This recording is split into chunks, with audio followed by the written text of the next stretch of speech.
What's going on, Philadelphia? Hello, everybody. I am John Barchin, along with Vince Quinn and Taylor Cordatis. And it is the wonderful, the only Calf Barbecue himself. It is Jamie has arrived, and he has had many of the Township Line, well, just one, the Township Line sliders that are here that are outstandingly delicious. We've got too much food, and we have got breaking news coming in to the live stream. Vince Quinn, how are you, sir? I'm so fucking excited, John. I can't contain myself. I'm so glad it's here. And to do this on a night where, the Eagles just added extra, very interesting ammunition minutes before the start of the draft from a tampering charge for Jonathan Gannon? Insanity. Absolute insanity. So to walk people through this real quick, here's the details of it. The Eagles accused the Cardinals of tampering. The Cardinals decided to report that to the league. They then just now settled this tampering charge by trading. The Eagles trade pick 94. It's the end of the third round. A 2024 fifth-round pick, which they have like 3 or 4 of those anyway. And then they got pick 66, top of the third round. Like, that is a very significant pick.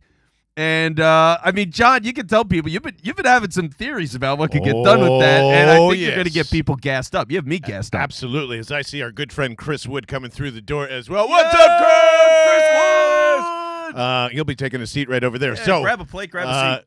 Now that you can kind of understand and grasp what is going on with Howie Roseman's head, you've got 2 first-round picks. You've got that third now from the Arizona Cardinals that is absolutely getting shipped probably in the next 25 minutes is my feeling. I think this is Will Anderson. Josh Norris heavily suggested his big brain theory yesterday. The Cardinals have been trying to get out of that 3 spot like nobody's business. They've already done business with this. I do believe that Budda Baker is around the corner at 30 or possibly even further down the line here, but I think this is a Anderson, Gibbs, Budda Baker draft, and if you give me those 3 guys out of this, I'm good to go. That is all I need. And then we'll just, worry about whatever dumb theory about Paris Johnson or whatever O-line guy is going to come in here and save the world and suddenly go from left tackle to right guard to right tackle and replace Lane Johnson in 2 years. Does that sound like a Super Bowl heavy move? No, it's better than a running back. That is the most ridiculous theory I've heard pumped through the airwaves of the NFL Network for the last 2 days. That all of a sudden these guards are going to turn into Lane Johnson. So I don't buy it. I think they're shooting for the moon here. You don't have many picks. You should go get an impact player with crazy athletic traits, just like Jordan Davis. And I'm pretty sure the defensive line will be pretty good with those 2. Well, yeah, I mean, look, if you let the board fall the way it could reasonably fall, the draft kind of sucks at 10. It's really not a good spot. It's like you're just outside of the players that you really want, and they might as well trade up. Go all out. Go get your guy. If they really believe that, like, Will Anderson or Tyree Wilson or Jalen Carter is that guy, just go all in, go make the move, be aggressive about it. Because you have 1 million picks. They have 12 picks next year. 12. A lot. What are you going to do? You're going to start 12 rookies? You're going to draft 12 guys next year for what? So, like, you might as well just move all those picks. And so, yeah, go get a swing. Arizona's trying to get out of that spot. There's weird stuff going on with Houston at 2. It's crazy, man. It's going to be a crazy night. It's pretty insane. And Jamie, I don't know if you have any flashy hot takes as we're coming into probably what do we think, Bryce Young territory, right? That's Bryce. But not hot take, but according to Albert Breer, it seems the Eagles have had talks to go to 5 and 8. Okay. All right. So they're looking around that Seattle, Atlanta. Yeah, 8 is kind of funny. 8's a weird spot. I thought the Raiders would be a place. Like, if I was going to say the Eagles are trading up to go anywhere, it'd be the Raiders. Pick 7. At that point, maybe you have one of, like, Wilson or Jalen Carter that's still on the board. And the Raiders already said they're not going to take Jalen Carter, which I get. Mm-hmm. When you have a guy that's involved in a drag racing incident, basically, and you had all the Henry Ruggs stuff, you're not going to take Jalen Carter. It's just not going to happen. So it just feels like a natural trade-up partner. I would wonder if that's really where it goes. Yeah, Albert Breer expanding on what Jamie just said now. After the top 10 goes, the class flattens. That's exactly what you were just talking about, Vince. Every team from 10 to 14, that includes Philly, Tennessee, Houston, Green Bay, New England, has made calls over the last week. I think once that first tier goes, and save for Bijan, once he goes, the draft will become a needs-based with runs on positions, and then O-line is at a premium then. Like I would be absolutely shocked if they go offensive line here. I think that would be a mistake. Yeah. Well, and I would say it would be a mistake to do it in the second round too. Like, this isn't the draft you do that. This is exactly what you're talking. Like, you go get depth on offensive line. Absolutely, keep doing that for the end of time. But this is not an impact offensive lineman draft to me. Not for what the Eagles are looking for. Okay, well, there's plenty to talk about with that. I mean, look, do they need an offensive? Could Cam Jurgens start a guard and be fine? Yes. Like, I don't think they have a massive hole at offensive guard. You know what I mean? They have a starter that's in place on the roster. It'll be fine. But if they do decide that I think if Stoutland does get his hands on Paris Johnson, he's going to be a superstar. I think he's going to be an incredible talent. I guess, but not at right. I just don't see it at right tackle. I'm not buying that whole thing. Yeah, I think he could play anywhere. I'd let him play whatever position he wants. If they want to train him to go anywhere, I think he could do it. So I'd be okay with it. He's one of those few guys that I think actually, like, if you think of how that board falls at 10, he's one of the few guys that actually makes sense. Because he's got the talent that makes the pick worth it, and they love the line and all. You know, tush push, baby. You can get him in there for the tush push. You can get behind the center and go push. So, like, I don't know, whatever. It's not ideal, but he's not a bad player. Like, there's guys 10 that scare me. I don't think JSN, for example, I don't think he's a starting wide receiver on the outside. Oh, my God. I'm not taking that guy. He's a slot guy. I'm not taking him at 10. Yeah, the whole slot thing. This is we didn't get to see what we could do on the outside because he got hurt this year. True. To be fair. And he's got hamstring issues. Yeah, so he's off my list. I don't need it. I don't need a guy that can't play a season at wide receiver as a college kid because of a hamstring. Where's that going to go? I think he dropped his classes in the middle of the fall. Okay. And then he was out in L.A. training. So hamstring by October. Yeah. Yes. Yeah. Exactly. Okay, then I love this kid. Like actually, else. Yeah, I love this kid. And by the way, Chris, you're sitting over there smiling, acting like you're not a part of this. Yeah, you're on the grab show, that my microphone. Friend. Get on in there and say hello to everybody. And you can still eat, but yeah, Chris Wood is here. Chris has been hanging out with us forever. He's been super supportive of us all the time. You were the man, Chris. Glad you're here with us tonight. But by the way, thank you. And I wasn't talking because I was eating this pizza. This pizza is freaking awesome. Fucking awesome, isn't it? So Shout out to Township Line Pizza. This is their honey hot pepperoni, and it is. I think about it at night. Fantastic. Yeah. Yeah, I will be thinking about this tonight. Look, I think no matter what happens, we need an impact player, right? And I don't watch college football as much as you guys may. I don't pour through the draft. Sorry, Vince doesn't watch it at all. So I'm all highlights, we know that. Well, Vince talking out of his ass. We surprise. Everything I hear, you've got 3 impact players in this draft, like 3 really big impact players in this draft, right? You've got Will Anderson, you've got Carter, and you've got Bijan. Carter scares me for the drag racing. That alone is not a killer for me. Look, we've all done stupid stuff when we were young, right? This one ended in a real tragedy, but we all do stupid stuff when we're young. Acting like a big shot on campus, not going to class, not cool by itself. I get it. You don't show up to your pro day in shape. You're kind of not prepared. You take all 3 of those things. Why take the chance? I think if the Eagles can get him, it sounds like they will. He could be a Hall of Fame talent. I just worry that he's an undraftable head case, right? Yeah. If we can get Will Anderson, I'm in. But guys, I will disagree with you. If we can't get one of those 2 and Bijan's on the board. Oh no!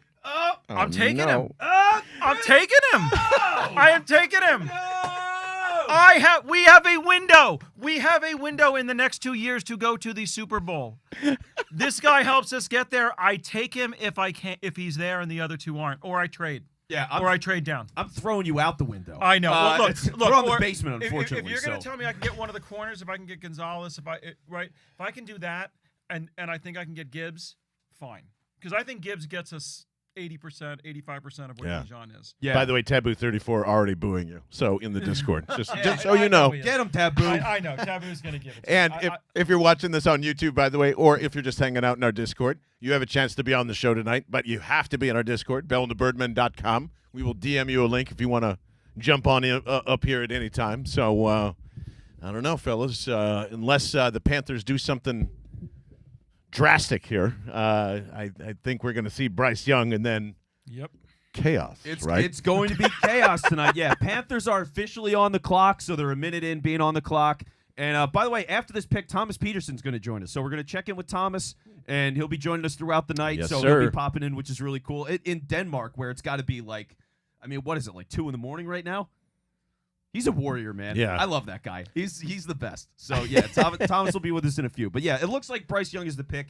I mean, first off, I think he's the best quarterback in this draft. I think it's the right pick. It's not even close. Yeah, not even close. Yeah. So, because I'm looking at it, I'm like, all right, I'm Frank Reich. I'm building this whole thing with the Panthers. They got a lot of work to do. He's safe. Like, this guy, he just needs talent. He needs talent to throw to. I was ready to sing his praises until he just gave him the fucking death kiss. I can't believe you did that 8 minutes before his career started. Yeah, I'll do it again. He's safe. He's safe, and he's going to be a solid player. I just think he makes good reads. He's got a good enough arm. Taylor, and you he's getting gonna be fine. this game's over sweats from the Super Bowl, by the way, from Vince Quinn's mouth?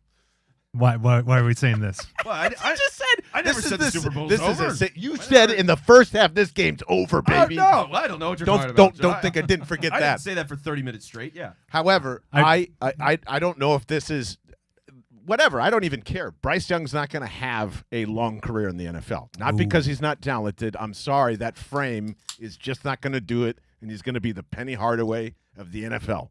It's just looks good, looks great. Could have been going to be too injured. I think this is Tua-esque? a little bit. I think he's going to have like a phenomenal first 2 years in the league, and then unfortunately They'll it just figure kind of him out. catches up to him. Yeah. I don't know. I think he's a tad bit overhyped, even though I love him. We talked about it all offseason. Like, would you? It's crazy to even think about this in context. How some people last year at this time were saying, "Just wait for this kid and don't worry about Jalen Hurts." That was me. But Would you? I wasn't him. Does It wasn't anybody him right tonight. now, compensation, money, and everything included, are you switching Jalen Hurts for Bryce Young today? Not Bryce Young. No. No. Oh. Anybody in this draft class? The next one? No. The next one? The next, well, everybody, Caleb? yeah, Who, everybody's who next year is a guy that you would consider? that Zeke? Caleb Williams, Of baby, course. right? Yeah, Everybody's hyped up about that. He's that good. I've heard his name a lot. I mean, I'm not watching, but He's from You USC. haven't seen a Caleb Williams game. no. Do you know? with wait, us on the road this year? Do I you- swear to God, he I fell accidentally saw asleep one. when you guys put college on. Oh, that's right. That was when I went to bed. I'd be like, oh, we're in the second half of the college game. Great. I'll see you guys tomorrow. Do you know what school he plays for? USC, right? Yeah. So I got that. There you go. But Vince Quinn thinking college football is like Major League Baseball, right? That's It's- like your equivalent. I mean, look, they're amateurs, man. I only got so much time in the day. Yeah, you're either professional or you're not. I'll see you when you make it to the draft. If you're a good prospect, I'll check you out and figure it out, and I'll go from there. But otherwise, everything's sand through your fingers. There's too much changeover. There's too many schools. There's too much bullshit. I can't do it, man. You know what I hate? You know what's total bullshit? Fucking milking the clock. Milking the clock when everybody knows what the pick is. What do they have to decide? Ratings? Drama? Exactly. Yeah, that's Like, it. I don't know. I think that's really it. It's just building anticipation and getting people hooked so they're leaving the TV on and it's going to stay on because they've waited 10 minutes, really like 15 because you do all the announcement stuff at the beginning with Goodell, and that's it. Yeah, it's ratings. It's Oh, cash. Steven's already complaining because he doesn't feel like we're paying attention to the chat. The show hasn't even started for 10 minutes. I haven't and he's even sitting here bit this complaining. chicken I know. slider yet, Steven. Come on, man. Look at this thing. Where's a That lot? slider looks ridiculous in your hand. It's untouched. It's bigger than my hand. I you also get two might have of gotten those? barbecue sauce on the mic. I don't know. We'll figure it out later. But It's worth it. it's totally worth it. Yeah, I have no regrets. But we'll be paying attention. I've got Discord up, so I'm trying to keep an eye on you guys as well. Like we'll be busy. Absolutely. We'll be in here. We'll be keeping an eye on you for sure. Don't worry about it. The Sherpa's on, which means we're feeling warm. We're feeling toasty. I feel like there's going to be a lot of interesting reactions tonight. So I'm excited for that. And thank you again to our friends at Township Line Pizza. That thing, you get 2 of those for $13 over there. And that is the steal of the century, talking about you know, my God. trades and all that It's stuff. Nashville hot chicken. And I've been to Nashville many times. This is better than the hot chicken I've gotten in Nashville. It is. Like legitimately, that place is Hattie B's is like the really popular spot. This is better. There's no doubt. So as you know, for all Nashville hot chicken, you go to Delco, baby. That's where it gets done right. So shout out to Township Line, man. This stuff is crazy. What good. isn't better in Delco? It's right. Oh. The water. I'm sure there's a ton of answers to that question. We've got Susie Colbert pitching right over to the Panthers draft room. As, we're watching on ESPN Plus. I've got my eyes on Twitter, and nobody has a thing. What is this? Is everybody bowing down to the NFL ring here? Not one reporter is tipping this with 3 minutes. Shams. Oh, wait, is Shams active tonight? He did tweet because I believe Schefter and Rappaport are not allowed to by the network. Yeah. Oh, And I think that's been a right. thing since like 2016. I want to say that they're not allowed to tip picks, but like Shams was. It's like, just let us enjoy. Who was doing it last year? I know McLean obviously had AJ Brown. Probably Glazer. Yeah, Glazer was doing that makes some. sense. Ben Solak broke some news last year. Albert Breer saying the pick is officially in. It is Bryce Young. The draft has officially started, everybody. Yay! So things could get a little interesting. And I can't believe that, just like, Chris Wood has been pointing out here, there's just so many people that are blinded by running backs yet again. What are we doing here? Yeah, I don't this know. is- this I don't is- know what's wrong with Chris. I really don't. Does he Or- not? Who gives us the best chance to win a Super Bowl in the next 2 years? In the next 2 years? In the next 2 years. Everybody. Everybody else. Everybody else. Buda Baker. Everybody else. Buda Buda Baker. Baker does. Buda Baker does Okay, that. well, if we get Yeah. Buda Baker, that's a different. Yeah. Tank Bigsby in the fourth. Look, if we get your Will Anderson, Buda Baker, Gibbs, Yeah. oh, I'm done. That's it. We're good. I'll give you that. All right, I'm not. I mean, look, we're probably not picking at 10. Howie's probably going to do something. Yeah. But if we're picking it, I'm just saying, if we're picking at 10 and he's there, I want a generational talent, and I have a generational attitude. This team is based on attitude as much as talent. That's what this team has built on. I don't see a player who gives us a better shot. And we have that But that window now. thud That's is my going to point. sound awfully loud after those 2 years. That's all. Like if this is about unless we win. right, like it is, and they're not going to go back to they're not going to win the Super Bowl this year. I don't think. How, I just don't think that's a. You're off the show. wait, how many running backs can look excellent behind this O-line? I think that's the difference. Too many. Too many can look So, good back here. so then why waste a draft pick on it? Because even though they can look excellent, can they look 50% more excellent with Bijan? I mean, I get it. I get all the arguments. We already have the best rushing offense or the third best. How much more can you make it better? Miles Maybe they Sanders make it a looked lot good better. here. So I'm not worried about how much he makes the running game better. I'm worried about how much he makes the offense better. He does protect Hurts in a way, though, too, where it's like you're putting pressure off of him with Bijan. Like, that's It's big. a What complementary I guess piece. what is the pressure that was on him with Miles Sanders that Bijan can erase? I'd love to know the answer to that question because if they're both like He's more physically gifted. and that's true, are they going to key on him more? Does it make like to me? Everyone is still going to pause when Jalen Hurts holds out the ball in RPO and pause. So like. If you are really going to make sure that you have, two spies now? Is Bijan Robinson so good that you've got to have one linebacker on him and another spy on Jalen Hurts? Because then I'm interested. But until that happens, like it's not going to change anything. They're not going to look at Bijan and go, got to key on him and not Hurts. They're going to look at the quarterback every single time. And if that frees up Bijan's generational talent to go do some cool shit, great. Then I will need to be sold on it, and I'll probably be bitching about it all offseason. If they end up pulling the trigger at 8 with the Falcons or whatever it is, but it's just I don't see how that's possible. And again, I've argued this all this week. He's just another prettier, fancier Leonard Fournette. Like it's just that's all this is. That's all this Not- is. Wow. not It's even a- Leonard Fournette. Probably not. I don't know. But this kid is great, and he's got a Zeke career ahead of him at best, and that's not worth taking anywhere in the top 15, 20, or 25. So prime Zeke in our offense next year. You don't think we have a better chance of going to the dance? No, because he doesn't catch footballs. Oh, Bijan catches football. Yeah, he does. Then why didn't he do it? There's all these Joe Klatt assholes that just say he's going to catch 60 balls. Why would you? Why would you stop what he does best to throw him something that he does 17 times a year? For 4 years. That's not like an anomaly. That's not the Texas offense suddenly just going like, well, we don't know how to throw the football. I don't know. I think there's less home runs with Bijan and more home runs with Gibbs anyway. If you're going to compare the two, there's just more touchdowns with Gibbs and probably more workhorse with Bijan. So straight up, you can have one or the other. You take Gibbs. Gibbs is the best running back in the draft. Oh, yeah. Wow. I'm not with you on that. Yeah, that's spicier than the sandwich, which is absolutely delicious, by the way. I don't think so at all. I think he's going to be more durable because he's more McCaffrey-like, you know?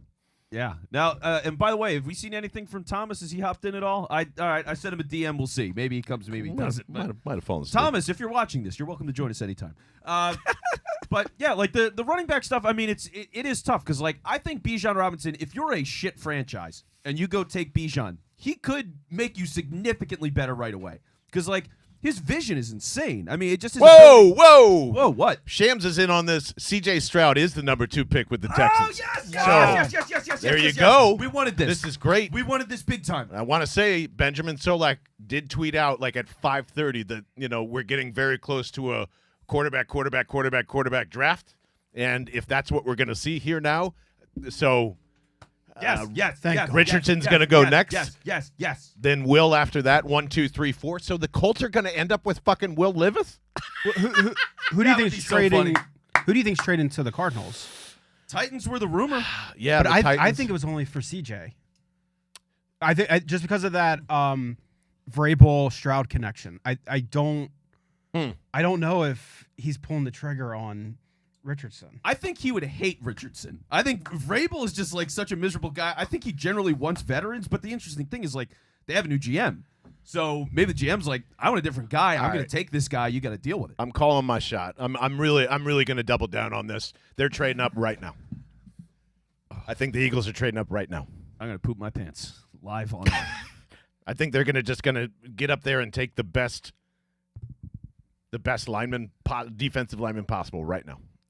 And I think they think that's Will Anderson. Oh God, that would be so great. I would love to see that. I'd love to hear your reactions in the chat as well. We'll check in on that. But like, my God, man. I mean, he's an amazing player. I think his floor, and that's the interesting thing with Anderson to me is like, I think his floor is he goes to at least like 3 Pro Bowls. He's just an insanely talented player. He's so well developed. To have a guy that's got all the variety that he does, I mean, he can just get sacks in so many ways. He is special. He's a really – so if that's the guy and they want to go do it, fuck yeah, man. You got all the ammunition to do it. You got a gift having a pick at 10. They are never going to be at 10 again. Like for the next 4 or 5 years. You got to take advantage of it. Yeah, you got to get after it. I'm totally against trading back just because of that situation. 100%. Yeah, this is not the time to get a bunch of bodies. That's not what they need at all. Just like you guys have been saying. Yeah. If they trade back, it's because the board didn't fall their way. And they just wanted it. I don't need picks next year. I got enough. Yeah. Yeah, there's going to be 4 billion of them. Trade up if you have to trade up, but don't trade back. Yeah.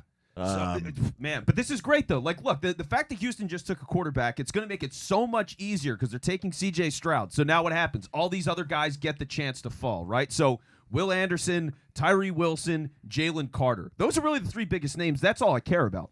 So for the odds of those guys to continue to drop, again, the Raiders aren't going to take Carter, so he's going to go past that spot very likely.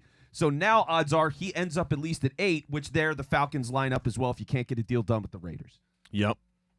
It's falling their way. Right now, Houston was huge. That was a massive domino for how tonight's going to play out, and that just absolutely went the Eagles' way. That is so sick. According to Ian Rappaport, the Texans never wavered on C.J. Stroud. That's always who they were taking, and of course, that's going to be the first of 10 of those tonight. So were the Texans the one then just like saying all that negative probably stuff, like just to kind of keep it away from, you know, or was it Indy trying to stir something to that's from the fall to them? Do we have Thomas? Is that what's up? Thomas. What's up, Thomas? Good morning. Good morning. Yeah, what time is it for you, Thomas? It's 2:26 a.m.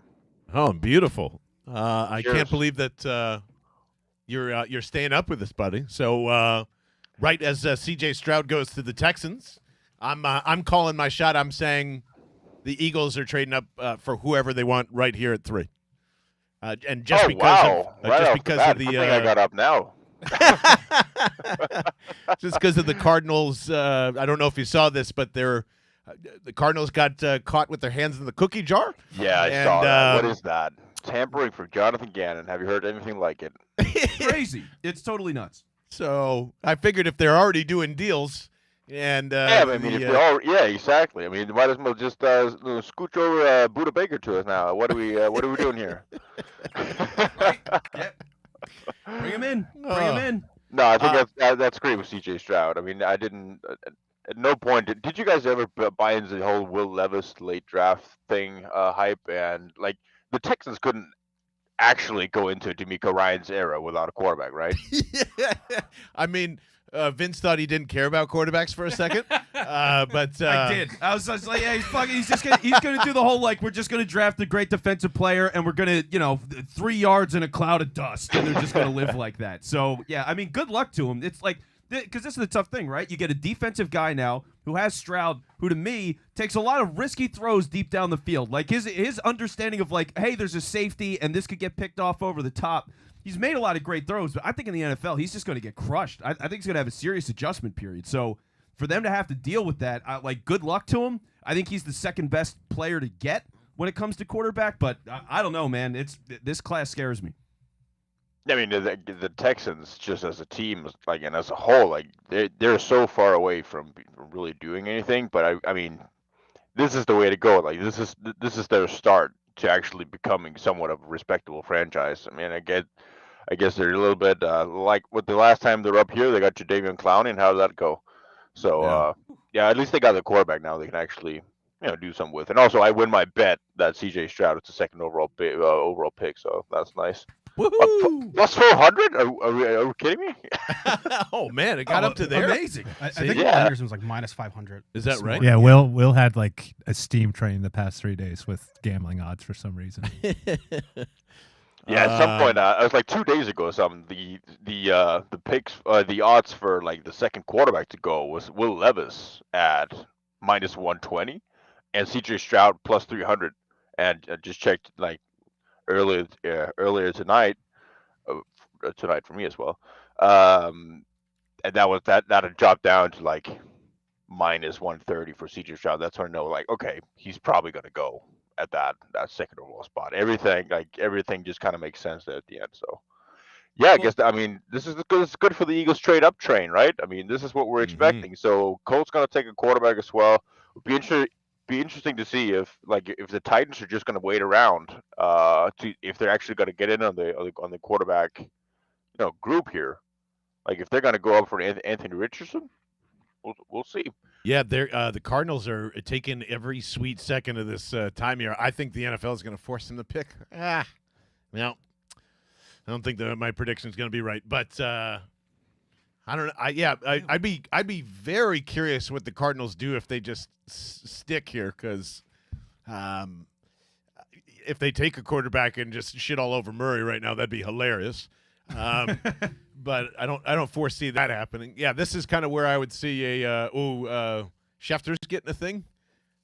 Yeah, another trade. What do you got? Another G? trade. We got another trade. Oh. They are trading out of it. Somebody. They're trading to the Texans. The Texans are moving back up again. Holy shit! Okay, so that was a thing, and the source off is the winner. So if Nuck ends up going right here to Houston with CJ, oh shit, that's a big deal. Pro Football Talk was kind of floating that out about a half hour before this got started. Ian Rappaport said Nuck is not in this deal, but they've had that conversation. So good for the Texans. Honestly, fuck, I'd be going crazy right now if I'm Houston. So gutsy. Have we seen the Cardinals' new logo? I don't think I have. Have you guys seen it? I think they just revealed it on stage. It's hyper realistic looking, and it's like kind of gross. Oh God. Oh yeah. Look at the they got the logo on screen. Holy. Oh wow. That is creepy. Love it. I love it. Then it's great. Yeah. So Rappaport said about the trade. Yeah. But then Shams is saying who the Cardinals are selecting. No kidding. Where's Shams at? Oh, no. Oh, wow. Will Anderson right there. There's the Will Anderson move. So the Texans leaped over everybody to go get him at 3. Well, he went at 3. It's the wrong fucking team. Yeah. Well, let me ask you this, Thomas: is Will Anderson the best player in the draft? Who's the best player to you? No, I don't think it's that cut out for the especially for the 3 guys at the top, like a Tyree Wilson, Jalen Carter, and Will Anderson. Like they're very different type of players. I wouldn't say that one of them is this generational type talent that is just way above and beyond all the other guys. So I wouldn't say Will Anderson is that far ahead of everybody else. Otherwise, I think the whole discussion about the defensive group would be a lot different. So I guess it really depends on what you're into. We were talking about it as well, Vince, earlier with Tyree Wilson and what the fit that he can actually bring with some inside versatility. Jalen Carter, who is just a freak athlete, can play anywhere in the defensive line, whereas Will Anderson is more the guy that you're hoping he can turn into a Khalil Mack type of player and really consistently be a power rusher off the edge, because he's not the most athletic bending pass rusher that you could find. But you can't deny the production. I mean, he's been absurdly productive all throughout his career. So can even take that away from him at least. Okay. Well, and let me ask you this too. So, Eagles, I mean, not what would you do? What do you think happens? How do you think it actually plays out tonight? I think a lot of it comes down to Seattle, what they do at 5. I think if they take Jalen Carter, I think the Eagles are going to be staying put at 10. And if they have a broad selection of guys that they like at that spot, like Paris Johnson, Bijan Robbins, Nolan Smith, the types in that area, that they have a collective group that they like and they can choose from, I think they're going to try to move down a little bit. I had an idea where, in the scenario where some quarterbacks will be falling, it didn't matter who it was, that the Eagles might be interested in trying to go get out of that 10 spot, because that's always that sweet spot, the Justin Fields type of spot to get a quarterback at the late part of that top 10 run. But we'll see here. Colts are probably going to take a quarterback. We'll see if somebody moves up for the last one. And in that case, I mean, the Eagles are going to have a pretty broad selection of players to take there. I think they're going to stay put, or move up for Jalen Carter. I think that's the only guy that they'll move up for at this point. Terms are in, by the way. 3 and 12 for the swap, and they get 105 in this as well. They end up giving up a 1st and 24 and a 3rd and 24 and 33 in this draft as well. So it's a pretty good haul, but man, that's not much to move up from 12 to 3, in my opinion. I think it's a steal for Arizona. I really? I think it's a good trade for Arizona. I think it's. I actually think it works out for everybody in this scenario. Well, yeah, definitely. I mean, Cardinals are they're terrible. They need a bunch of good players, and this is the way. This is the way for them to get as many good players as possible. Yeah, and probably one of the last times that they can go up and do the same things that we're all telling the Eagles to go and do, and all that fun stuff too. All right, Thomas. I'm glad you're awake. Go grab some tea, go grab some coffee, do some push-ups, maybe get some food in you. And as soon as a couple more picks go by, we'll come back and get your reactions and see how you are, buddy. How's that sound? All right, hit me up, guys. All right. Yeah, we'll talk. Let's say maybe the Raiders pick. Come back in when the Raiders are on the clock. I think the Eagles are trading up then. That's just my feeling. So we'll see how the board falls at that point. Yeah, the tipping point is going to be what happens there at 5. So yeah, Raiders from that point out, anything can happen. All right, so yeah, we'll talk to you then, Thomas Peterson. Woohoo! Breaking the birds. See you soon, bud. You can always go follow him over there. What, Shane Steichen wants Will Levis? Is that? I knew he was the fucking problem. Are you kidding me? Are you kidding me? If this guy selects this dude right now, we were 100% right. By the way, Marcus Brady still fucking employed by the Philadelphia Eagles. Just want to point that out again. Yeah. So I hope it happens. I can't wait to laugh my ass off. This kid is going to be worse than Paxton Lynch, and it's going to go so quick. Oh, no. It's going to go so quick. Why are you doing that to somebody? It's not him. It's the Colts. I don't care. Congratulations to Will getting paid. The Indianapolis Colts have yet again failed their franchise by selecting this guy if that's where they go. It's unbelievable that he is not worth a 4th pick. He's not worth 64. He's maybe worth 105. He couldn't beat out Sean Clifford. That's what I'm saying. Like, what are we at talking what about here? point, like, is that a factor? Like, You know what? I really have to say congratulations to CAA. What a magic. Like, seriously, if you have moderate talent, go sign up with that agency. Jesus. I've never seen anything like it. Unbelievable job by them. No, everything I saw from watching him, and then you read all the criticisms of what he's got as a player, he sounds like the current version of Carson Wentz. I don't even know if I should. Well, Matt Lombardo's reporting that they're taking Anthony Richardson. that actually makes more sense. That's a smart thing to Yeah. do. Because then you No, it's Taylor, not. Taylor No, hates it's it. not. Taylor hates it. No, I don't like Richardson, but I would take him over Levis and just let Minshew play for the year and then just figure it out that way. Like have Richardson come in here and there. Like if I was a Colts fan, I would rather have Richardson than Levis. Oh, well, yeah. that's Oh, yeah. well, okay, yeah, that's a different conversation. Yeah, but Taylor's so heated right now. Why do you hate Richardson so much? he's just like, if you actually watched him last He's season, not good. I'm not. No, yeah, he's like the most inconsistent guy that I saw at like a top tier school. He had that Like- he had that 2-point conversion against Utah in week 1. I think that is what's been stirring the past year. He had an amazing opening weekend to college football. Everybody's like, "Holy shit, this guy's the man!" And then it's just been The next week he nothing. plays Kentucky and he was terrible. Yeah, He went like, wasn't there a stretch from like that game in September to like some point in October where he didn't have a touchdown? yeah. No, the Gators were terrible. Yeah, they're Terrible. just Yeah, he's bad. But I'm just saying, like, if I was a Colts fan, I had to pick between the two. I mean, I get the upside, but I don't know. I think it's tough to just think everybody's going to be a project that works out. Like, it doesn't. No, it doesn't, but I totally get why they're going for it. I mean, he's the best tested athlete they've ever seen at the combine. Like, at some point, you make a leap and say, fuck it. And, like, here's the nice thing, too.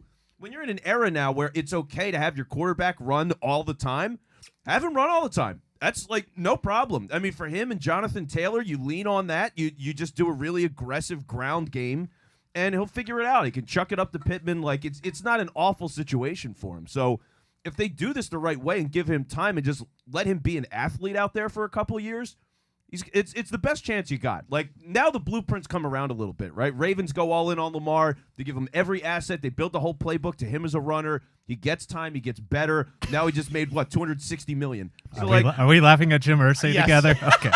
I just wanted to make sure. Jim Irsay is sitting there going, He's not awake. no, he looks like Ron Perlman in Hellboy. It's No, he doesn't. yeah, he totally does right there. He totally looks like him. Hellboy was like a massive man. He looks like he's like shrinking. It's all the face. It's all the face. He's just got the really sour face that he's always got on him, and it's very sad. Yeah, Shane's very antsy. They all had nice suits in Indy in the war room for what it's worth. So Good for them. why is that a stunner? Why is Ian Rappaport saying that's a stunner? Stunner. They take him at Richardson? 4. Yeah. Why is that a stunner? Everybody was like, That was Daniel Jeremiah's first wrong in his mock. He had the Houston trade man. He had Yeah. the Houston trade for Will Anderson? yesterday. Oh, my wow. God, that's insane. Wow, he had called good it. info. He always does. Man. So we have got 3 quarterbacks. Will Anderson off the board. Here's the other sweet spot that people were kind of mentioning. You know, Seattle Eagles 5-10, 10-8. If they, oh God! This is All the right, pivot of the I'm draft. starting to get nervous. This is the pivot right here with Seattle. starting to get nervous. Yeah. It's going to be Paris Johnson, isn't it? At 10, we're all just going to have to sit here and like talk our ways around drafting a I'll have to fucking talk you offensive guys I'll get lineman you through way it. too high. I'll get you through it. We'll be fine. But yeah, right now, like looking at the Discord, so I'm keeping my eyes on the Discord at the moment. The phones are ringing in Seattle per Ian Rappaport. Oh, let's go. Let's go. Right now, Cato June is like, well, there goes Jalen Carter. He's just assuming Carter's off the board. Which, like, if Tyree Wilson continues to fall, I'm good with that. Yeah. Go get him. He's like, his name doesn't come up much because people didn't think he'd last. But if he's there at 5, fuck it, go get him. Like that's fine with me. You can't go wrong. I thought that's who Houston was going to take if they weren't in on Stroud, because he actually fits more of that mold of the edge rushers that San Francisco and D'Amico always had. and not Anderson. So I was a little not totally surprised that Anderson went 3, but more so just based off thinking that way. And Cato just said, ooh, Tyree. So I don't know. Tyree Wilson. He's out on Tyree Wilson. I guess Cato hates Tyree Wilson, but Is there one defensive lineman that anyone likes? Universally? No, Yeah, I think everybody likes Will Anderson, but he just wasn't worth a conversation because nobody expected him to be here. Yeah. There's a certain beat reporter thought he was going to fall to 10 at the start of the draft. I'm not gonna get into that. Well, I hope he's right. There's a Michael Silver now coming in, contemplating trades at 5. Yeah, they're moving. Pete's moving. All right, good. Pete, go down. Pete. Pick up the phone and give Jalen Carter to the Eagles. God, can we just do that, please? that would be so great. That would be so great. Of course, they open Richardson's highlight tape with the Utah That's it. 2-point conversion. See? Shocking. It's the only game that existed in his career. He's around longer than Bryce Young. Oh, no. No. Yes, No. better than Bryce Young. By the time that Because he has once to Shane gets fired, Because we'll have to sit the first year, so Yeah. it gives him time. he sits the first. Are you year. giving him like the Tua treatment? What's going on here? No, I think I loved him. Sorry, I don't care how inconsistent he was. You're supposed to be in college, I mean, and there's degrees of it. when you look at this, and then you would look like at and this whole Josh Allen's an outlier crap is not true. People think he's Donovan, huh? Yeah, I thought he had some Donovan in him. All I mean, right. Donovan. Ooh, look at young Donovan. Oh, I loved him Man. in Cuse, man. he was a stud, man. He I was just- a crazy That good team athlete. was fun. He's just such a compact power thrower that you just need a couple of years, a couple of off seasons of doing exactly what you did with Jalen Hurts. If you want me to be honest, Yeah, he doesn't have mechanics. His mechanics suck. So if you get That's it, okay. if you can work on that and you give it time, and again, you just let him run, he can figure it out. It's worth the risk. If you're going to reach on a quarterback, you definitely want to do that over Levis. But he's got the highest ceiling out of all the quarterbacks in the draft. Mm-hmm. I mean, that's He easy. started 13 games, which is the same as Mitch. It's like the inexperienced starts in colleges does not bode well for going to the NFL for quarterbacks. Wouldn't Shane just run the same shit though? There, wouldn't he Yeah. just literally do the absolutely. same thing? Yeah. Yeah, he's going to have some degree of the Jalen Hurts playbook. It's a good place to be. Yeah, That's what's going to happen in Houston, right? With Shanahan playbook. definitely. Just like this carbon copy, 100%. just worse version. Very QB friendly. Yeah, D'Amico Ryan's better have stolen every document that he could on the way out. Man, You it know, is. just take the whole playbook and make sure that you've got copies. I will. It is getting a little frisky with 2 minutes on the clock here. Yuck. Yeah. I think It's a little someone's going to scary. snake the birds here. God. Right? There's no way this isn't Jalen Carter, no matter who this is. Even if it's Detroit swapping Wilson's for still him, on the right? board. I don't know. I don't know. I mean, really, I think it's totally up in the air between those I two. could see Pete taking the chance on Carter. Yeah, and a lot of people are saying they've kind of soured on Wilson in terms of. That's what Zerline and Norris in the last 36 hours have been kind of saying. I don't even know really why. No one really knows why. Yeah, I have no idea. I think he's a stud. I'd take him in a heartbeat. I think he'd be an amazing player here. You can move him around a bunch. That's what the Eagles do, Yeah. right? It's like, let's get all these linemen and play. Oh, they can play inside. They can play outside. The NASCAR stuff. Going back to fucking Michael Bennett. It's just it's like an organizational philosophy, and that guy fits it. What was his S2 score? Where did that come from? Why did that suddenly become a thing?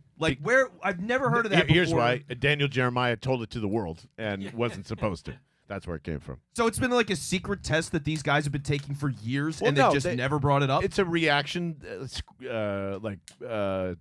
test, and Bryce Young scored the highest out of any quarterback I think tested or Mahomes levels. Yeah, once it helps your argument. Yeah.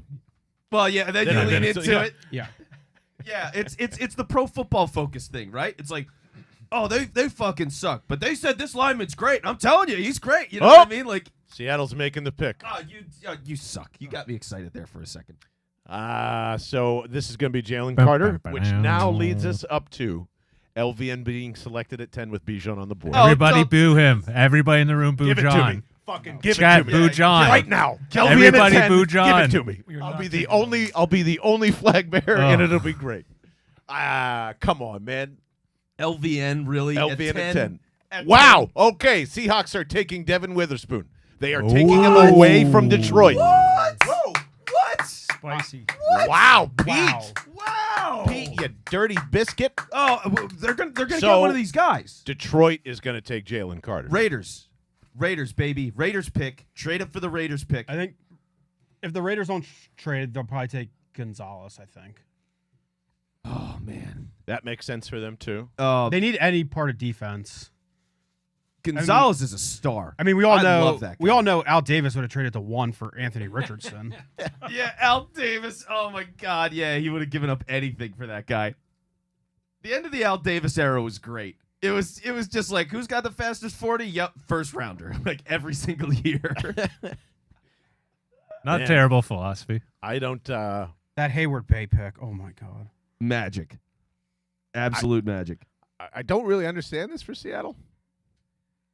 But I think this is one of those where it's like we couldn't make a deal, so we're just gonna pick a guy we always liked, no matter what spot we're in. this is the top guy on our board, and we Yeah. didn't like the Yeah. deals we got. I think right? that's what it is. And they're a secondary organization. Like they've always been so good Yeah. at getting corners and developing guys and getting consistent high quality starters. They just know what it is. So for them, if that's the guy they pick, I'd trust them on that. Like I don't know about Witherspoon.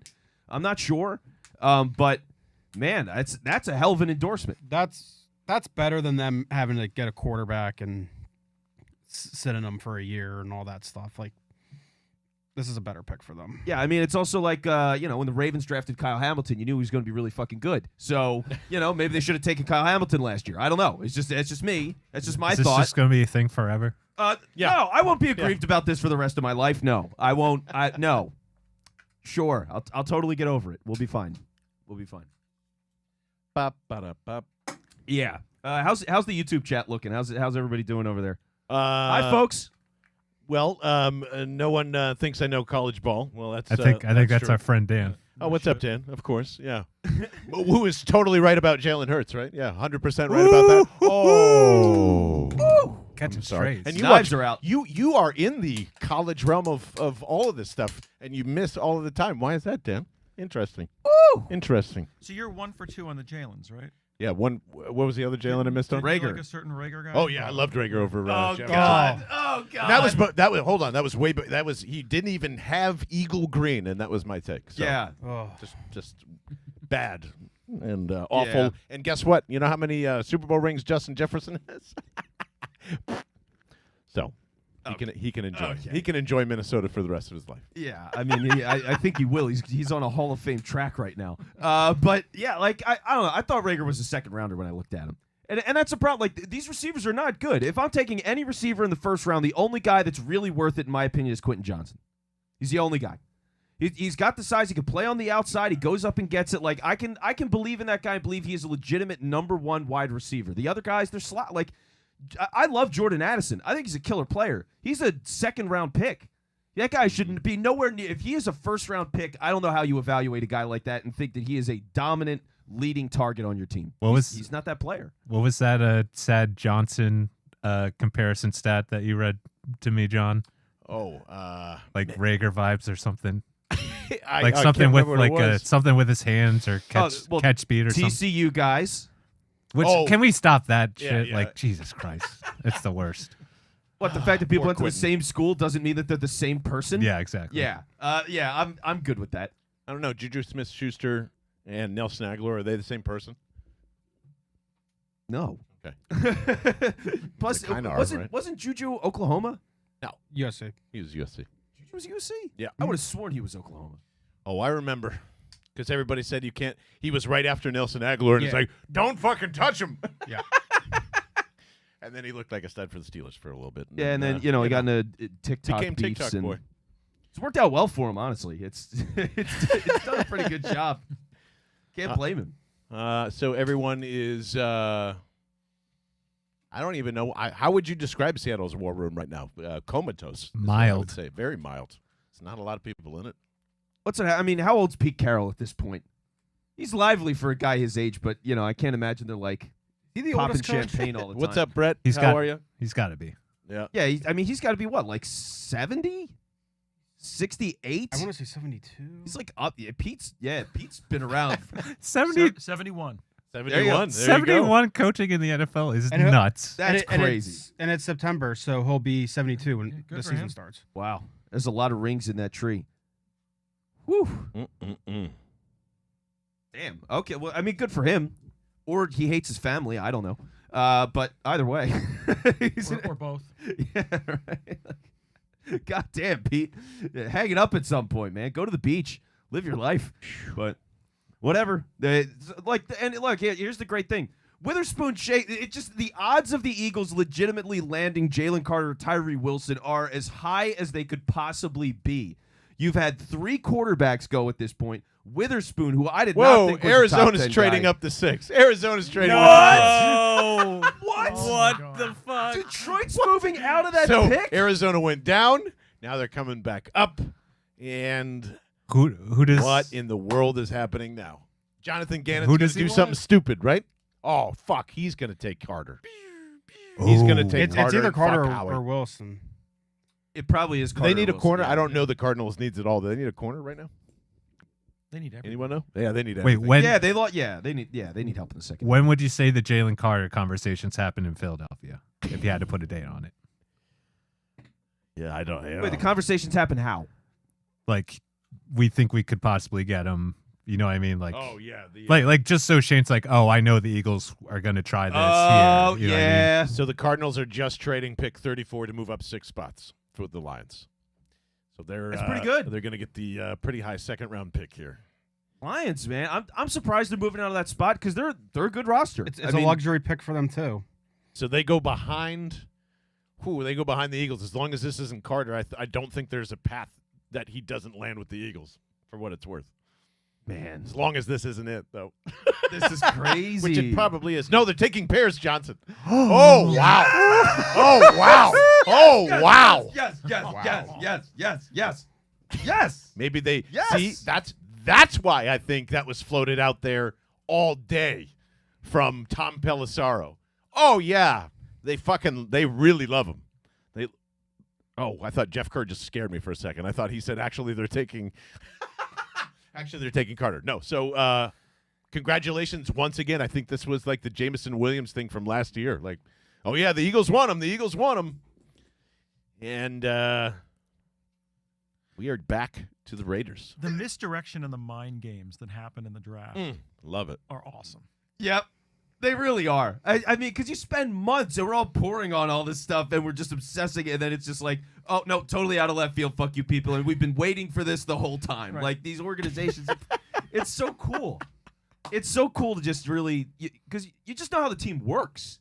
You know what I mean? Like, you to understand a team's philosophy is like such a fun thing, and this is the time to get it more than anything. Especially when you get AJ Brown. Mm-hmm. That's the yeah. The Titans were dumb, and Robinson deserved to be fired. That organization is the most boring, middle of the road team I've ever seen. Every year, They are literally Ryan Tannehill. yeah, it's milk toast, Ugh. brutal. But this couldn't be falling any better. Yeah, you have. I mean, It couldn't be any better right now. your Tyree Wilson fans are getting excited too. Either way. All right, yeah, and we'll have Thomas back in a minute because the Raiders are going to be on the clock. So this really could be it. If I was the Eagles, I'm doing anything to trade up right now. I'm doing whatever I got to do, and I'm getting a 7. Does What would you give up? What would I give up? Left testicle, right testicle. No, Yours or wallet and watch? John's? I mean or just yours? Yeah. one that's around. Yeah. I've got John- I just have a drawer full. John of them. Gruden's probably. Yeah.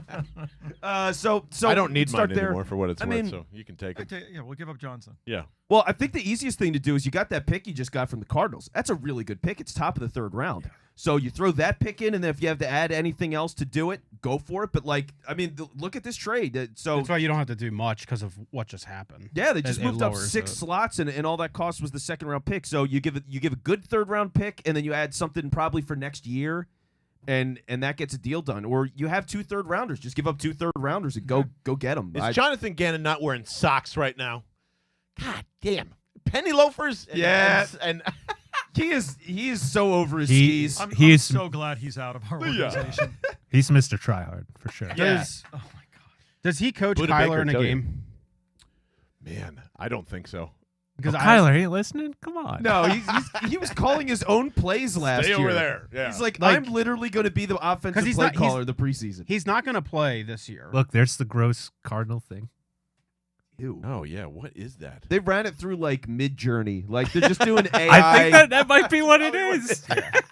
That's exactly what it looks Yeah, like. the NFL doesn't know any better, right? Like, Yeah, they're like, why are we going to pay $50,000 for some graphic designer to do all this? We could just run it through Mid-Journey ourselves for $20. man, Paris Johnson is really happy right now until he steps foot in that facility, and then Look at that piece. yeah, holy cow, that is a wonderful necklace. Man, You just call his chain a he necklace? did. I did. Oh. As you can tell, I'm the most fashionista Yeah. person on this. I'm wearing a corduroy hat and a Sherpa hoodie, so I know style. Very classy. Very sophisticated. So what season was it? Was it early 2020 when we traded Ertz to the Cardinals? Was it That 2020? was 21. 21. 21. All right, Yeah. Because was that after was the the- turnaround. It was even after more that to my Thursday point, night game. Remember, that was the year the Cardinals were going to go. They started out great. They have a window, and look at them now. Totally gone. It goes fast. It got It goes fast. So we Yep. have a window now. So we want Bijan. Oh, no. Now you have Tyree on the board. You've got Tyree. You're telling me, would you take him over Tyree or I don't Jalen Carter? I would take him over Jalen Carter. I'd have to think about Tyree. Woo! I would have. Yeah. Chat, I need to hear you. I need to hear you on that. I'm Woo! worried. I'm worried about Jalen Carter's head. It's a lot of risk. It's a lot of reward, but man, is it a lot of risk. Yeah. And they've stayed away from guys with trouble Yeah. lately. Mm-hmm. We'll keep him in Delco.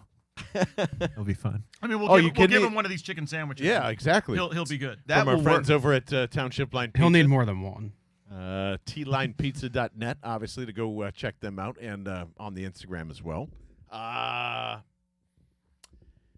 They will say, though, once Jalen Carter's selected, that Jordan Davis was the one that kept him in line at Georgia. And Oh, thus- and I will talk myself into Jalen Carter if they select him. Don't get me wrong. Yeah. Well, let's talk to Thomas real quick because Thomas Peterson's joining us again. Breaking the Birds does a great job covering the team on YouTube. So Thomas, look at this board right now. Thomas, can you believe this is happening right now? It's crazy out there. I was really confused with with Seattle's pick there. I mean, they have a pretty deep back end of their defense. They signed Julian Love as well. They have Kobe Bryant. They have, they have a Terry Woolen, like a bunch of guys in that back end there, and still got Devon Witherspoon. Again, just a friendly reminder that it's always this combination of best players available and actual needs. Like you want to get good players, and you just tell your coaches like make it work. But yeah, Cardinals coming up for Paris Johnson. That was Woo! Stunner. That was a I total was- stunner. I was about to flip double birds and curse at Jonathan Gannon all night if he went up and got Jalen Carter. But yeah, I mean, Well, we're let me getting ask it. you. I mean, Thomas, let's say the scenario falls. If for some reason they trade Eagles trade up right now, you can pick either Tyree Wilson or Jalen Carter. Who do you take? oh, Jalen Carter, like every single day. This is the point right now where we really get to see how these guys interviewed with the Eagles. We know how keen they are on the football personalities of them. They just paid a 24-year-old quarterback a massive amount of money, and they couldn't stop talking about his intangibles off the field and how smart of a player he is, and all these kind of things. We'll actually see right now how much that means to them. Because to me, if they're not trading up for Jalen Carter, like right now, they can trade up for Jalen Carter according to the draft value chart for about a 2024 third-round pick, and a little spice added onto that. We're talking late-round picks after that. So, I mean, if they really came out of that interview thinking, "Holy shit, this guy is great," we have we talked to the Georgia defensive coordinator. We talked to Nakobe. We talked to Jordan. All these guys are giving the praises for Jalen Carter. Why shouldn't they move up, right? Unless they have a guy who really like kicked the doors in the draft preparation and had like an interview where they just go, this is the guy and we could get him at 10. And I'm looking at Bijan Robinson at that point. I mean, we've heard all about how he smashed that interview. So I think if Eagles don't move up for Jalen Carter right about at this point, it has to be for a guy like Bijan Robinson, right? It's because they have a guy that they're very comfortable taking at 10. Yeah, because it's Howie. I mean, he just got a deal for tampering. Like he can do whatever he wants. So yeah, like if they don't get this done, if they don't move up and get a guy, I guess they just made the decision. I can't imagine he's not willing to throw in picks because even if it's an overpay, a little bit, at some point you have to throw the value out the window and just go, this is the perfect player for us, and fuck it if we overpay a little bit. We think he's going to be here for 10 years. If you want him, he'll find a way to get him, and he'll trade him. Exactly. That goes back to Buda Baker as well, and not just today, like over the course of this weekend, it's something to watch because like he's not gonna go for a day one pick, given his contract situation and everything going on over there, and like you said, like how he can make these things work, like he can make all the money work for that, if it's the player he actually wants. I mean, he has the quarterback structure now for a foreseeable future of 4 years where he can actually move around with this stuff. We got some news. It looks like Raiders pick is in. It's going to be Tyree Wilson. So right. I thought it was actually going to be Christian Gonzalez, but yeah, Tyree Wilson makes a ton of sense there as well. Yeah, the Raiders suck. They can take whatever they want, you know. This has been floated out there by our good friends. Let's go to the phones, who have been pretty good with the Eagles offseason so far. They're saying this is previously before the Cardinals were jumped up. They thought they were hearing 8 for the Eagles was going to snap and make that trade with the Falcons. So we will see. This probably be the time to do it. Otherwise, I would assume they're going to get got here, right? But I would assume the Bears aren't going to flinch 1 second if Jalen Carter's there at 9. No. Oh yeah. Oh, they're taking Jalen Carter. Yeah. So I think that if they can't get it done here, If they can't get it done, I think I'll be thinking that Falcons are seriously considering taking Jalen themselves. And they should. This is Chris Wood. This is lining up to. Will they take Bijan at 10? They're taking Bijan at 10. Oh. How would you feel if it's Bijan at 10, but just by some whim and Howie is going by his 6-shooter there, Thomas? If they're taking Bijan Robinson at 10? Yeah. I would have a small portion of my brain with all the logical stuff of salary cap and draft value and positional value and all that stuff. I'd have like 99% of my brain that would just be dancing, hooting, and hollering that we're going to see Bijan Robinson and Jalen Hurts next to each other. Like I'm gonna delete every single tweet that I ever had about Ezekiel Elliott and Saquon Barkley being drafted in the first round, and I would just go like full bonkers happy over having Bijan Robinson. Like it wouldn't make sense. It would be so unlike the Eagles. It would be an anomaly outside of everything else. But my God, would it be funny? Oh yeah. Sounds like you just get really drunk one night and then the next day you have the worst hangover for the next 2 seasons. I don't want to talk about it. But that night when you got drunk was a freaking rage. Oh, exactly. Boy, are you happy. Exactly. It's worth it. And that's what life is all about. Like the those honeymoon nights. was great, and I hated her for the rest of my life. Right. Yeah, and that's the thing. I know he's amazing. I know he's amazing. He is so much fun to watch. He's one of the best running back prospects I've ever seen in my life. He is just absolutely through the roof, undeniably great. But he's a fucking running back. I can't. At some point, I just can't do it. I love this draft. That's the thing that never comes up enough. Is there's so many great running back prospects in this draft that you can get 4th round, 5th round, 6th, because there's so many good prospects in this draft. So if they just sit tight, they could get a star. They could get a guy that runs for 1,000 yards right now this year in the 5th round. Raiders are picking, guys. So Raiders are picking. Yeah. So the official Falcons. My bad. Yeah. My bad. So Tyree, we're in the middle of the Falcons pick right now. So this is pick number 8. It's been rumored today if you believe it or not, that the Eagles were talking with the Falcons and potentially trying to get to this spot. Jalen Carter is still on the board, and we think he's going to go to Chicago. So, like, this is it. I mean, if they're going to get Jalen Carter, it's right here and right now, and can they get the deal done? It seems that they wanted to get to 8 for Paris, according to Let's Go to the Phones.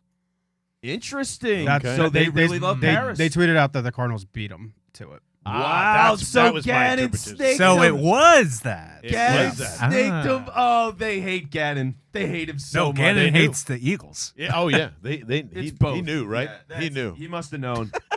I mean, when it's that's the disadvantage of being a Super Bowl team, right? You go all the way, so he's with you through that whole time, through all the scouting. He's probably sitting in meetings and going, "Yeah, I like this guy or this guy." And when they're talking about the draft, he knows.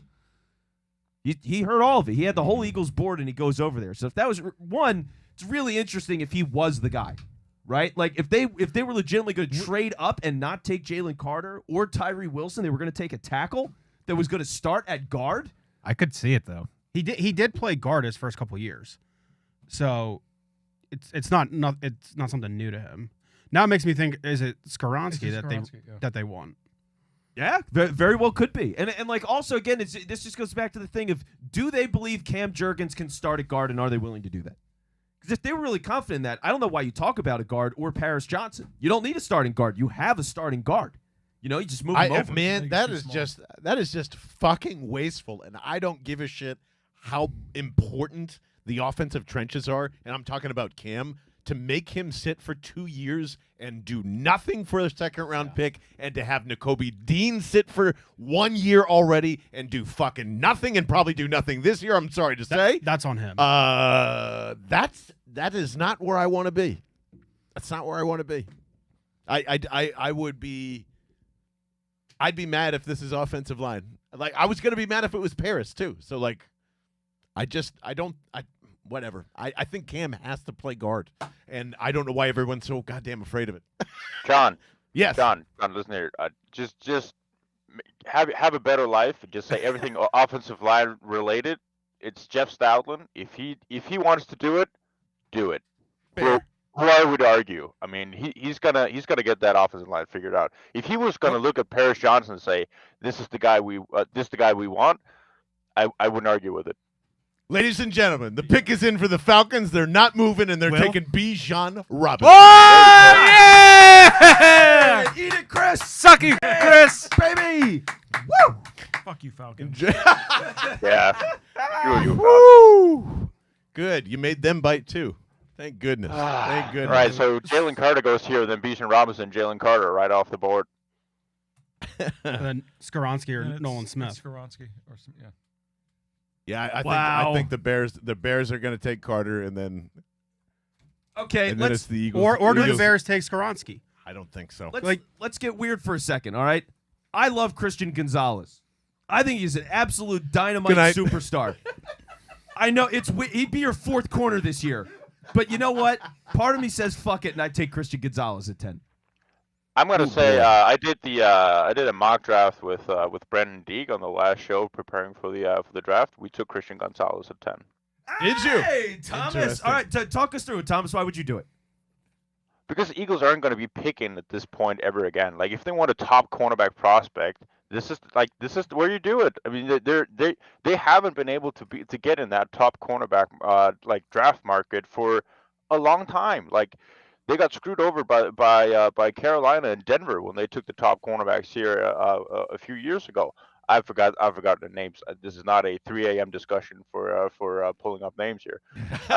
But Eagles are not going to be in a position to get a premier cornerback, hopefully, for the next 5 years. And so whenever James Bradbury is out of here, Darius Slay is out of here, who do you have? We've been talking about this for so long. The only reason cornerback isn't an issue is because they extended both those guys. What if they miss time? I mean, if Christian Gonzalez come in here, he has the athleticism of a DB to do every single thing you want on the field. You can slide Avonte Maddox back at safety at that point. Christian Gonzalez can play safety. I don't give a shit. Like Sean Desai, make it work. Like this is the thing we say. Like get good players, make it work for the defensive coordinator. Like that's his job. So if you get a guy, Christian Gonzalez athleticism is off the charts. He is one of next gen stats, most overall highest productive players in this draft, right there with Bijan Robinson, Bryce Young, and Will Anderson. Those 4 guys, put Christian Gonzalez in that group. Those are the top 4 players from next gen stats in this draft. I would totally take him. I just love it. Like I'm gonna give the weirdest comparison that I can possibly give when it comes to Christian Gonzalez. You ever play bubble hockey? Okay. Of course. You ever? Okay. Here's the thing about bubble hockey, I like right? what this is going. You're moving the player on the stick. You're going back and forth. You could do it at full speed, and they can twist. You can turn the stick, and the player's spinning around as you're moving it forward and backward at full speed. That's basically Christian Gonzalez. Like he runs so fast, and his ability to twist and stay in good position, and his awareness to swat the ball, and he's just one of the most graceful movers I've ever seen. And to do it at that speed is you just never find guys like that. So he's a technical masterpiece, and that's why I do it. Like Slay. I mean, I get it. He's going to be the third string corner for the outside, but like Slay's had injuries. He is an older guy. Both your corners are in their 30s, and it's okay. Slay's probably gone after this year. It's okay. Just, you know what? Fuck it. He's an incredible talent. I think he's the best talent left. And to me, honestly, I think he has a chance to be the best player in the draft. I'm totally fine with Gonzalez. See, now with Totally. Chris, now I like If you I again. can't have Bijan, I'm totally fine with it. Eagles are on the clock. Eagles are officially on the clock. So They wait, they is- moved is the- up. And they moved up to 9. They Oh, traded. whoa, they They traded. Whoa. Whoa! Oh. Carter. So this Well, is I guess it's we're not Carter, getting right? Gonzalez. It's Carter. It's got to be Carter. It's got to be Carter. There's no way. I can't There's no believe way you they do this. just traded up. There's Holy no way you shit. do this for the offensive lineman, right? You don't do this. No. Will Levis. Skoronski. Will yeah, Levis. Skoronski. It only cost a 4th round pick to move up 1 spot per Field Yates. Who Jesus cares? Christ, Howie. 4th round. So I don't even think they have a 4th round this year, so it might be next year's 4th rounder. They don't have a 4th rounder this year. That is next year's 4th round pick if they traded it.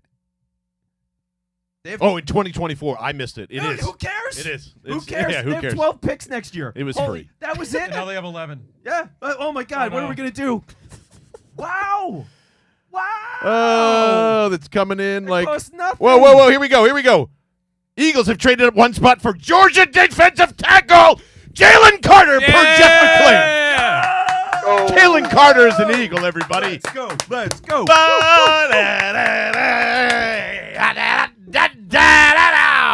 Yes. I mean, it's kind of anticlimactic, right? But it's fucking awesome. It is awesome. Anticlimactic. fucking awesome. I'm so they pumped. they got the best player in the draft. Yeah, He didn't even have to trade up to 1. He traded up to 9. Yeah. Play that tape, T, wherever it is, out in the ether somewhere. My Oh, God. He did it. If they He can fucking keep- got if they- Jalen Carter. If they can keep his head on straight, and if any organization can, it's the Eagles, right? Howie just got a steal. Whew. We've been talking about him pretty much all offseason here, Thomas. Jalen Carter is an Eagle. How excited are you right now? Unbelievable. I mean, that's just the guy we would, like, early in this whole draft process, you put on the tape of Jalen Carter, and you just go, yep, Eagles are not going to be able to pick this guy at 10. How many times have we seen, like, big boards of all of these guys who know football, Daniel Jeremiah being one of them. In the beginning of his draft process, he had Jalen Carter as a number 1 pick, like as a number 1 guy in this draft, just from a tape perspective. Then all the off the field stuff happens and he falls down. Now, obviously, that's a big part of it. There's going to be there's a massive deal with Jalen Carter where, like, is he this man child who's not going to be able to take his talent to that next level when he gets to the NFL? And like it's already been said, I think Eagles are the perfect situation for him to come in and get his ass worked around by Jordan Davis, who has been holding him to that high standard when they were playing together in college. I think this is a perfect fit for what the Eagles are doing with their front, and like this guy is going to be next to Jordan Davis and Hassan Reddick in a 3 technique, working against guards single blocks all year long. That's perfect for him, and he comes in a perfect situation to get everything right around him to just be able to focus on football. I would never say that he's like Fletcher Cox at all in terms of body makeup style play, but in terms of like the conversation I think is going to happen with Jalen, especially with all the offseason stuff that did happen with him, that does remind me of Fletcher Cox. That does remind me of all the guys that are, like racing cars and having fun and being at 20 and being stupid. Like that to me is not a person that you go, he's not going to be an anchor football player or whatever. That's a kid having fun. And just like Fletch, who went through that same maturity process, you're going to have to do the same thing here. Like it was a terrible situation for everyone that's involved. And I'm not trying to just put it away like it was nothing. It was a fucked up, terrible thing to happen.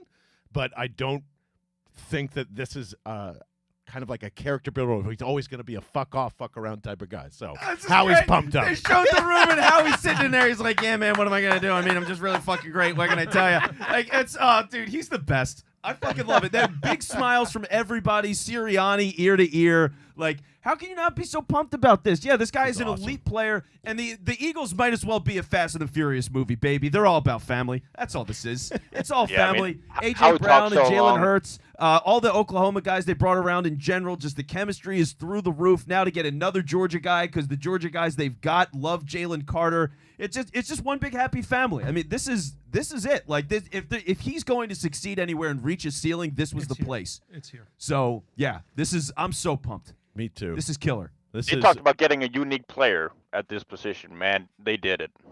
Yeah, I mean, Thomas, this was the thing that stuck out to me the most when I watched Jalen Carter. They had him spy the quarterback occasionally. He's a defensive tackle. He played everything. He lined up in wide 9. I mean, he was all over the all over the line. Like, he played zero technique, wide 9. He could spy.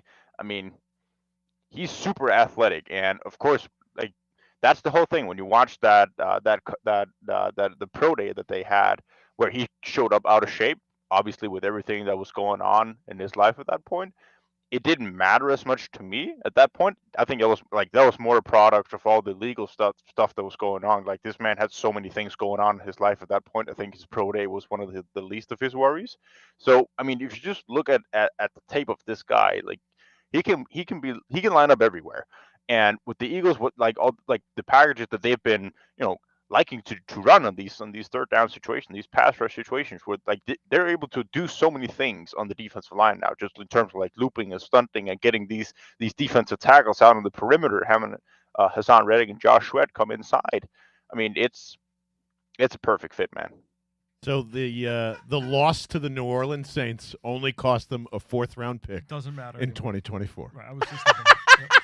It didn't ultimately matter, and Thomas, everything you said is right on, man. I mean, this is going to be pretty damn exciting. While I have everyone's positivity, my mind has shifted completely now.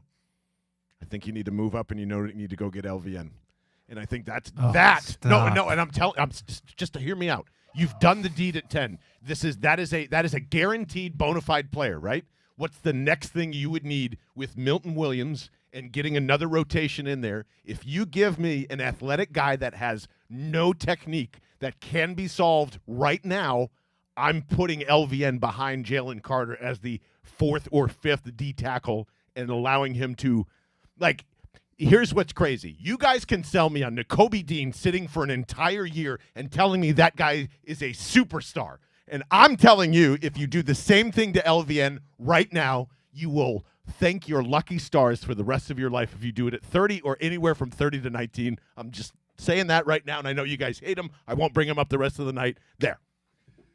Woo! Yeah, don't bring him up for the rest of the night.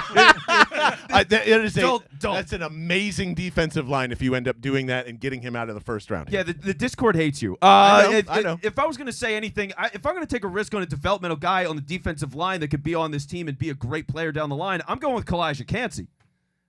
And Thomas, that's your guy. I mean, I would go take that project and have some fun. I mean, what you could do with a line that I'd be fine with that too. Yeah, honestly. like Jalen Carter, Kalijah Cansey, Jordan Davis, Josh Sweat, Hassan Reddick. You could do a million things with those guys. It'd be so wild. Man, Jalen Carter. I love that guy. I mean, Kalijah Cansey, man. I think that limits it a lot at this point. I think Eagles going to go, they can now afford to look elsewhere. They don't have to address the defensive line. They had to at some point.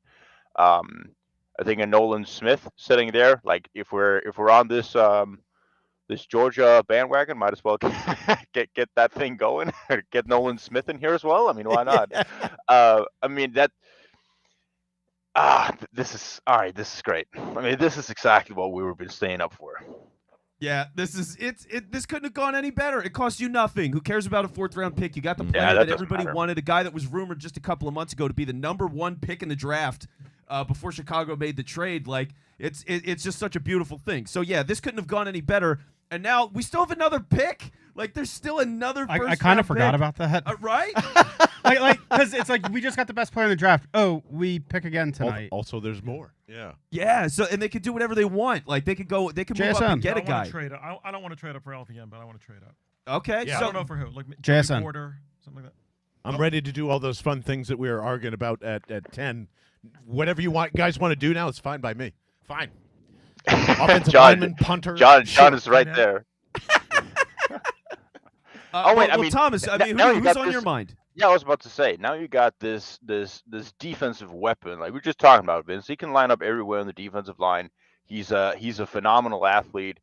Now you go get the opposite side of the ball. Bichon is gone. That sucks. We all had everybody was like, would like to have that chance. Jahmyr Gibbs is an offensive weapon, right? I mean, if you want to have a guy who's the equivalent of a Jalen Carter on the offense, you can move around, you can do a bunch of stuff when he's versatile. Like the man can play wide receiver. Like, I mean, you want to get Quest Watkins off the field, slide Jahmyr Gibbs right in there. And I think if Eagles want to secure that, if they can get out of the first round with Jahmyr Gibbs and Jalen Carter, I'm not going to sleep until September. Like I'm gonna be. Yeah, I mean, it's one of those interesting things, right? Like, you think about running back and where the position is and where should it go. On some level, I think if you're going to draft a running back, part of what makes them valuable is you want an elite receiver at the position. Exactly. And- You want them to be a weapon.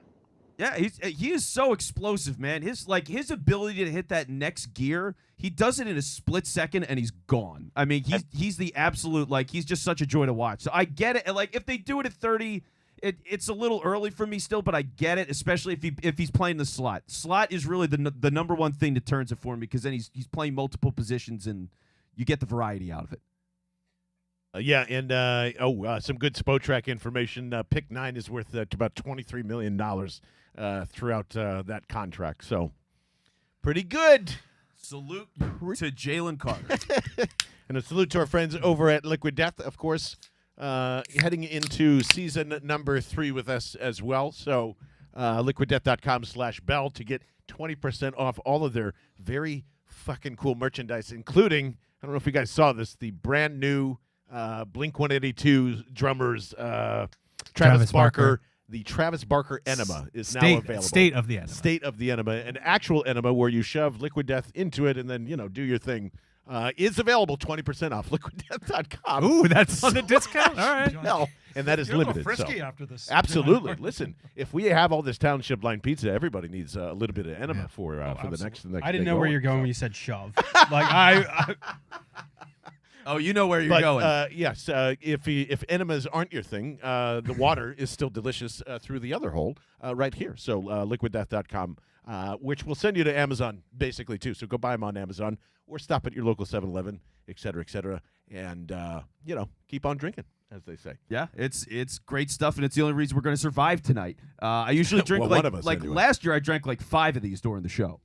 I just it's just so much talking and everything. I was so hyped up and then very sad that I just drank a lot of Liquid Death. But now it's exciting. Like there's so many good players because like 10 was an ugly place and I thought there was only a few guys that they could get, and now you got the best case scenario. So like looking at 30, there's so many good players. Like one of the guys we talked about before, Thomas, for example, like BJ Ojolari. I love that guy. I would take him at 30 in a heartbeat. Yeah. So like let's see what happens with a guy like him. Speaking of that, Thomas, you might get your wish as Adam Schefter. You ready for the most cryptic tweet ever? And by drafting Jalen Carter at number 9, Eagles Howie Roseman's record remains intact that he's never drafted a running back, corner, tight end, or safety in the first round. Next streak to break that comes at the 30th pick overall. So I guess that doesn't mean – I thought it was more cryptic than that. That's just all right. Well, it is. That's a weird thing to put out. like, why would you say regardless. that? Yeah. it's a Does victory that mean lap. he's drafting one of those people? He's just letting all the Bijan people know that he knows. Okay, that's all it is. He's putting them on notice. Shefty hasn't forgotten. He won't forget. But look, speaking of safety, Brian Branch. Anybody? Can I get a Brian Branch? Brian Branch in the chat. You can get a Buda Baker. but you can't get a Brian Branch. Why not? Why not? Because it's the first round, and And he can do everything, and he's good at it, and he did it at Alabama. What else do you need? you love safeties, man. He does. You I love do. That's your- They're a that's- good that's- position. That's his brand. Actually, Thomas, you'd probably be the most Whoa. objective person right now. It's Whoa. spaced out. I was looking at Jalen I thought Carter. they were Darnell gonna- Wright. I thought they were going to go with Skoronski. Whoa. Darnell Wright goes number 10 overall to the Bears. And I didn't know No, they that. need offensive tackle help badly. Yeah. But I thought it'd be Skoronski. Like, Skoronski's going to the Titans right after, per Albert Breer. That is such a Titans pick. That's the most consummate bullshit Titans the pick I've Will ever Levis seen. slide. So the Interesting. Bears obviously wanted him at that spot no matter what. yes. Yeah. Yep. So Pat Fitzgerald is just going to go into the Bears front office and just beat everyone up tomorrow. That's what I think. too. Like, Good God. I don't know. Yeah. like it may reach a point where he just says, "Let me just coach this team, so I don't have to watch them." Does it suffer. not matter what the Bears GM or operations do? They just like try and do the smart thing every single year and just like, what are you doing here? I don't know. I would take Skoronski. Like, Yeah. you got the local kid. Hmm. You got to protect your quarterback. Just They're outthinking themselves. Man, oh man, oh man. this feels like an early year Howie pick. Yeah, something exactly. You know, like- just kind of like we're gonna do it this. Yeah, like you were saying, like be the smartest guy in the room, and it's like you're not. Right. Exactly. This is fun. I just This like is- yeah, this you, is you so get all chill. these mocks and people come up with all this shit, and then they're like over time it's just like after a million mocks you tend to get consensus generally of like where all this stuff is going to go. Like the internet just decides over time, and then none of that happens. You know, it's like it's so much fun to see the chaos on draft night because it's all bullshit beforehand. It's all bullshit. Yep, except for like three people. I would say like Schrager was 30 for 32 last year, and he's kind of on course for that. Yeah, there's like three people that know what's going on at all times. Yeah. Well, how about this? Like Thomas, I mean, we've seen 10 picks now, and the Skoronski report for the Titans at 11. Outside of Jalen Carter at 9, what's the pick you've liked the most so far? I think Tyree Wilson made a ton of sense. Yeah. I really think the Texans had a really good 2-3 there. And man, Daniel Jeremiah nailed that trade up scenario. It's so wild. In his what mock a, draft. What a pick. And the fact he did it yesterday, it wasn't like Exactly. yeah. That's pretty wild. And no, but the Eagles had the steal the draft so far. I mean, if Lions are going to get Christian Gonzalez at 12, that's a really good pick as well for them. That's a masterpiece. I mean, if they took him at 6, I wouldn't have blinked. So now to get additional draft capital and Gonzalez, who's a perfect fit for them, like my goodness. Yeah, they knew too, obviously. That's awesome for them. Well, for you guys, I don't know. I think he's going to crap out in Detroit, but Well, yeah, they'll take him now. Not a great He doesn't record have to there deal for with them. Matt Patricia. He's going to be fine. Jalen Carter's going to have to. He's not a linebacker, but he's going to be in the room with him. How'd you like to be a Saints fan right now? Ew. oof. Oh my! I'd never. Derek Carr. Derek No, Carr. oh. I mean, seeing us get Carter. Ouch. Yeah. Yeah, And I as a hate- and I Saints hate fan, the man. Saints, man, and I hate them. This is great. Yeah, they're a garbage franchise. I just don't like them. But yeah, it's just falling so well, and like now there's so many things. It's hard to get like I'm trying to I'm really having a hard time thinking of a scenario at 30 where I'm not happy. Well, LVN, I mean fuck him, but outside of that, Fuck him. I know you love him, John, but fuck him. Yeah. So outside of that, it's like there's just so many good players. Yeah. There's- I'd rather have Gibbs, I think, over LVN still. That's just there's two. Thank you, John. You're still a reasonable person. Oh yeah. I would just still Sometimes. I'd be excited about it. Sometimes. Yeah, Gibbs. Like I told you, Thomas. I think he's a better running back than Bijan. I know that gets a lot of hate. Bijan is a special player. I'm not taking anything away from him. I think He's a different type of running back. Like Exactly, yeah. It's the eye of the beholder. It's what you're looking for in your offense. Where Jahmyr Gibbs in. You can absolutely make the case that he would make more sense in an Eagles offense than Bijan Robinson would, and that he might have the better NFL career given like put in that situation. Because when you have Jalen Hurts always stalling a defensive end and a linebacker on the backside read on zone reads, and you have a Jahmyr Gibbs who could take full advantage of that and hit that hole in a split second, and he's full speed. I mean, that's just different than having a type of running back who's relying on contact balance and making two guys miss. Like the whole point of Jahmyr Gibbs in an Eagles offense is that he wouldn't have to make people miss. Like he has that lane in front of him to just hit it immediately. Whereas a Bijan Robinson make more sense in like a power type offense where you're following one block and then you're making everybody miss after that. So I think Bijan has the better fit for what the type of running back he is in Atlanta, but I could definitely see Jahmyr Gibbs having the better career of the two of them if he gets that fit in Philadelphia. Yeah, like that's the thing. Bijan is a perfect fit for Atlanta in the way that their line blows, and he's going to be able to mitigate some of that. He's going to be the one, yeah. Yeah, like he's going to prop that up. His vision's amazing. He creates all this space for himself, and he's going to be a star there. So he's going to look good, but they're also going to win 6 games, and nobody's going to give a shit. So, like, what'd you get? You know, you're going to sell jerseys, and you'll make people happy in fantasy football, I guess. They'll watch you for a couple of minutes on Red Zone. But, like, outside of that, I just don't think it matters. So, yeah, like, Gibbs, that's totally fine. And then for other guys, like, is there any outside of, let's say, outside of JSN, is there any receiver you would consider, or let me add tight end? Is there anybody that you would take at 30? No. Not a single guy, really? No. The only tight end that I would consider at that point is at 30 would be a guy like Darnell Washington if you're having an expectation of having a 12 or 13 line set where he's your extra offensive lineman. And then kind of molding him into more of a receiving type tight end as you go along. But that would be the only guy for me that I would pick at that spot. I don't think Eagles are going to I don't think there's a receiver at that point that I would like more than what's going to be available at other positions at 30. You mentioned Brian Branch yourself, another guy that's just a freak athlete and like a hitter. He'll make a ton of sense. There's going to be a tons of offensive line depth there. There's going to be a tons of defensive line depth there. A running back of special character if Jahmyr Gibbs is available. Whoa! The Lions are taking Jahmyr Gibbs at 12. What? Oh, wow. Speaking of. Buddy! Whoa! Someone is missing Jamal Williams. Gonzalez remains on the board. Wow. Oh, Wow, my God. That is some... Well, that goes all that talk about Jahmyr Gibbs. Holy hell. Wow. I don't even know what to say. They have a stud running back there already. No. They let Jamal Williams go.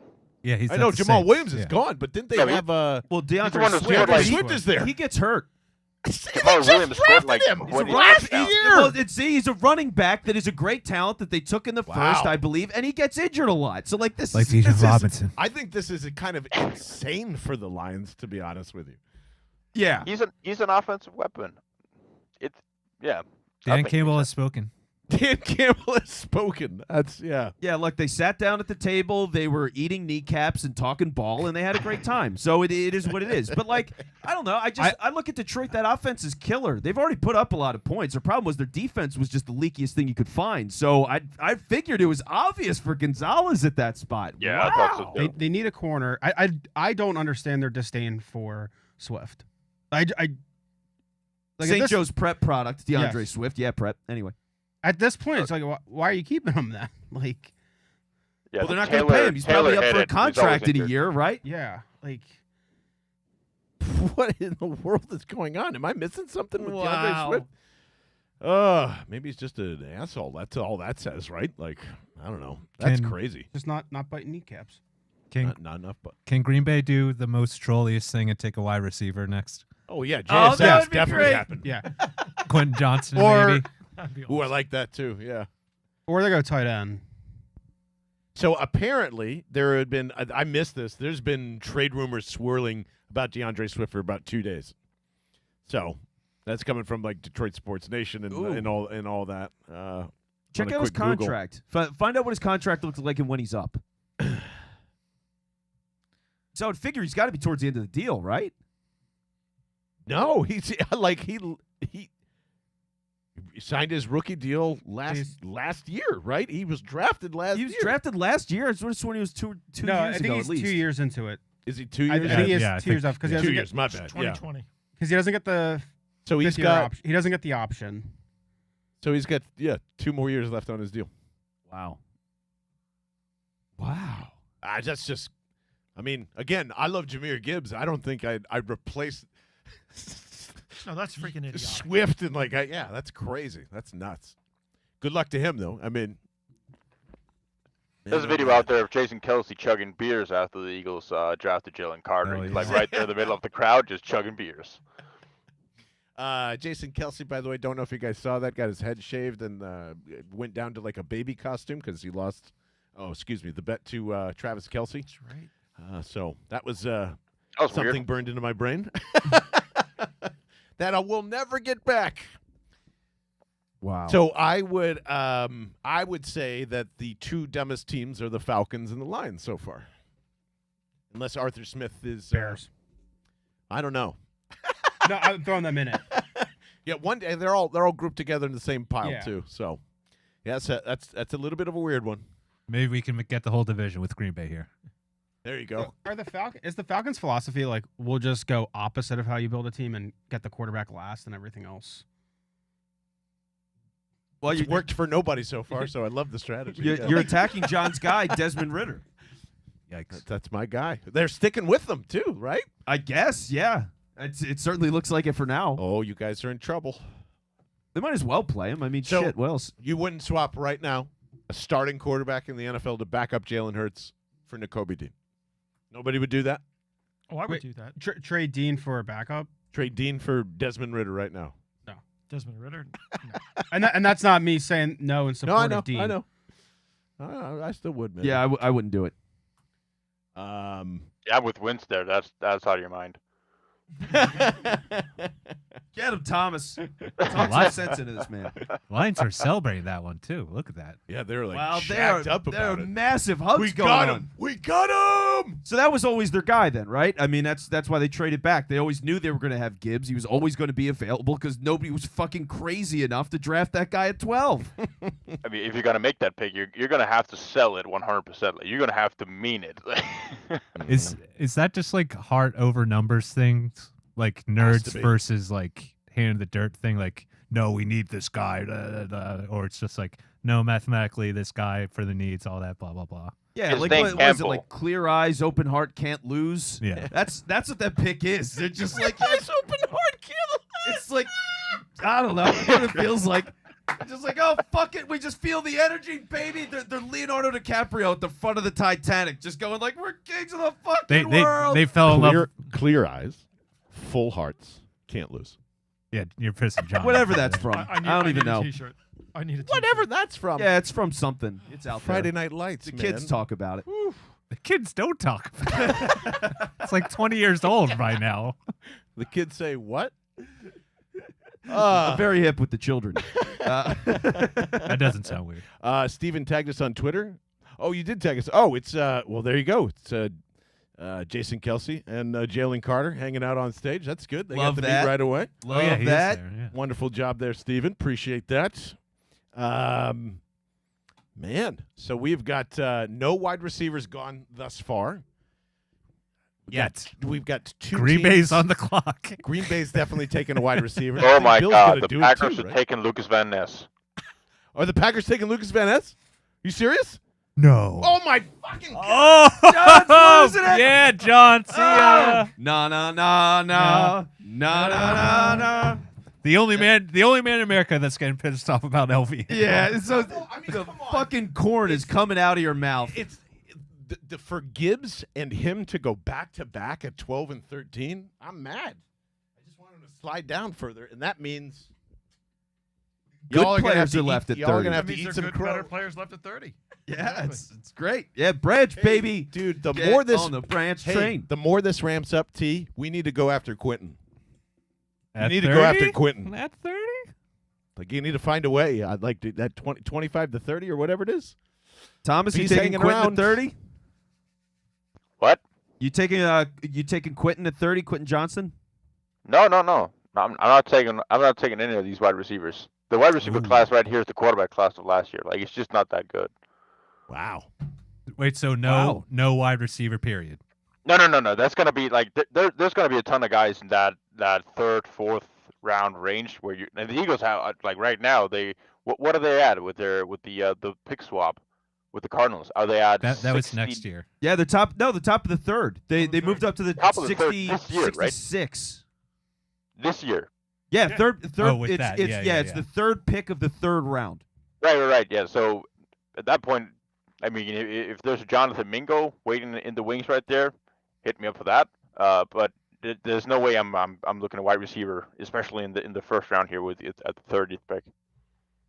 Yeah, It'd be tough to see them do it. Quentin Johnson's the one guy I think I'd do it with, but he's more of an outside guy to me. So it's Yeah. like you'd run Smitty in the slot occasionally. You'd do that a little bit more. It's tough seeing the Eagles actually pull the trigger with that at that spot. Yeah, I don't Yeah. think he's exactly a fit for them. Yeah, so I don't really believe it. I It'd would be take. cool. Is it Mayer or Meyer at Notre Dame? Because I'd fucking take him. Mayer. Mayer. Michael Mayer. I would take him. That guy's I- a stud. Yeah, I think he's incredible talent. at tight- Like he's so good. It's like you don't even consider him like traditional tight end. But yeah, he's Jason Witten again. Like I would take Jason Witten again. Here's my argument, because I know Thomas, you didn't think any of these guys are worth it. So I'm gonna lay out the case. I'm going to sway you, Thomas. All right, believe in me. So here's the idea: you put him in. He is more of your traditional tight end because he's a big fucking bulky guy. So he's going to be on the line. He's got an can block. attitude as a blocker. He'll kick ass with Stoutland's coaching. And then he can catch passes and make good plays in the middle of the field. So you run that, you have Goddard out there, and occasionally put Goddard in the slot. Screw it. Or move him outside and have Smitty go in the slot. Like, I think you could just move stuff around and do some wacky things, and you can just beat the shit out of people, really. I mean, just the physicality would be through the roof. And Goddard is older now than Ertz was when the Eagles drafted Goddard. Interesting. As Lucas Van Ness gets a nice Packers hat on and smiles. He doesn't have to move far. Yeah. He's thankful for that. Nice, easy commute. So Michael Parsons was on Bleacher Report's stream, and he said, "I'm just sick to my stomach right now," and he almost walked off the stage when the Eagles pick went through. Wow. Wait, who said that? I missed. Michael Parsons. Oh! He's such a fucker, man. I'm sick to my Man. stomach right now. Love it. Where do you think Nolan Smith's going to go? Ooh. Yeah, Wow, that let's see what's coming up. that is starting to That do would be a. tasty. I would say if he gets past Washington, that's like major slide territory, right? Or beginning to be. Yeah, I mean, some of the teams coming up here, I think plenty of these guys could go after him. Patriots right now on the Patriots clock. could do it. Yeah, Jets. Just because YOLO, they love it with the defensive coach. Commanders, Steelers. If he's not a Pittsburgh Steeler, Oh yeah, that's yeah. a consummate Yeah. Steelers pick. Yeah, it is. Wonder what the Jets are gonna do. Just because, I mean, they're all in at this point. Yep. What'd you think of that trade, Thomas? What'd you think of the Rodgers trade? Love it. It's gonna make it so much more fun to watch the Jets. Yes, thank you, Thomas. It's true. His cap hit is like $100 million in the second I year. just don't understand why the Jets had to give up so much for it. Like I thought in that situation they had all the leverage in terms of like either Rodgers was going to Steelers sit on the trade. bench in Green Bay for $1 million, like or $100 million, or yeah. And there it is. Here comes the Pittsburgh Steelers. Oh, Steelers they're just- gonna do it. They just traded with the Patriots. Yeah, They're come gonna on, do it. come on, give me Nolan Smith, baby. Nolan Smith. No. Give me it. I want to see it so bad. I could just see Mike Tomlin sitting in the film room and just like frothing at the mouth for this guy. Another 8-9 season. Also, Michael Mayer's kind of a Steelers pick. Like, I know they don't need a tight Yeah. end, but like he just looks like a Steeler. Yeah, he's got that like big bulky. Yeah, they love that kind of guy. Yeah. Man. Oh no.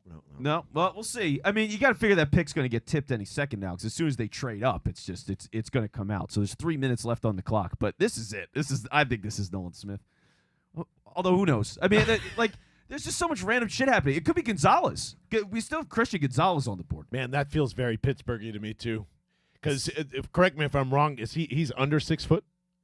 I think Gonzalez is like right around 6 foot. He's 6'1", 6'1", Oh, okay. 197 Wow, is what he got from the combine. It's actually tall for like what the Steelers typically like for corners. They like those like 5'11", 5'10" speedsters. So I think this. You know what? I'm going to bet this is Gonzalez. That makes sense, right? And then that makes Nolan sense. Smith ends up, with New England. with New England. Or That would like that would totally track. But because the thing is for Pittsburgh, I don't think you ever imagined a scenario where he's available. You just assumed he was going to be gone by Detroit at 6. So when you're sitting there, like, what are the odds? I mean, what were they that they just traded up from? They were a couple of picks below that. They were like 16, maybe. Yeah, 17 from 17. up. Yep. Yes, they were at 17. They didn't think they had any shot at that guy. Although they're showing Broderick Jones right now, who I think stinks, by the way. That guy is so raw. And there you go. That's the Steelers selection is Broderick Jones. Whoa. I hate it. I That's think it's coming an from awful Connor pick. Hughes. Yeah.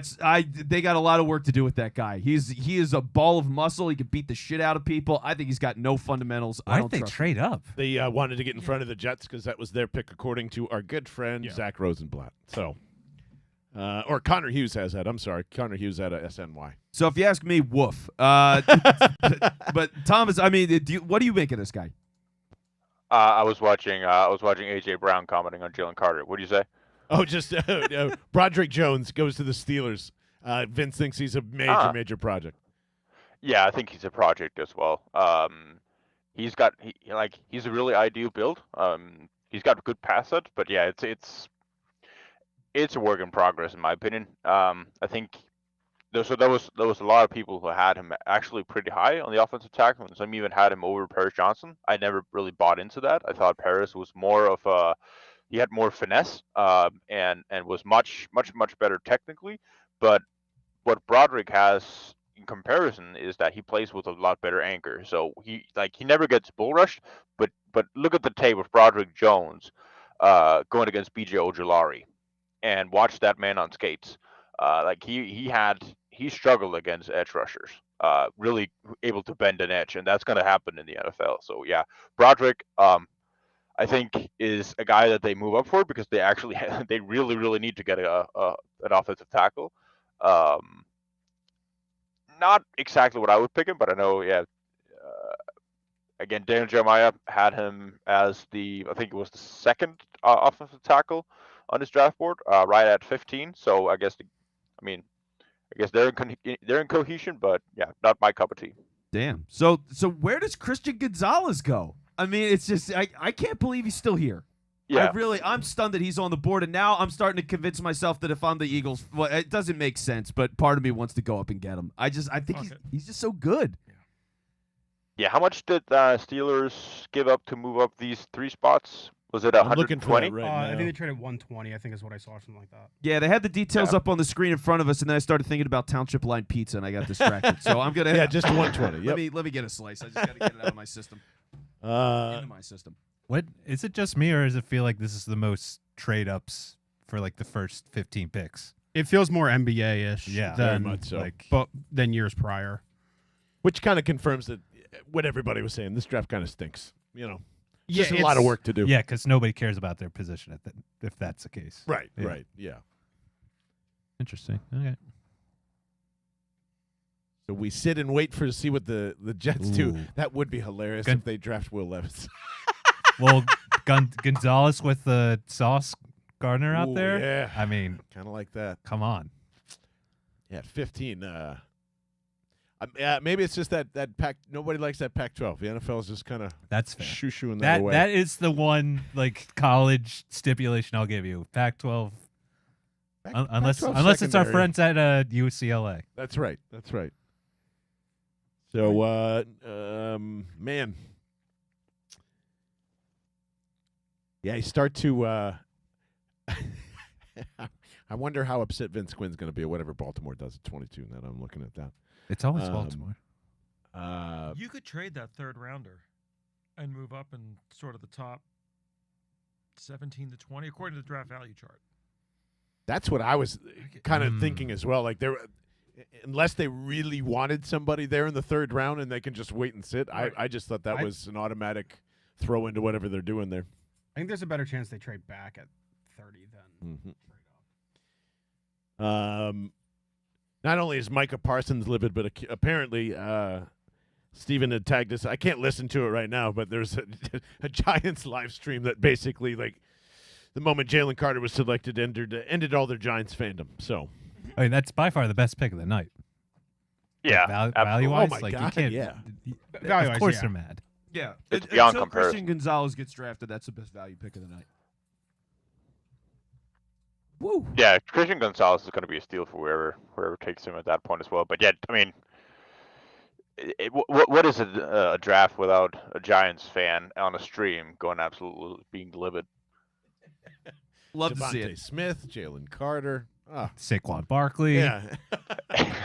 Well, I would love to see how Giants fan stream reacts to Bijan at 8 or Gibbs at 12, right? Like, they did Saquon in the top 5. Was he like 2? No, who's two? There's two. Yeah. Joe and Howie were on the phone. I think I just saw. Did I see Howie Roseman and Joe on the phone? What? Howie Where? Roseman is What? always on the phone. No, don't get me excited like this. Don't get me excited like this. If they did go up, it has to be Gonzalez. It's Gonzalez or Nolan Smith, I guess, right? Oh, Gonzalez. Tell me it's Gonzalez. What are the I mean, I wouldn't be surprised if it was Nolan Smith. I'd rather have Gonzalez, but Maybe I'm the outlier. I would take Nolan Smith. John, Gonzalez or Smith? I'd probably take Nolan Smith. Chris? Oh, Gonzalez. I want a corner. All right, T. Gonzalez. I'm or good Smith? with either. Pick one. Yeah, come on. This is Gonzalez! America. This is America. You have to pick one. Yeah, Gonzalez. I'll go Gonzalez. Right. Team Gonzalez. There we go. Thomas, Team Gonzalez over Smith. Over Nolan Smith? Yep. That's a tough one. Shit, I'm going Nolan Smith. Woo! Completely split. All right.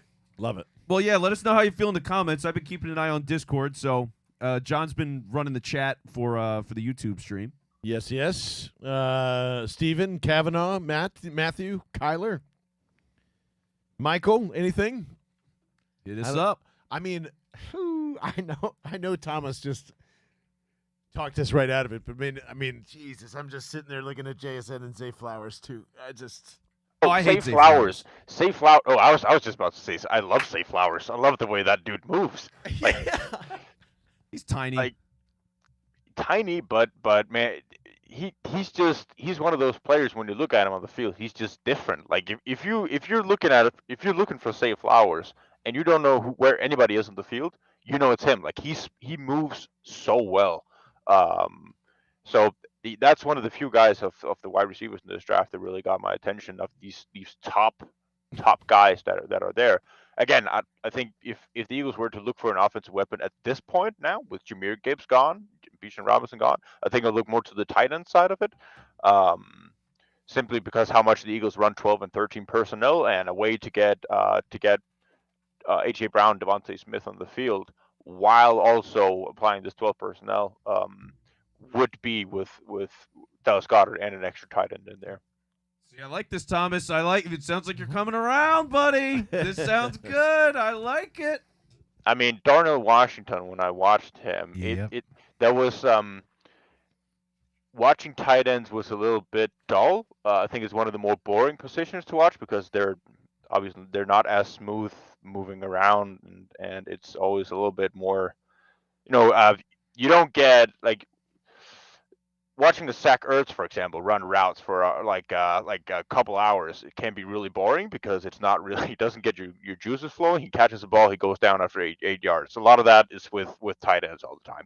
When you watch Darnell Washington, you just see this huge man who's built like an offensive tackle with the like 99th percentile arm. It's a like, joke. It's It's a an little joke. absolute It's a joke. Yeah, it's couldn't say it better. It's a joke, and he is he's moving people on the defensive line like it's nothing. Like, did you see that video from the combine where they're pushing sleds? He just picked it up and he just continuously walked down the field with it. And then right after that, you see, like, I think it was Sam Laporta who did it right after. Sam Laporta, not a small guy, and he just with all the explosive power that he had, he chucks at the sled and he moves it about half a yard and he just keeps chucking his legs, and it's like you watch those two in comparison and it's just so clear. Like, if you ever were to take a tight end and convert them into an offensive tackle like with Jason Peters, Darnell Washington would be my very best bet to be able to do that. But then again, he's also more of a receiving threat. Not that he's got shit hands, let's be honest. But he would be more of a receiving threat than Jason Peters ever was.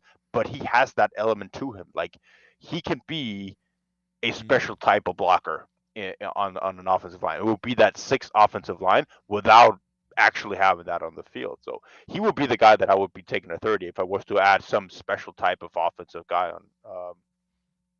Thomas, the Jets are picking here, and they go with the rival Iowa State defensive end, Will McDonald, the fourth here at pick 15. So a tiny bit surprising there, but I don't think that's surprising considering. I mean, it felt like he was going to land anywhere from now to 30. So First time Iowa State player's been drafted in the first round since 1973. holy shit, Jesus. My God. Cyclone knowledge over on my left. I love it. That's, Wow. I heard Scott Docterman say that as I was walking over here today. Good old Scotty Doc. Love it. So, I don't know. When do you start thinking about making more phone calls from a 30? Well, it's like At that's 20? I don't know. I mean, like, it's just going to be a question of, is there a player that really stands out as a guy you have to go and get?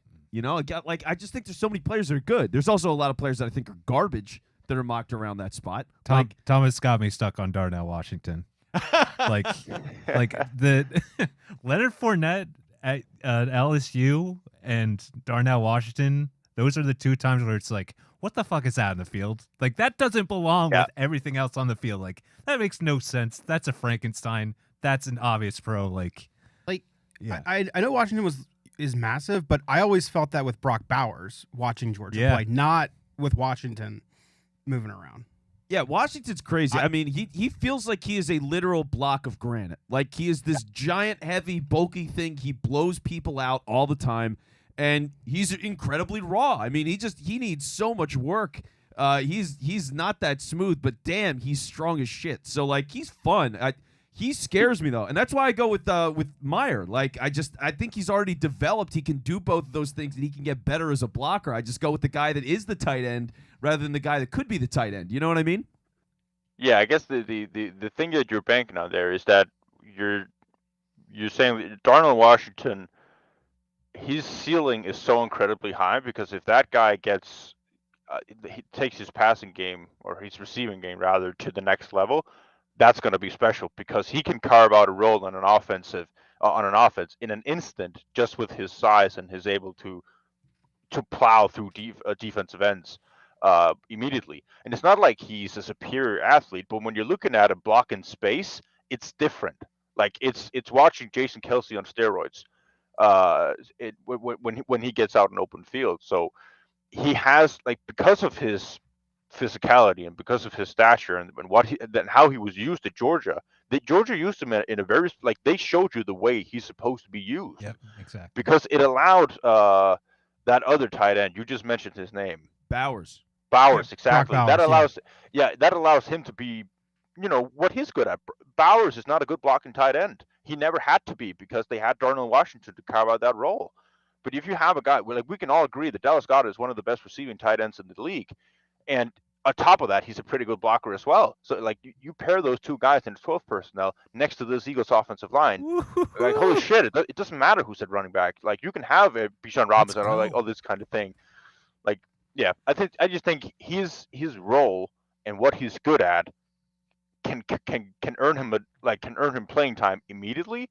And then you look at what is his ceiling if we develop that receiving game down the line. Well, I'll say this. It's a garbage play, and it shouldn't exist, but he's a great tush-push player. Get him in there. Push that Hand him tush. the ball. Yeah, get him under center and snap the goddamn ball to him. Yeah, let's go. Actually, speaking of, there was a clip when the Eagles drafted Jalen Carter here, where Jalen Carter lines up at fullback and he plows through a linebacker That's on what an they did ISO with, run. Davis last year or the year before. Yeah, exactly. Yeah, so Jalen Carter took over that role in their very specific package there. Do you remember the story about Fletcher Cox being the guy who was in there for the tush push, and they never ran it because Fletcher was a little bit premature in how he was pushing Jalen, like before the ball was snapped? Jalen Carter would be the perfect tush push player to have in there. Too bad Vince wants a band. Yeah. Yeah, I do. It's a garbage play. It's not. Yeah, but nobody listens to Vince anyway, and neither does the Ooh. league. The league doesn't want a ban. It's going to keep happening, and yeah. Yep. We'll see if I'm accepting the loss, but I'm right. Damn it, I'm right, and I'll die on the hill. I Alex guess we'll Nix see. on the old YouTube checking in on Brian Branch at 30. You're trying to make friends with Vince Quinn over there. We were just talking about that earlier. Honestly, you could select anybody at 30, and you could sell me on it because it's 30, and who cares? But what do we got Is there there? a woe over we got a here? woe.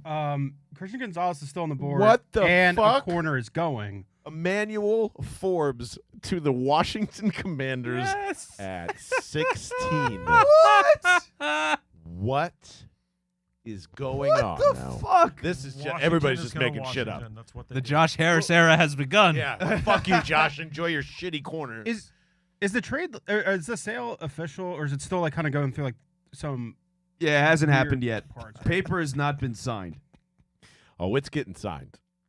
It is getting signed for more. Congratulations to every Commanders fan that thought there was good news along the way. Yeah, I feel like Chat GPT just drafted for you. Yeah. Wow, and they're showing Will Levis just Ooh, sitting there in the draft room, Hendon like Hooker. totally miserable. Oh, he's going to go before Will. Ooh. Yeah, I would. Right? That'd I be would take big. Hendon over. Oh, I would. Levis. Yeah. Yes, for Yeah. sure. Especially if I'm like someone like Minnesota, you can afford to sit Hooker for the year. Like he's not going to play this year anyway. Yeah. I don't want to get too excited in another ball realm, but the Atlanta Hawks are right now Yeah, beating the Boston Celtics I 88-85. I saw that. in the third. So that is exciting. Woo! Totally forgot that was happening. All right. Well, I mean, I'll the keep you Atlanta posted Hawks on in the that. second round. What could go wrong? Yeah, right. Jesus. Nothing. Absolutely nothing. The Sixers are a dead franchise. We all know it. That's why we like the Eagles. That's right. Yeah. Yay! Woohoo! Go Birds! All right, so all the interesting names are still on the board. Nolan Smith is way further down the line than I thought he'd be. I honestly thought it was going to go Carter, and where Van Ness was, I thought Nolan Smith was a dead ringer for the Packers, and I actually don't think that's a great fit for them. So, whatever. Can you Whatever. imagine actually getting? It's just another reminder. Nobody knows anything. It's just like the way people evaluate it and all this group think, and then what happens in the draft are radically different. Radically different. I mean, I looked at lists where Forbes was listed as like the 6th best corner in this draft. So Yeah, I saw people linking him to the Eagles at 30 sometimes. Like, yeah, I mean, like just offhand, It's- I like Keely Ringo. I'd take him over in a heartbeat. I'm trying to think. Who else? I'm Well, sorry to Gonzalez, interrupt. obviously. Perland Zerline, if Levis doesn't go from now, in between now and 19, oof, he says. Well, yeah. If Let's Minnesota doesn't take him, it's a large thud, I guess, for him. let's run through some of the teams that are going to be coming up in the draft here, right? Because if you're looking at the order, so what he said, 19, Yep. which is the Tampa Bay Buccaneers, who do not have a quarterback. They have Baker Mayfield and Kyle Trask, so they don't have Trash. anything. So after that, Seattle, probably not. Chargers, definitely not. Ravens, no. Vikings, I mean, like, maybe, but if you're gonna- you have Cousins. I don't know what the point is of getting Levis. that's why I say I would take Hooker because he's coming off that ACL injury. He's not going to play, so Yeah. you might as well just be like, all right, you're going to sit for the year. Also, isn't Hendon Hooker like very old or older? He's 25. He's one of the older quarterbacks. Yeah, because I remember Brandon when he Wheaton was. territory. Yeah, I almost. remember when he was at Virginia Tech and then transferred. Yeah. But last season was so much fun. That was a fun Tennessee team this season. Yeah, Yeah, it was. with Jalen Hyatt too. I love that Yeah. guy. He's electric. Oh, Jalen yeah. Hyatt's awesome. Yeah, he's incredible. Oddball. Thomas, how do you feel about Jalen Hyatt if he randomly became the guy at 30? How do you feel about him? That's a no. Why do you keep asking me about these wide why is receivers? that so Vince? hysterical to you? Why do you keep Yeah, asking Tom- me about these wide receivers? Because I'm curious. For me, I think Hyatt is ultimately he's a number 2 wide receiver. At that's his ceiling. He's a 2, and he's probably more of a second round pick because of that. But he's electric, man. I think once he hits that top gear pretty fast as well. I feel like it's just first step and he's gone. And I just love watching guys like that. He's a good time. Ask and we shall receive. Ian Rappaport, the Commanders sit and pick Emmanuel. Soon to be new owner Josh Harris was not involved with the selection, but the review process is moving along rapidly. Could be sent to the finance committee soon. So there you go. Officially unofficial, but will be official shortly. You prick. So is this Dan Snyder tanking the Commanders before he leaves? That'd be so Enjoy fun. that. It's a fuck you pick. Such He a just Dan is like, Snyder thing to do. it's got to be Forbes. All right, I'm out. I'm selling. Dan Snyder should trade us Chase Young Yes. if he really wants to. Ooh, that's spicy. I was talking about that last night.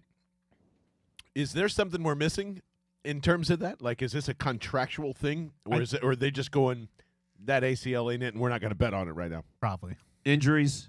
Yeah. I think it's a mix of that, the new ownership. How much power does the GM really have?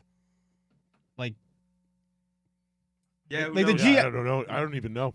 The GM probably wouldn't be able to move up and get a quarterback today. Christian Like, if Gonzalez, if- the Patriots. There you go. There it is. Bill. That's a great pick. You son of a bitch. That's a great pick. God damn. Yeah, if that's not a perfect fit, I don't know what is. I'm looking up right now. Bill Belichick drafted corners because I don't think he's had good success with that. That feels like, that feels right.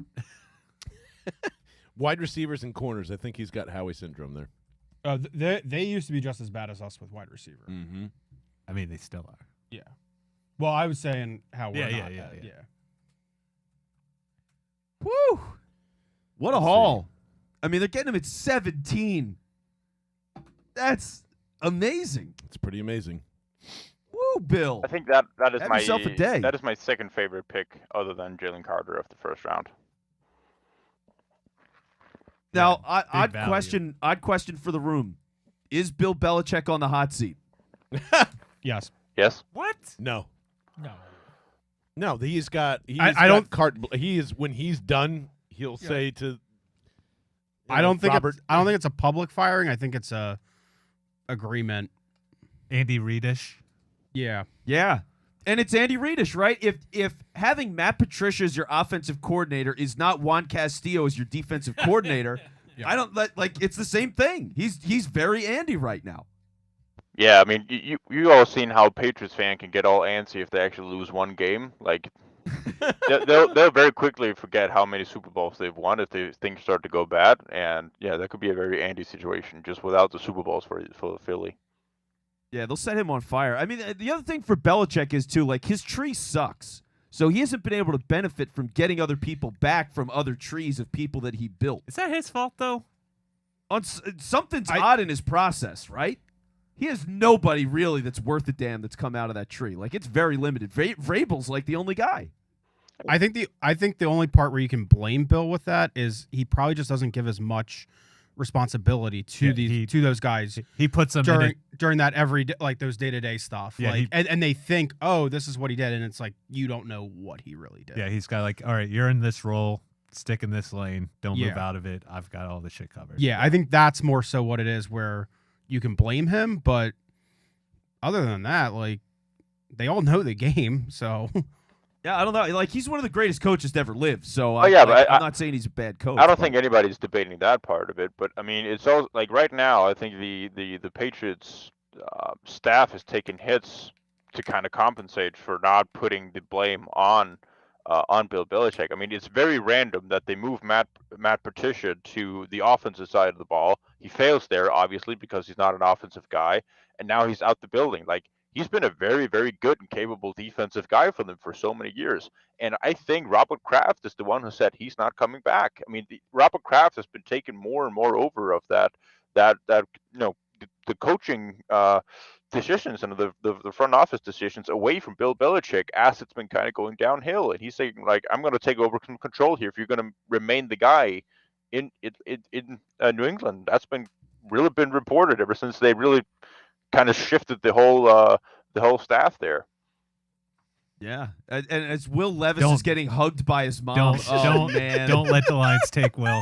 Come on, Lions, you can do better. This is poor Don't Will do it. Levis. He's dying on national television. Oh my God. Man, I told you I shouldn't have come here. I thought it was always weird that he was mocked as a first-round guy. I never saw it. Never got it. I never got for the amount of negativity that went to CJ Stroud in the last week. Yep. And nothing went to Will Levis. Is why Incredible, I actually hate the whole draft process. But I think that's I think that stuff comes from teams, and they want that out there. Which I really hate that they Absolutely. That's do what's that. Yeah. nuts about all this shit. Yeah, it's third grade flirting. Yeah. They're like, oh, you're stinky, which means I think you're cute. You know what I mean? Like, it's just fucking nonsense, and it happens all the time. It's just how these teams love to do it. They're a bunch of babies on some Such a level. bunch of babies. Yeah, like they just can't keep their mouth shut. They're just like, yeah, we gotta say bad things about him and his family, so we hope somebody else doesn't take him because of that. Like, okay, if you're just making is that shit right? up, Yeah. Well. teams are gonna know if you're making shit up if they're investigating the guy. You know what I mean? Like they'll figure it out. So it's more like they're just messing with us than anything else.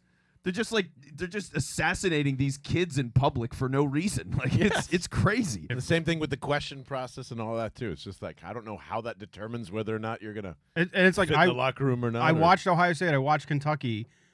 CJ Stroud was making decisions. Will Levis was thrown to the wrong team. Like Yes. you tell me who has the better cognitive. Like Yeah, Will Levis I think it was 19 touchdowns, 12 picks. yeah, and like I said, For college? he could not beat out Sean Clifford. Yeah, man. Woof. I mean, Speaking he's of Clifford. Anyway. He is a like the worst version of Mitch Trubisky, just with an arm, and you're going like, I don't get it. Again, hats off to CAA for trying to do all that they can, try and get this kid going the first. But as I say that, Aaron Schatz is sitting here going, he doesn't think he's going to get past Seattle at 20. Interesting. All right. Well, good luck to them if they take him. But all right, I got Here's to another guy address. for you, John. Oh, was it coming in? Yep. Oh my God. Yo, the Lions. Listen. Oh boy. What? Oh no.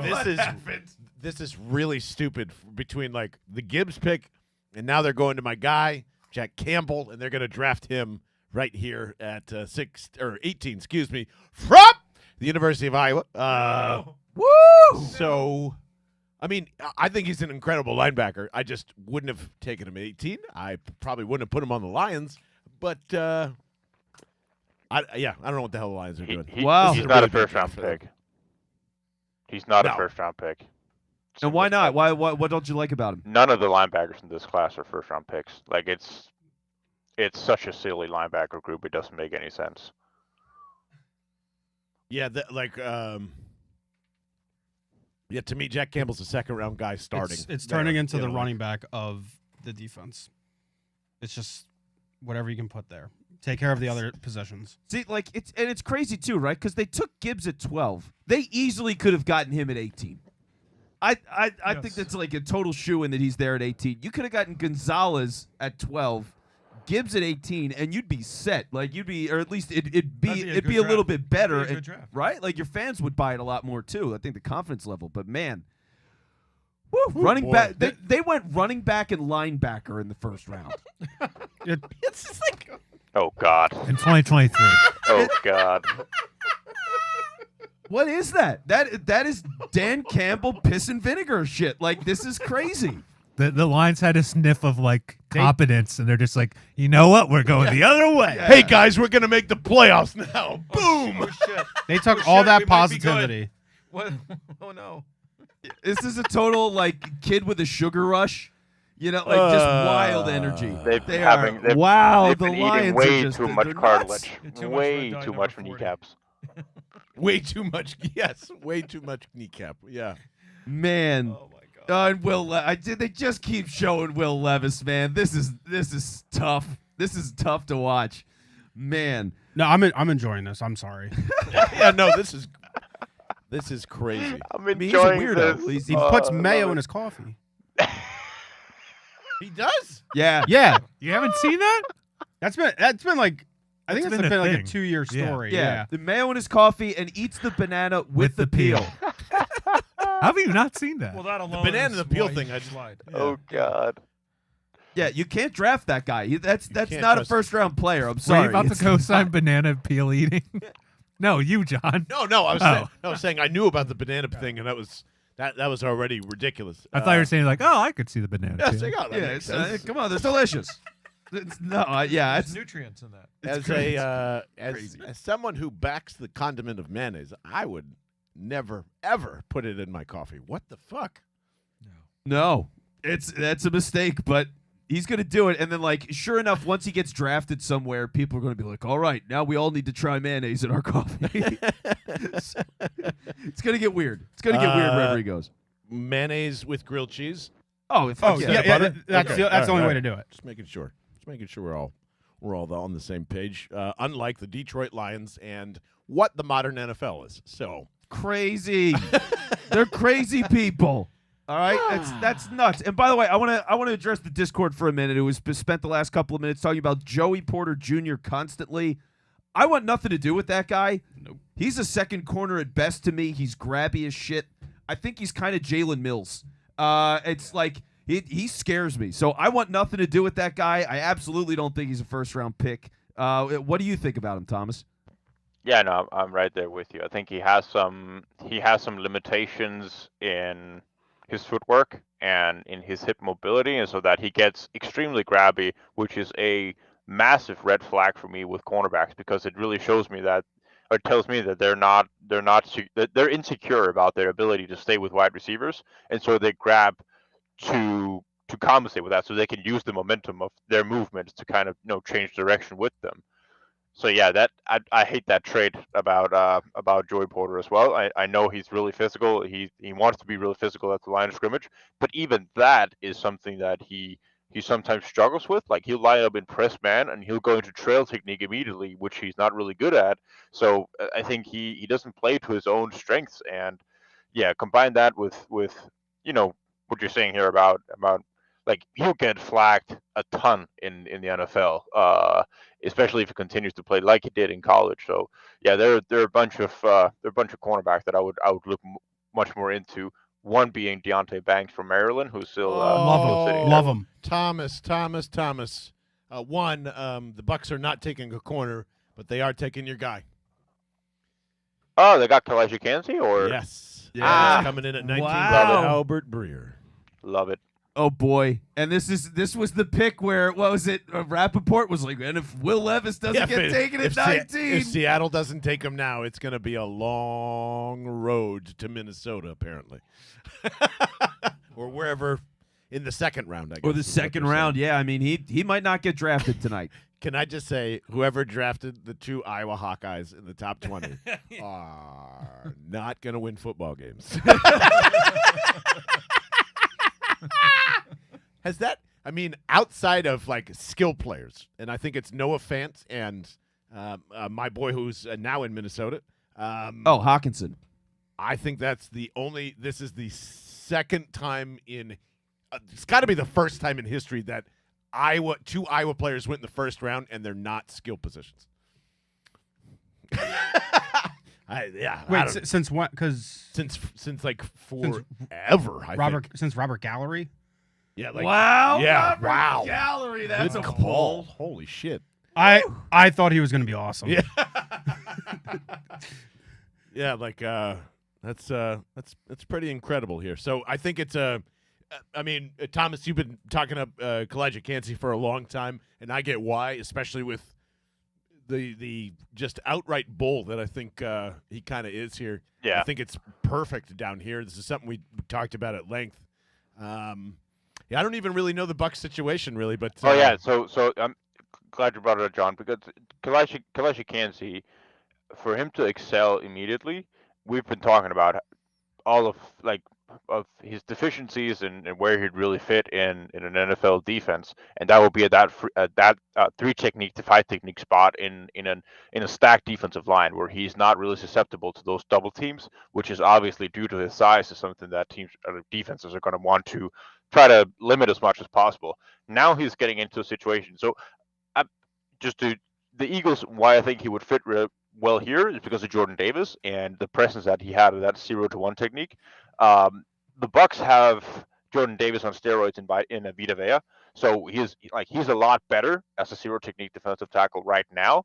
And so for Kalashi Kansey to be paired up with Vita on that defensive line, I think is a much better fit than it would have been in Philadelphia. I think for Kalashi Kansey, the best options for him would have been Philadelphia and the Buccaneers, and he lands at a perfect spot at 19.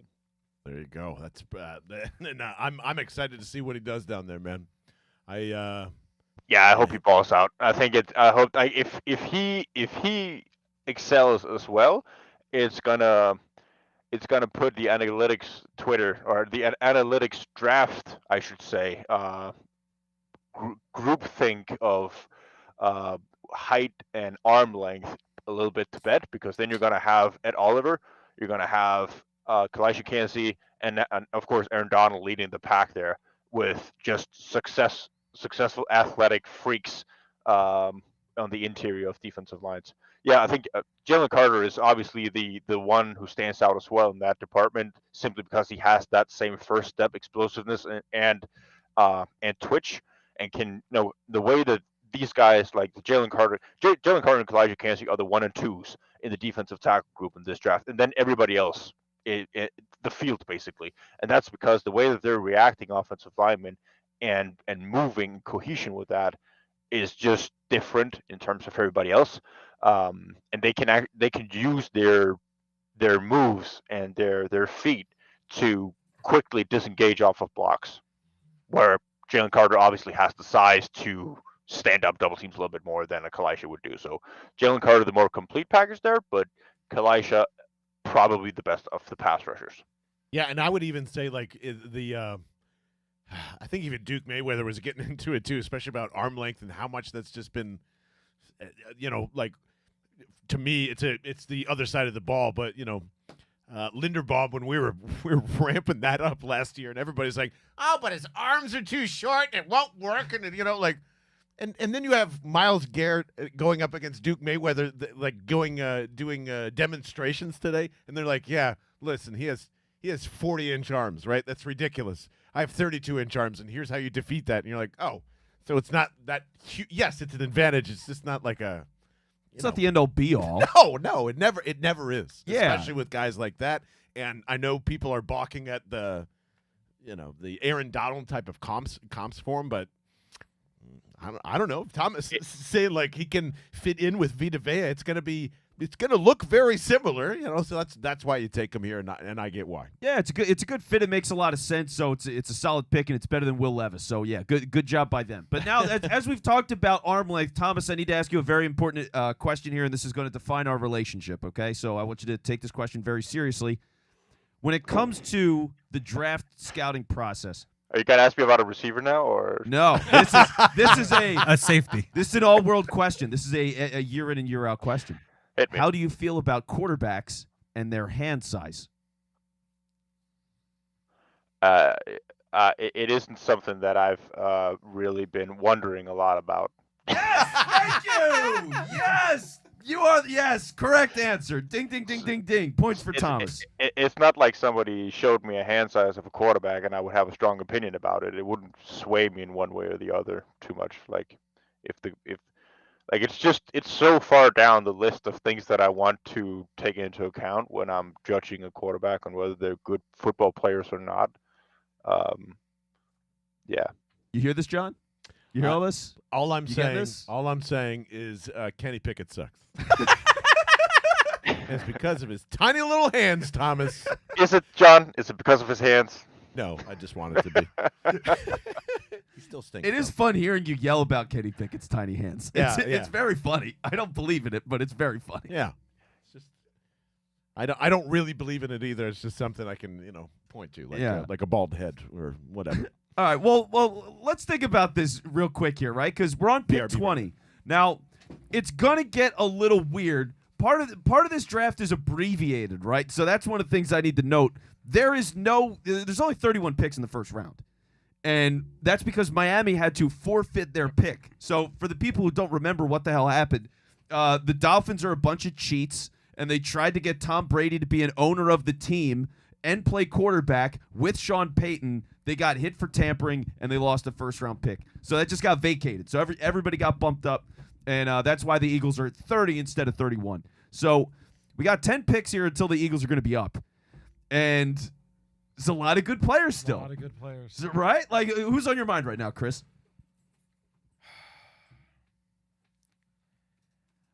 I got to tell you, even though I don't know if we need him, Zay Flowers is tempting. Nolan Smith is how do we trade up to get him? Yeah. Okay. That's what I'm thinking. What do we have to give up? All right. There's Zay gonna be Flowers, a, I want to hear there's from you gonna in be the a- Discord as well. So hit us up there, comments on YouTube. Thomas, who do you got? Who's on your mind? No, I was just I just wanted to bring an answer to that part of it. So right now, moving up to 20 from 30 would be a difference of about 200 and let me see here. It'd be about 230. So that's going to be a third round pick. So that could very well be either one of the third round picks they have this year or next year where they have a bunch more picks. I would imagine if the Eagles were to trade up more that they would be using the picks next year where they have all the comp picks coming in. So they'll probably be calling up with a third round pick in 2024.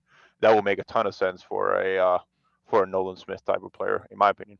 Yeah, they got two third round picks next year. They traded the fourth round pick they have for next year. They have 3 5s, I believe. No, they have 4 5s right now. They have 4 fifth round picks next year, which is just ludicrous. So yeah, they got plenty of ammunition to go up and get anybody they want. So just trying to think of some of the names that are going to be on the board here. I mean, yeah, at this point, Nolan Smith. So he's floating around. He's the big deal. I mentioned B.J. Miles Ojulari Murphy. before. I love that guy. Who'd you just say, Thomas? Miles Murphy. Miles Murphy. Oh, do you like Miles Murphy? Miles Murphy scares me. I think he's got a lot of talent, but I don't know if he makes it as like a great pro. Someone you said, got "Ooh." something? No, he was scary. Oh. Oh, there you go. That's your first receiver, Jackson Smith and Jake got to the Seahawks. Ah, son of a bitch. Oh, that's a good pick for them. I get it. And now he's not 10 picks away. Boo. I don't mind it. Yeah, keep giving me the guys that I really want. Brian Branch, baby. See, that's the thing. Like Brian Branch is still out there. I'm rooting for the fucking safety, and I'm gonna do it until I die. So Buda Baker is literally sitting out there about to become an Eagle tomorrow, and you still want a safety. for how much more money per year and how many years older? Give me Branch. Branch is the man. Speaking of safety, how jealous is Vince going to be about the Baltimore Ravens pick? Oh, yeah. You know what? They'll take Branch just because. Does Because it's like, well, we have too many safeties, and he's the best person on the board, and we just have to take him. They'll just play him in the slot. Yeah, they'll just be like, whatever. We're gonna have safeties and play them everywhere, and it's positionless football on the defensive side. But like, yeah, he's gonna be there. I think he's gonna be there, man. So you're looking at Nolan Smith, Brian Branch, Michael Mayer. Those are my guys. Ojulari. Like I've got 4 guys that I love that are gonna be sitting there. Which one of the ones? Ojulari. Meyer, Brian Branch, Nolan Smith. Okay. All those guys at 30 are good in my book. Like they're totally solid picks. I'm excited. Yeah, I think that. I mean, yeah, that's Nolan Smith probably tops my list as well. I think a guy like probably not a guy I would trade up for, but Kansas State Felix Anudike-Uzomah, big fan of him as well. A guy who has both some inside outside versatility, can play in that 5 tech in the 3-4 in the 3-man front, but can still move out to the edge if you want to. Speaking of like a guy like Elijah Kansas, it's a guy as well who has some like who has a ton of twitch to him, and really is a better pass rusher than a lot of the edge players that we've been seeing go already. Yeah, Miles Murphy is a guy that I really like. I really like his ceiling as well. I think he's one of the few guys who combines speed to power and has a one-arm stab that can work in the NFL while he, continues to develop a little bit more as a and a guy who can rush the edge and actually bend off the edge. Who's the Maryland cornerback? Isn't there a Deontay Maryland Banks. cornerback? Yeah, Deontay Banks He's as well. very good. Yeah, he's very good. I would definitely, I would be all aboard on that pick as well. Same. That I'd take him over Porter. Oh, yeah. a heartbeat. Like if Yeah. you're comparing, like they came from the same conference, like I would. Yeah. Well, what about Ringo? How would you feel if it was Ringo at 30? Ooh, I would think that's a little bit too early for me. He's too much of I a agree. he's too much of a projection as to where I would actually justify it as a first. Like I think Darius Rush, I think Deontay Banks are better cornerbacks still. Mhm. I think Joey Porter and Keely Ringo will be a little bit of a coin flip because I think both of them are projections in terms of like there's a lot that needs to be worked on for them to be successful NFL cornerbacks. I think Ringo's athleticism, like the way that he's built like a linebacker and moves that fast, is probably more enticing to me. But I don't have a strong opinion on the two of them. I just think like Deontay Banks. He's got ideal size, like from a height weight perspective. He's 98th percentile broad jump. He's 97th percentile vertical jump. He's 92nd percentile 40-yard dash. Like this is an athlete, only maybe topped a little bit by Christian Gonzalez of this draft, and he's extremely underrated from a technique standpoint. And it might be because he played in Maryland. I don't know. But yeah, that's a guy again whose ceiling is extremely high. He would have some time to develop under James Bradbury and Darius Slade. That's probably a good thing. But yeah, big fan of a Deontay Banks. Well, here's the argument for Ringo as well. I've heard that if you get 4 Georgia defenders on your team, the 5th one is free. So we're really close to getting a good deal, Thomas, and that's really what it's all about. It's all about value. So All about value. Yeah. So but right now, I mean, pick 21. Do we know who the Chargers pick is yet? Has that been tipped? Has not been tipped yet. They are on the clock. Will Levis is Screwed. just about to walk out. Oh, no. Yeah, you might as That's a well. hug. You might as well go home. Go to a gas station, Get get some barbecue first. Yeah, get some barbecue first. If he doesn't go at 23, I think he's going day 3. Ooh! I mean, probably at this Right? rate. Yeah, Yeah. I can't believe First yeah. round at first action at day 3, he'll probably go somewhere. But like, how does this happen? You know, how does this happen where guys like this get invited and then don't get drafted? Who was that other guy? Wasn't there a quarterback like a year or two ago that sat through the whole first round and didn't get picked? I know Lamar was there till the end. Yeah, Lamar was Yeah. there till the end. They also started inviting more than they used to. Because, like, before, years ago, they used to only invite, like, 5, 7. And now they're inviting, Yeah. like, 20. Because I still think they want to have guys come up on Friday night. And it's like, it's still, like, demoralizing. Oh, yeah, it's brutal. If you don't get picked, it's brutal. Like, do you think Will Levis packed a second suit? Nope. Nope. Like, PJs. You might pack some PJs. like woo! Yeah, that's you may have to go home Might have to and go just home. and just watch the draft. At that point, you have to. Like, I just don't know what you do. I mean, it's such a national embarrassment, and it's not really his fault. He's had all these people feeding him information. And he thinks he's going to go in the first, so he shows up and he's like, "Yeah, this is going to be great for me," and it's the worst thing that can happen. Oh man, Warren Sharp has a great. I don't know if it is actually like Will in pain, but he's got a great screenshot of basically him crying like a baby in the green room right now. I feel bad for him. Wow. Ooh, Not the mother hug. not Like, the his mother. mom, yeah, anything but his the mom mother. hugged him like, "Oh no!" I mean, it was more the expectation, not like what actually was going to happen. Yeah. Oh, 100%, 100%.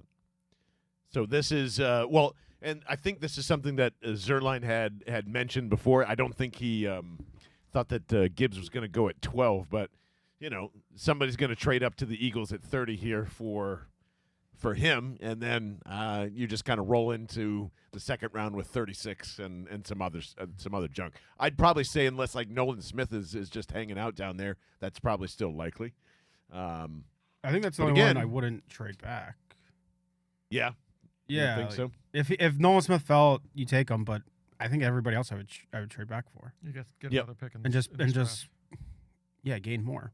Yeah, because part of it is like, if you've got a guy that you really believe in and think is legit, if you can get him and have that fifth-year option as well, I mean that's significant money that you can save. That's a lot of value. If you think you're getting like an elite pass rusher, say it's Myles Murphy, and they think he can really grow up and be that guy, you could save by the time he's up for a deal like $30 million 1 year. I mean, it's like you could save a ton of money. So I think for that alone, it gives you incentive to stay. Because the tough thing is, what just happened? The Chargers just took our guy, T. Second wide receiver Quinn? goes right off the board. It is Quentin Johnson to the Chargers. I like that fit. It's really good for That's a good fit. Herbert. Yeah. And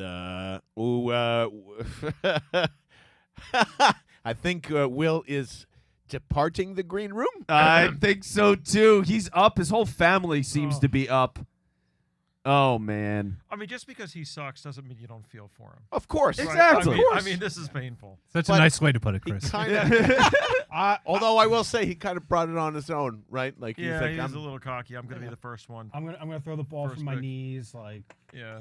Oh, he did that? He did the hit Kyle the Bowler? crossbar and then- You don't do the Kyle Bowler, man. I guess you're reaping. Come on, man. I think he put on like a ton of muscle too during the process, like just trying to look jacked, like. Woof.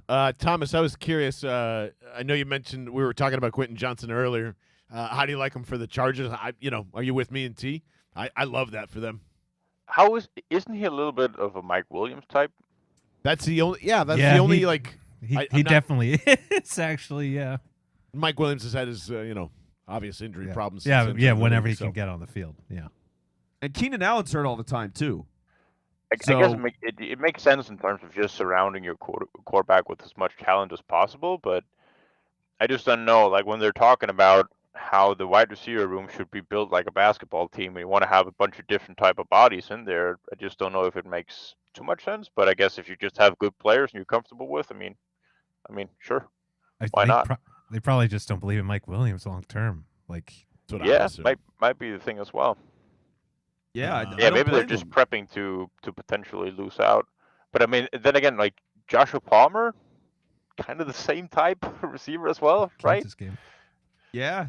No, it's weird because like the Chargers historically, they do have a pretty good eye when it comes to wide receivers. They tend to pick good players constantly. I mean, you can even go back to like Vincent Jackson a couple years ago. Like that was like 12 years ago or something like that. But they've always been able to find a good pass catcher in the pipeline. There's always somebody. So for them to eye him, it's like it's a good nod, and he's probably going to put up good numbers.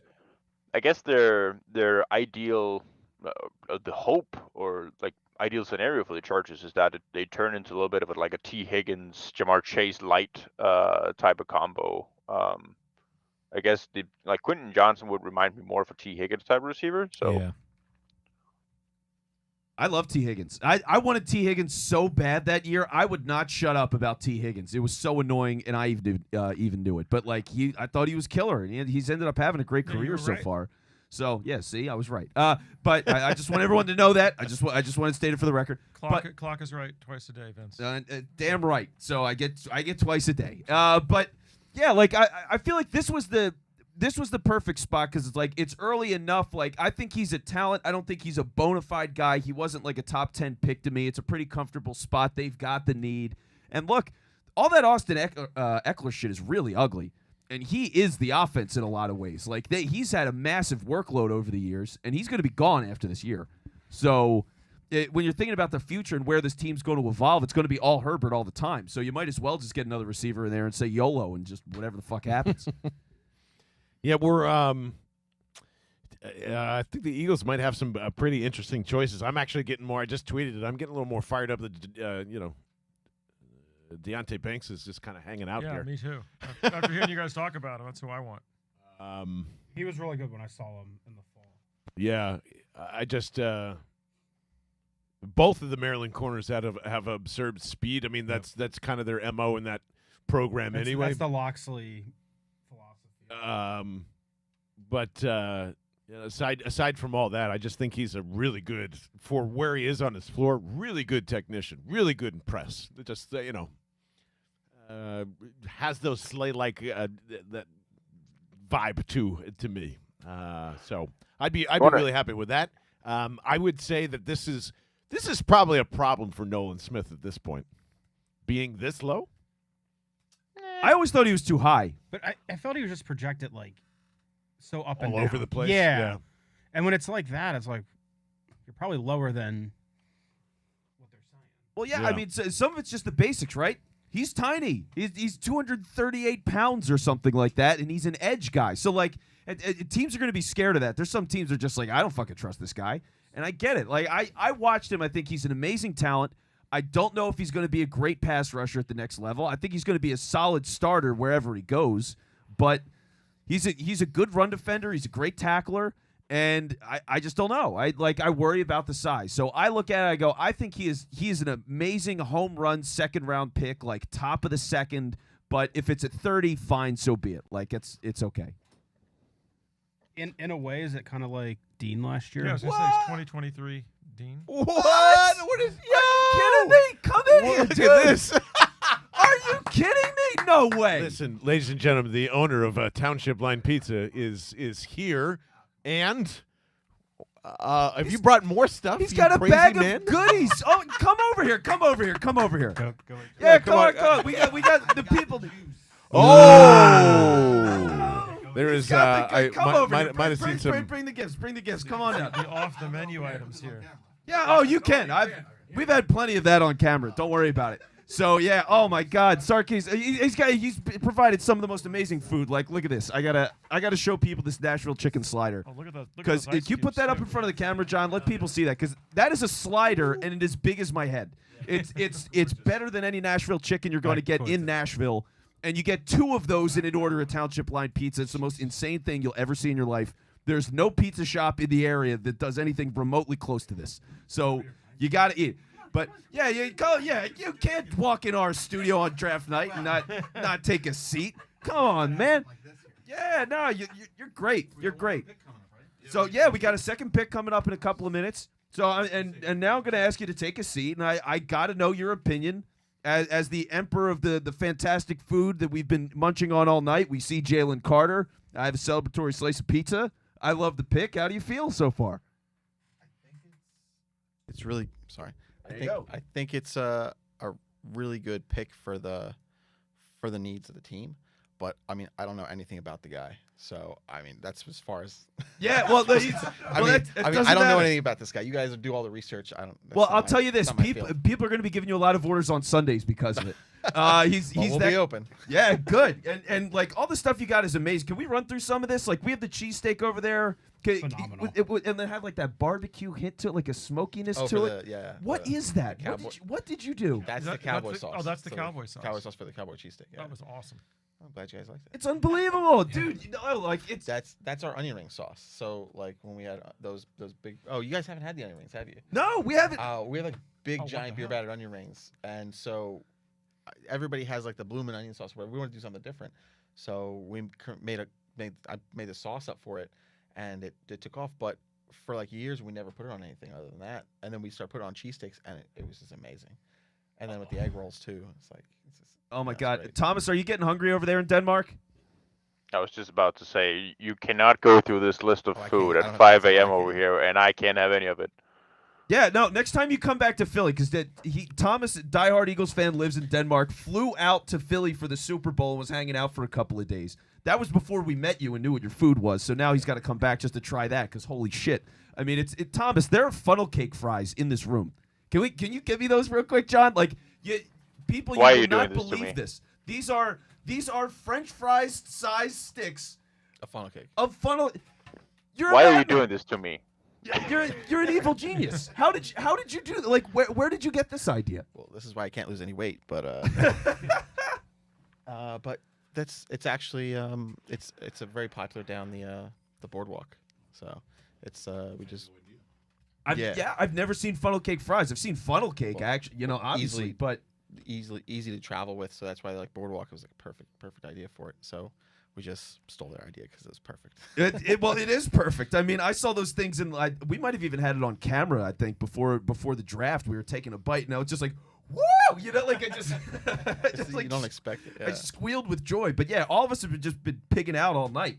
Like it's not like normally when you have a meal and you're a person with self-control, you'll sit down, you'll have something, and you go, I'm good for now. I don't need another meal for 6 hours. And for me, it's like, oh, it's been 4 picks.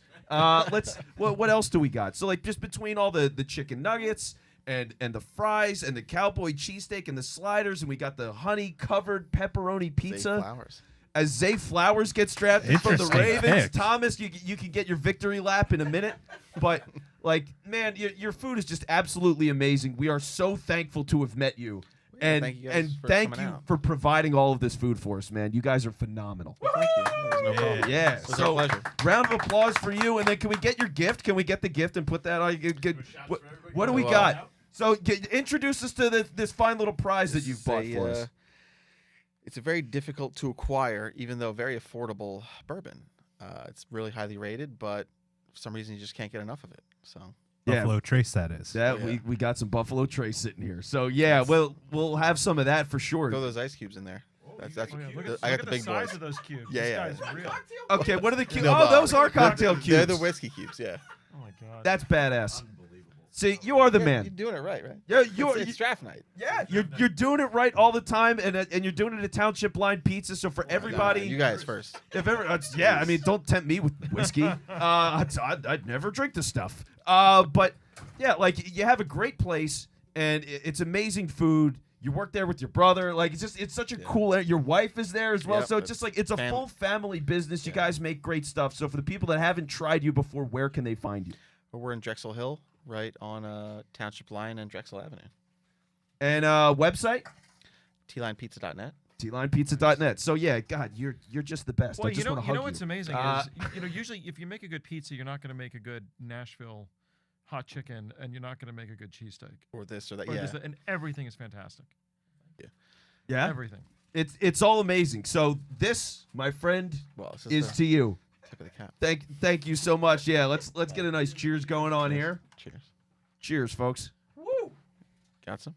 Oh, I think John's getting it. There we go. There we go. There you go. Almost ready. Hey, I'll take a second sip. I jumped the gun. It happens. I always It's do Buffalo that. Trace. You know, I don't have self control. Who are we kidding? And there's no bad luck if you do that, Vince. So Exactly. you're okay. Good. I don't need any more of it. That's So sweet. yeah, this is great. See, this is why I love football. People are always, like if this isn't what it's all about, I don't know what it is. You got 6 people in a room. We're eating all the food and booze you can have. The Eagles make a great pick. Life is good. Picks. Carter. To To Jalen Jalen Carter, there it is. Plus one more. Well, yeah, Sarkis, I'll give you the the freedom to alleviate yourself. But I made it sound like you're going to the bathroom. You're going to be fine. You can just stand over there. But John, we'll get you back. And Thomas, I mean, Zay Flowers to Baltimore, dude. How do you feel about the pick? I hate you guys. I'm so hungry now. It's great food, dude. I don't know what to tell you. It's amazing We'll, stuff. we'll ship out the funnel cake fries soon. Yes, we Yeah, will. Getting you on I was Gold about Belly to say, soon. those- Just get those, you on uh, Gold Belly. We'll mail you out across the country. Those funnel cake Man, fries look so- absolutely delicious. Thomas can't believe that Lamar gets paid, and then they actually give him a first-round wide receiver. Very anti-Aaron Rodgers, those What a concept. those Baltimore Ravens. So, yeah, I think And Odell. I think he's going to crush it down there. Honestly, I think there's nobody else to throw to anyway. Him and Mark Andrews, so it's a good spot for him to hang out and excuse the pun, but to let his wings soar and all that crap. Yeah, I mean, I like the way that they really brought some actual talent to that receiver room. Now it's Zay Flowers, and then you get the veteran guy in Odell Beckham, and then Mark Andrews, of course, is the wide receiver as well. So I guess that's kind of the formula for when you want to elevate your your quarterback and your offense in general, like we saw it with Josh Allen and also with Jalen Hurts, AJ Brown coming in there, Tua Tagovailoa elevated his game, Tyreek Hill coming in there. So yeah, that is the recipe for taking your quarterback to the next height. Now they've invested in him. They need some guys that you can start hitting downfield, and yeah, I like that combination. I think going back to this, like these are different types of bodies of wide receivers, so makes sense. Yeah, and we are getting awfully close to Will being drafted somewhere other than Minnesota, and that's probably what him and his agent are probably fighting with in that war room right now. So we'll have to see where that goes. Nolan Smith continues to kind of slide his way down, and like we've been saying, if he just makes it to 30, I think you just recreate the Georgia defense, don't you? At that point, yeah, you have everybody. That's what it is. I mean, I feel like I'm gonna have to run to the pet store and buy a bulldog. It's just what it is. I mean, we're all Georgia all the time. Philadelphia Bulldogs. Yeah. The meme is already going around. By the way, they replaced the Georgia Bulldog or the Eagles G with the Georgia Bulldog G, which I kind of like. Okay, yeah, it's better than whatever that crap you're putting out on the field, Julian. Hey. Leave him alone. Why isn't Julian here? He's just a boy. Did you invite him? Julian, why aren't you here? He does know he's invited. Julian Laurier's invited on the show anytime. Julian, please give me a call, text me, tweet me, whatever you got to do. More importantly, I don't think we talked about this on the pod. How do you feel about him being shouted out by Jalen Hurts and actually thanked by Jalen Hurts when he signed his contract? Guy knows what's up. He knows where the checks are getting calculated. What did he say specifically? He was just saying, first of all, the Lauriers, Howie Roseman, blah blah blah. Of course, Julian as well. Of course, Julian. Of Something course, like that. Julian, yes, the mastermind. I mean, look, he spends his first year officially in the front office, and they go to the Super Bowl, and make of that what you will. It's a 1-to-1. It's a 1-to-1 correlation. It's very simple. The secret sauce. Yeah, the guy's a masterpiece. But yeah, I mean, look, if Nolan Smith's sitting there at 30, they're probably going to take him. It just lines up with what they do, and they're not afraid of a smaller guy. They went after Reddick, and that's how they'll rationalize it. So it's nice and easy. And we're 7 picks away from it. I mean, there's so many good players right now. Like, I love this situation I for don't know them. if they can make a bad pick at this point. They really can't, because they already took Lucas Van Ness off the board. So, like, everything's fine. Just get those Iowa players out. We're good. Exactly. So he's going to have a Hall of Fame career in Green Bay. Thank you very much. Yeah, he's going to be a great contractor someday. But other than that, by the way, you know who deserves some thanks? I think Lamar owes Jalen Hurts an agent's fee. Right? Just take that guy's contract, give me $1 million more a year, and call it a day. Yeah, give it to Mama Lamar, because she earned $7.3 million for negotiating his contract. She I guess. didn't do anything. All she did was say, "Do what you did for him, just $1 million more a year." Come on, I could have done that. Done. And yeah, Haslam, that scumbag rides again. Yeah, I don't know what the Minnesota pick is. And it is Jordan Addison. Are you kidding me? No! Why on God's green earth would you possibly? He's a slot receiver. Cousins. He's not even like an elite speed guy. He's a quickness guy. His feet are amazing. But he's not a first-round pick. He's not a first. Am I wrong? That guy's not a first-round pick at all. No. Thomas, I know you love this pick. You're so big on the receiver class. God damn it.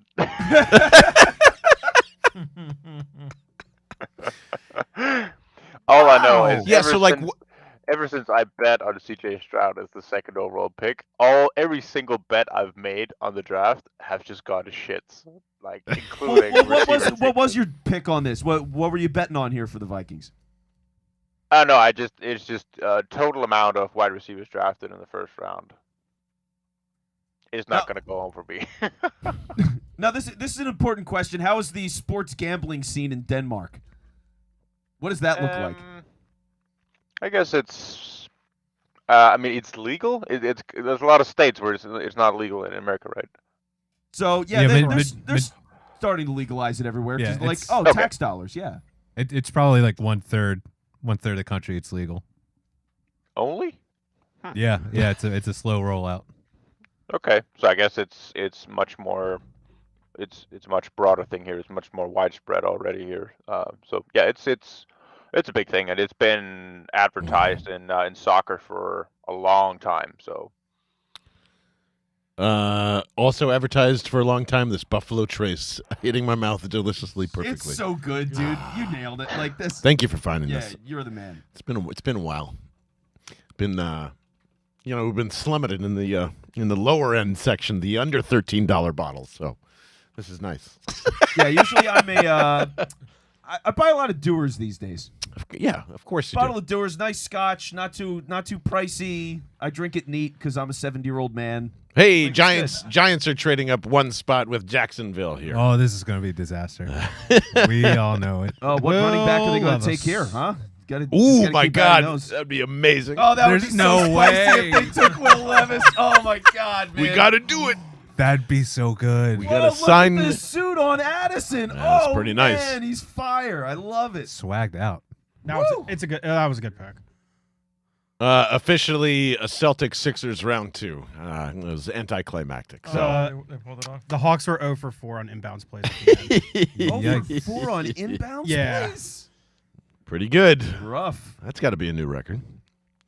So they are giving up 160 and 240 just to move up one spot here, which is Who the hell do nothing. they want that bad?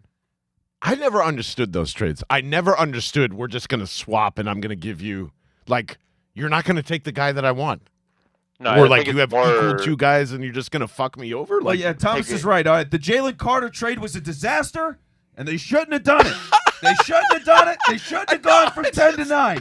I don't understand it. I just don't get it. It Like, is- hey, if So- we're going to so- take Carter, but we'd rather have the offensive line and we're fine moving back if you don't do this. Yeah, it is So fundamentally the only way you silly. do it is it's that nobody else trades up to that point. Because if they're receiving calls from other teams to get up and draft that player that you want to secure that you have that. So if the compensation is ridiculously minimal and you want to secure that player so that nobody else trades in front of you and takes him, that's why you do it.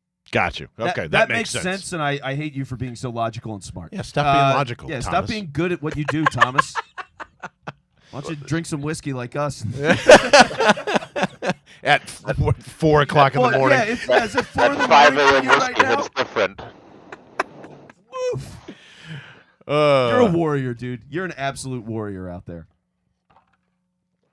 Not getting All any right. whiskey, that's for sure. I might get some more coffee. That's probably where I'm going to be going. Yeah, make sure you put mayo in that coffee. Yeah, shout out Will. It's crazy. It's so I love that he does that, and now he's not going to get drafted. And Man, just like the short hand or small hands, we know that it's exactly why he's not getting drafted. It's a 1-to-1 thing. yep. Okay, Ryan's joking in the Discord saying Giants are taking Levis. I think he's joking, but if they actually took Will Levis after paying Daniel Jones, I would die.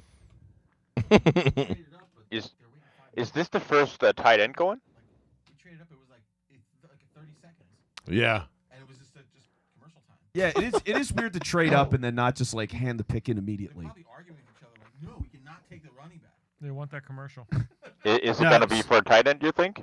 Tight end. Well, they just that's- added Waller Kincaid? though, right? Kincaid? Probably.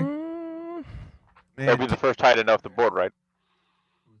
Yeah, I could see him going first. He's just a slot guy, really.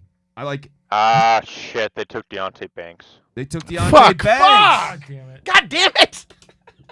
That's all right. I wasn't gonna get past Jacksonville anyway, I guess so. Look, I get it. I mean, Ah, you that wanted sucks. Deontay Banks. He's a great athlete in the secondary. Can do a lot of things. He's fun to watch. It's that's why you get Brian Branch now and everything's fine. So I'm just saying. Okay, Just I'm just saying. gonna say Yeah. the Giants have nailed their first back-to-back first rounds, and you should be starting to get more worried. If you're not gonna listen to me this year, No. okay, all right. Their quarterback is still the Stinks. same guy. But Brian Dable is that good stuff. But- That's all I think. Do we not forget the last time we saw them play on the field? It's pretty bad. In a game that I'm mattered. just saying they were the 2021 Eagles last year, and now this is their kind of Oh, stop. No, they their no. they their still have thing. Daniel Jones. So you think Banks And a bad cap. is the difference? No, I'm just saying collectively over the past 2 years, they've drafted very well. That's all. That's it. They're Yeah. building towards the nothing. I'm sad that they're not, run by Dave That they're Gettleman not the anymore. Lions. Oh, Yeah, that they're Yeah. not the Lions. They're not the Lions. Yeah. They're the new Cowboys in our division. Whatever. All right, so that means the Cowboys are going to take Nolan Smith at 26, right? And just I think it's too obvious. For them. wipe that off the board. Yeah, that. Oh well, wait. They might go tight end. Yeah, they need it. They What- could if- easily go could tight make end. sense. Dalton Schultz is gone, so they love tight Michael ends. Mayer fits them Fuck, so he's well. Jason Witten. They're gonna. Like, oh it's- no, I hate this. I hate It'd be this. I su- don't know. But it depends who's making the pick. Is it Steven making the pick or is it Jerry making the pick? It's Jerry. Come on. Yeah, it's Jerry. But God, oh, this sucks. I already see it, and I hate it. I hate everything about it. I'm so mad already. Oh God damn it! It's gonna be Mayer. He's gonna be the guy. Ah! Fuck Dallas, man. Fuck them. We have Jalen Carter. It's fine. Yeah. Kill me. Yeah, I mean they're gonna get someone decent. It's the first round. I mean, I guess you can't have everybody, and we'll get Branch, so I'll be fine. If All they right, don't just pick to Branch, put I'm gonna be a pissed. just to put a cap on that cornerback talk, because now our guy in Deontay Banks is gone. So I'm going to give you my next cornerback that I really like, me. especially from a physicality standpoint. So Darius Rush from South Carolina is a guy that I noticed pretty late when I was watching Cam Smith and going through him because I thought he was going to be the better or my favorite of the South Carolina cornerbacks.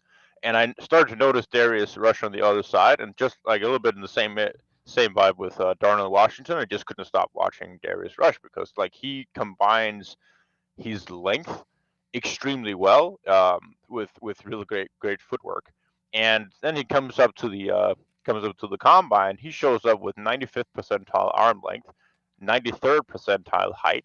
He's at 92nd percentile 40-yard dash. He combines those things like really well on tape. He throttles down as well when he's matching hitches, like we're talking about Joey Porter, how he sticks a lot, and by grabbing a hold of guys. Darius Rush is just more naturally instinctual in terms of actually staying with routes. And his two top physical athletic comparisons in the NFL, Ahmad Gardner-Johnson and Darius Slay. Pretty good. All right. Now, I'm sold. Now, can I get to something really weird that just happened? So the Eagles just put out a tweet from their official account, although it's hard to tell with anything on these days because Twitter is fucked. But it's from the Eagles, and all it says is, insert Jeopardy theme song. That's the tweet. What? I think it's we're waiting for them to pick. just killing time? Yeah. It's just kind of a... Bills traded up. Bills traded up. They traded up with Jacksonville. Whoa. Okay. Jacksonville keeps sliding That's down. a bit of move. Buffalo was at 27. So Jacksonville picks up 5 and 7 So- from the Giants, and I'm probably guessing that's about the same there. Oh, just 130. All right, so they get good. Actually, that's the first time I think I've seen the Jags do a great thing for their franchise in a first round. So Besides drafting Lawrence, which was like the easiest. The easiest decision ever made by anybody ever. 6 picks to go then. Oh, God. I 5 can't picks wait. to go. Sorry. There's so many good options still. It's just everything's great. I'm having a hard time getting upset at a lot of names. There's so many good players. Yeah. What is your top 4 right now to put you on a spot, Vince? Yeah, so top 4 right now, let's see. Branch, certain guy would be Branch. Meyer, I absolutely love Meyer. I guess at this point, Ojulari, I would say, is in there. And then I think Nolan Smith is 4 for me. Interesting. I'd put Nolan Smith as still number 1 for me. Everybody else, I outside of that, I think I'm probably trading back because everybody, like we're getting to that territory too. At least with me. Bills are going to be taking Nolan Smith, right? They want to get ahead of the Cowboys and take him. Isn't that what we're thinking here? I like That's that. what I would assume. That yeah. makes me feel better if you're saying that. That's a Yeah, good to point. trade ahead of Dallas, go get Nolan. So if Nolan's gone here, I'm in full trade back mode. I'm not picking anybody. Woo. Damn. Well, let's see. Curious to see what the Bills do. This is going to work out beautifully. Will Levis is going to get drafted at 30 by somebody. So you think someone trades up with And the then, Eagles and then to we'll get a Levis? tight end in the second round. Yeah. It'll just be like the other guy. That'd be cool. I'm good with that. History repeats itself again. Tight end class is good. This is works for me. Chris Mortensen coming out with the report, I guess. Speaking of Will, had a left toe that caused him to miss 2 games last year and was problematic for one team that considered him. Livis says his toe is healed and he's good to go. Another team believes he could manage it, but thought surgery would be needed after the season, and he disagrees. So, His agent told him that. yeah, probably. There has to be. That's a weird excuse that a team isn't going to take what they think is their star quarterback because of a toe. And it comes out during the tail end of the first round. Like They're making shit. that's something you Yeah. hear in February. Exactly. Like you're leading up to the combine. Like, oh, we want to check out his like. Yeah, this is Nakobe Dean's shadow injury almost. It's just it's off. He just got built up by the draft hype machine, and he was never that good. I mean, Kentucky has such a great history of elite quarterbacks, Jamie. How could you possibly deny that? Tim Couch? Tim Couch, absolute stud. Oh, God, Tim Still Couch. gonna That's make it where one the day. list ends and starts. Oh, wait, no, I think there is one guy from Kentucky that was great. Remember Jared Lorenzen? Rest in Oh, yeah. I'm pretty sure he was Two-time- Kentucky. peace. 2-time Super Bowl champion. And beautiful 400-pound monster. Yeah. Like, this guy, his whole body was like a house. Like, he was built like a house with toothpick legs. And it was the funniest thing to watch that guy play football. He was amazing. The hefty lefty. Hefty right? lefty. Yeah. Played Arena League for a while, too, didn't he? Oh, he was a monster. Yeah. Oh, Yeah, he A crushed stud the there. Arena League because he was twice the weight of every player. in that I think he is on TikTok all the time, and funny enough, he ripped Will Levis like up and down. He goes, "This dude cannot play quarterback." No. He passed away. Yeah, years. so you're Is that thinking of a right? different Who am guy. I thinking of? Lorenzen passed like 2 years ago. That's I wanna right. say. Clear it off the board. So yeah, unless he's doing like a Herman Cain, where Herman Cain was tweeting from the grave. Dalton Kincaid to the Bills, as Thomas said. So had to get ahead of him for the tight end, and not Nolan Smith. they needed a pass catcher. I mean, they needed somebody else. So I totally get that. He can't block.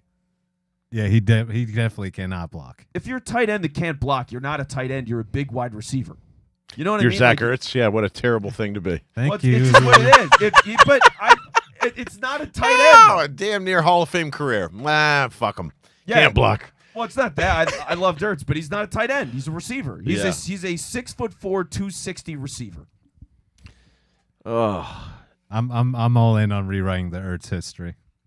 and just Yeah. never happened. Was never that good. Yeah. Just a guy who won a Super Bowl ring. No big deal. Just went his favorite target for 3 yards. Yeah, he's just Julie's husband. I mean, we all know. Exactly. It's like True. no more. He's Mia Hamm's husband. Mm-hmm. That's a power couple. Right That there. is, well, it was a power couple Yeah. Whew. till yeah, no more was wasting away in Boston, right? Yep. Oh boy. Baseball stinks though, so who cares? Yeah, there's this kind of makes it interesting for what Dallas kind of ends up with here. Like, there's not. I mean, you're just in project hell at this point if you're going any type of outside of Nolan Smith, which is still the most obvious one to me for them, which would be disappointing. But yeah, I don't know what Dallas does. I think it's Mayer. I think he's the guy too. It Really works. It really works. And I can just hear Jerry Jones going, "Oh, he's just like Jason Witten. I'm gonna go get that son of a gun." You know what I mean? Like, it's just if it works. I remember his freshman year at Notre Dame, and I was watching him, and they were like, "Yeah, his nickname's Baby Gronk on campus," and like that's why he wore 87. And it's like, all right, that's high praise to give someone their freshman year, but he did live up to it. Really good. He's yeah. a great, well-rounded tight end. It's exactly what you want. You know, he's like like I'm not gonna say he's Mark Andrews, but like that's the But kind you of guy just that did. he was. It's that ballpark. It's like that Goddard. They do everything, and those guys are just super valuable. That and like safeties that can do everything, like Brian Branch. They're super valuable. So That's just me. Can I get some more Jerry Jones sound like Boomhauer from you? Yeah, I'll do Jerry Jones all night. Tell you what, man, we're gonna go see what that Johnny Manziel's up to, man. See what get him on in here, man. Yeah, that's a pretty good Boomhauer. Underrated show. Oh, I love that show. Shout out to Mike Judge. Probably, doesn't get it. Like, see, that's what I mean. South Park and Trey and all those guys get all the credit. Mike Judge literally created that genre. Well, It's skipped Simpsons. over. Yeah, No. What? No. What do you mean, no? The Beavis and Butthead and the Simpsons were two completely different animals. Are you kidding me? Oh, I thought you were talking about King of the Hill over. Okay. Oh, no. I'm saying I'm just Mike Judge. all right, Mike this- Judge. Yeah, Okay. yeah. That's all. Okay, I'm a little calmer now. 'Cause I've been Seth like, MacFarlane, all those other guys, they're just ripping off fucking Mike Just Judge riding on left their and right shoulders, and cashing in. So I'm that's all. so deep in The Simpsons again, so I'm like very particular about it and protective in this moment. I can't have bad mouthing of The Simpsons. Oh my God, are there going to be? All right, Jane Slater is suggesting that there's a third Iowa player that is about to go to Let's the go. Dallas Cowboys. What? And you know who I'm talking about. If you don't know who I'm talking about, it's a tight end, and he's great. And I have no idea why the fuck you would take him in the first round, because he is unpolished as fuck. And that is one Sam Laporta is apparently my God. they're thinking about it here. Good. Dallas right now. Dallas right now. Which is, like, just to put it in perspective, because I'm the Big Ten nerd here, nowhere close to Noah Fant, nowhere close to Hawkinson, nowhere close to it.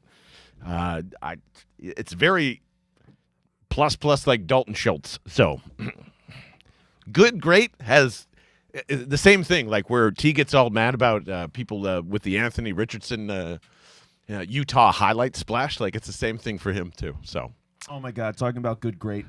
I just had like a 5-year-old moment where I watched Chris from the other side grab a bite of the cowboy cheesesteak, and I was immediately like, "Oh my God, I want some of that." The eyes met. listen. I texted him immediately the day after because I couldn't try the cowboy cheesesteak when we did the podcast at Township Line Pizza, and I cannot have a cheesesteak in any other way. So I can't get to you in Bucks County, but like every time I order a cheesesteak, that Township Line sauce goes right on top, and it's I'm addicted to it. Never thought I would say that. Yeah, you've taken over the entire family with that sauce. So. Oh, he's plugging another pizza shop. Berardi Brothers, which is located where? In Southampton. Okay. The bee's knees of that. Get out of here. I've been hearing. Okay, I've so been hearing the same thing. this is Wow, best Out- cheesesteak outside of Philly. I have not tried it. Usually I try. hasn't tried it yet. But they're too far away to actually beat competition. All right, we got to go up. We should try and go up there. We should try and go up there, all of us as a Field group, trip. and just go check it out. Curly's needs to be mentioned in that conversation. We've had them before. Curly's is, I think, Whew.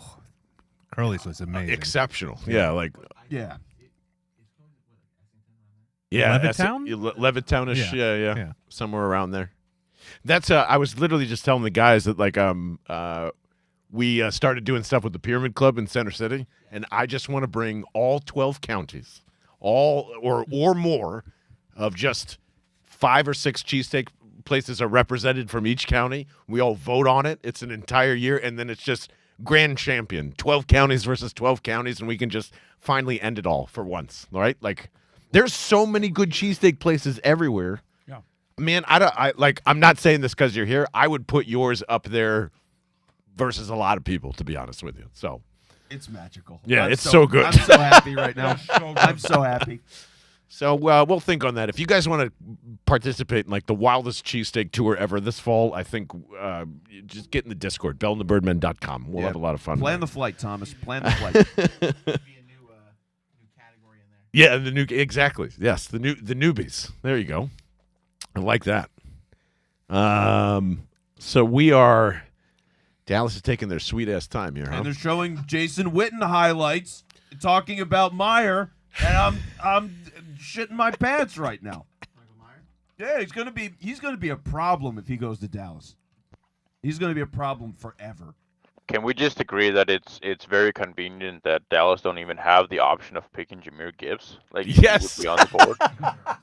Although I don't know why they would do that after the Tony Pollard debacle, but yes, exactly. Like that's something Jerry would have done here. Are you kidding me? Like a Tony Pollard, Jahmyr Gibbs tandem?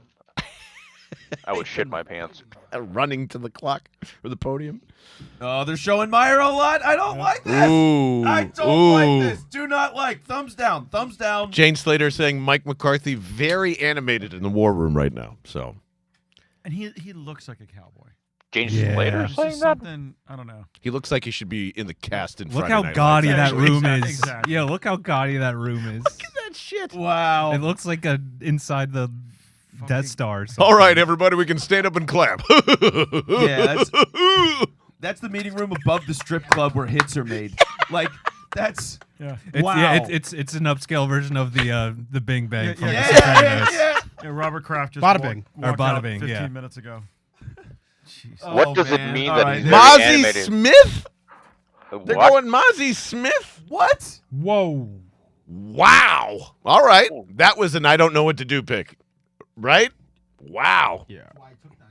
Yeah. It only took 9 minutes, he says. That's great. Wait a minute. Now it's No. wrong. Hold on. Now it's saying Nolan Nolan Smith. Hold on.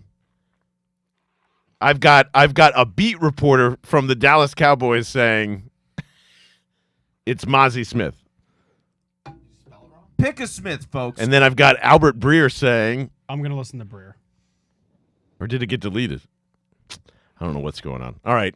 Who's deleting what? It's Mozzie. It's Mozzie. Okay. Wow. I kept Who's thinking taking he was who? gonna be like the 30th pick for the Eagles, like before the whole Carter stuff happened, because he seemed like a guy they would keep their eye on.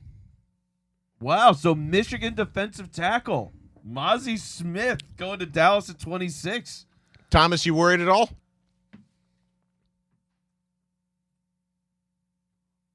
I'm I not, think you're on for the mute, words. bud.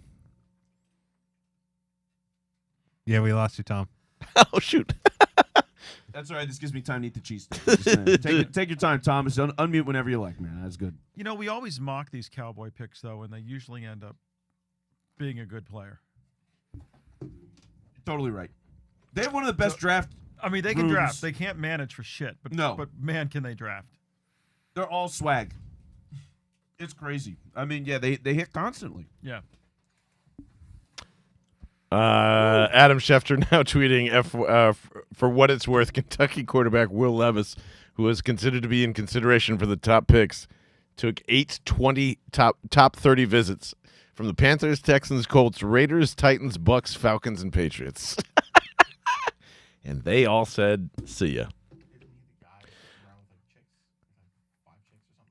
All right, I am really confused by this. I've got No, that was LVN. I've got 7 people saying Nolan Smith now, and I've got 7 people saying Mozzie Smith. Mozzie. My God, what is wrong with Yeah, everybody? Goodell Yeah. just said Yeah. Mozzie, so that's it. This says Mozzie. Yeah. Okay. All right. Okay. That's a weird fucking pick.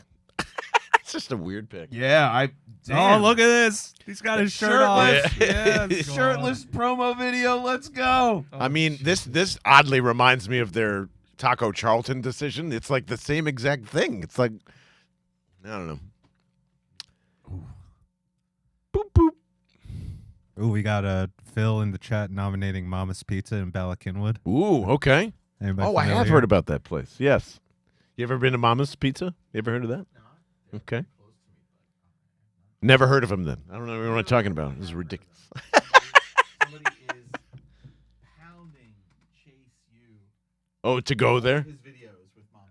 Yeah, that's so funny. That makes sense. Township line doesn't worry about the competition. No, the no. competition worries about the Exactly. township lines. Right. And they That's should how it be. works. Exactly. Damn. Do we get him back? No. Thomas. Yeah, and he's back. Woohoo! Hey, Thomas. Hi, Thomas. We just been crapping on the Cowboys for a little bit here, so Who we did wanted they, to see if who you did wanted they to join in. actually take? Who did they actually take? They did take Mozzie Smith. Oh, thank God. That's a correct response. Yeah. But, like, to me, like, that's really weird. There's not a ton of pass rushing skills from what I remember, right? He's just basically a run stuffer. He's a nose tackle. He's that guy Siaki Ika, or what's it called? The other nose tackle in the draft is very much like him. Like he's a big dude. He has some twitch to him. I actually kind of liked Masi as a player. So I think it's like he's a good player, but I think it's a little bit of it's a little weird. Like I would probably lean Keanu Benton if I was to choose between the guys there. I think he brings some more pass rushing upside, but yeah, I was just afraid that they would be taking Nolan Smith at that point. Masi, I could live with a lot more. Yes. Well, it's getting really close now, guys. We're on the 27th pick here. I mean, it's right around the corner. You starting to feel it yet? You start like. There are so many options they can go to here, man. Woo! Branch, Murphy, Smith. Like Branch would just make a ton of sense because it fills an immediate need while the value is good. So like they need a safety. They need That name safety. is. I don't think they're. Yeah, it's Buda Baker, guys. It's too. I mean, that's why I don't think. Let's say we get out of this pick 30 here without getting Brian Branch. Buda Baker has to be like how Roseman has to look at this roster and say, where are my deficiencies and where do I need to invest capital in? It has to be a Buda Baker. Like, yeah, I'd love it. I'd be so happy. This would be Kyle Hamilton redemption tour for me. Is how I see it. I'm gonna do a lap if So they you're go on and the take branch. Branch. You're on the Branch bandwagon. Oh yeah, I'm Mr. Branch. you're always on the tree, safety. so I don't know why. Branch. You just find a Uh, safety annually and you just go on board on them, Vince. Yeah, it's just my brand at this point. I'm a safety guy by trade. I don't know what it is. I really think it's a great position. And when you get guys that can do so much, like get up in the box and blitz and get physical and all that kind of stuff, it's just like that's what you want. So I love the versatility of a guy like that. I just think he's the perfect fit. And we have an Anton Harrison coming. We do, up as the for, Jaguars just pulled the trigger. From Oklahoma. It's a very Dougie. I don't know what Is it? no. Yeah. I don't I know didn't what think Trent so. Baalke thinks anymore, to be honest with you. I have no clue. Other than there's probably like a circus going around in his head every 5 minutes. Well, maybe they're feeling it a little too. The same way the Lions were just like a 5-year-old that had one of those giant pixie sticks, and they were just like, "Fuck yeah!" Like just full of there. Let's take a running back and a linebacker. I don't feel any pain. Like they're just going, yo. They're like, we made the playoffs, guys. We made the Yep. playoffs. We won this crazy game where they were down like 30 points and shouldn't have won, but the Chargers going to Charger. So like they're just like, yeah, fuck it, we're gonna do whatever we want. Mm-hmm. There's no rules. Mm-hmm. Do we think there is? Do you think there was a medical flag on Nolan Smith at the combine? That's Jimmy Kempski actually just tweeted that out. It's suggesting like there's has to be an unknown like injury with him. There's no way he would fall this far. That makes sense at this point. You know? I'm hearing his toe is not right, and they were telling you to get surgery, and he wouldn't do it. So What a fool that man is. it's happening to all these prospects this year. It's an epidemic. Yeah, it's the pack, the right pack. Howie Roseman shadow injury. Not that he's not ever done that before. Yeah, he's just paying Georgia doctors to say crazy shit so Yeah, the 'cause players drop. That's Yeah, because I forgot he missed the rest of the season in November because of that. Oh, that's right. Yeah. I totally forgot about that. But then why is this a thing just coming up? I mean, we knew about it. Yeah, no one ever knows the severity of it, I guess, Yeah, and so, yeah. I mean, you'd figure if an injury like that happens in November, You he's would've going to be done good your to go work. for the Yeah. season, and everybody would know the state of it. Right. Like, even if he's going to miss a month, who cares? You're getting the guy for his career. And we just saw it last year too with fucking the Kobe Dean. Like, maybe everybody's just full of shit.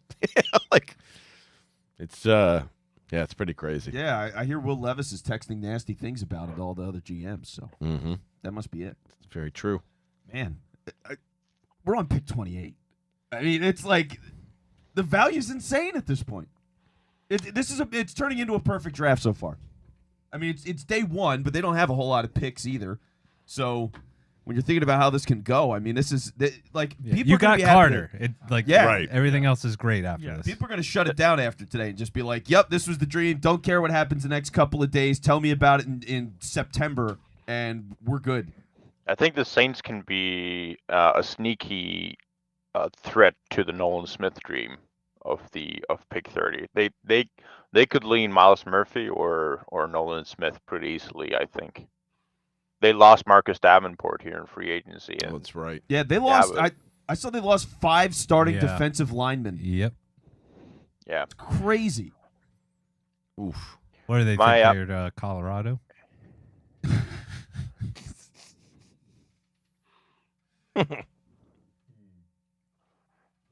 Man. Oh, this is fun. Come on. I'm getting excited, man. I'm getting the juices flowing. This is good. Woo! Ooh, man. So how are we feeling about our line? Right, we've got Reddick Cox, Brandon Graham, we got Jordan Davis, we got Carter, and we got Reddick. Josh Sweat. Yeah. It's That's a pretty a damn good line. massive rotation. Milton's hanging out. Yeah.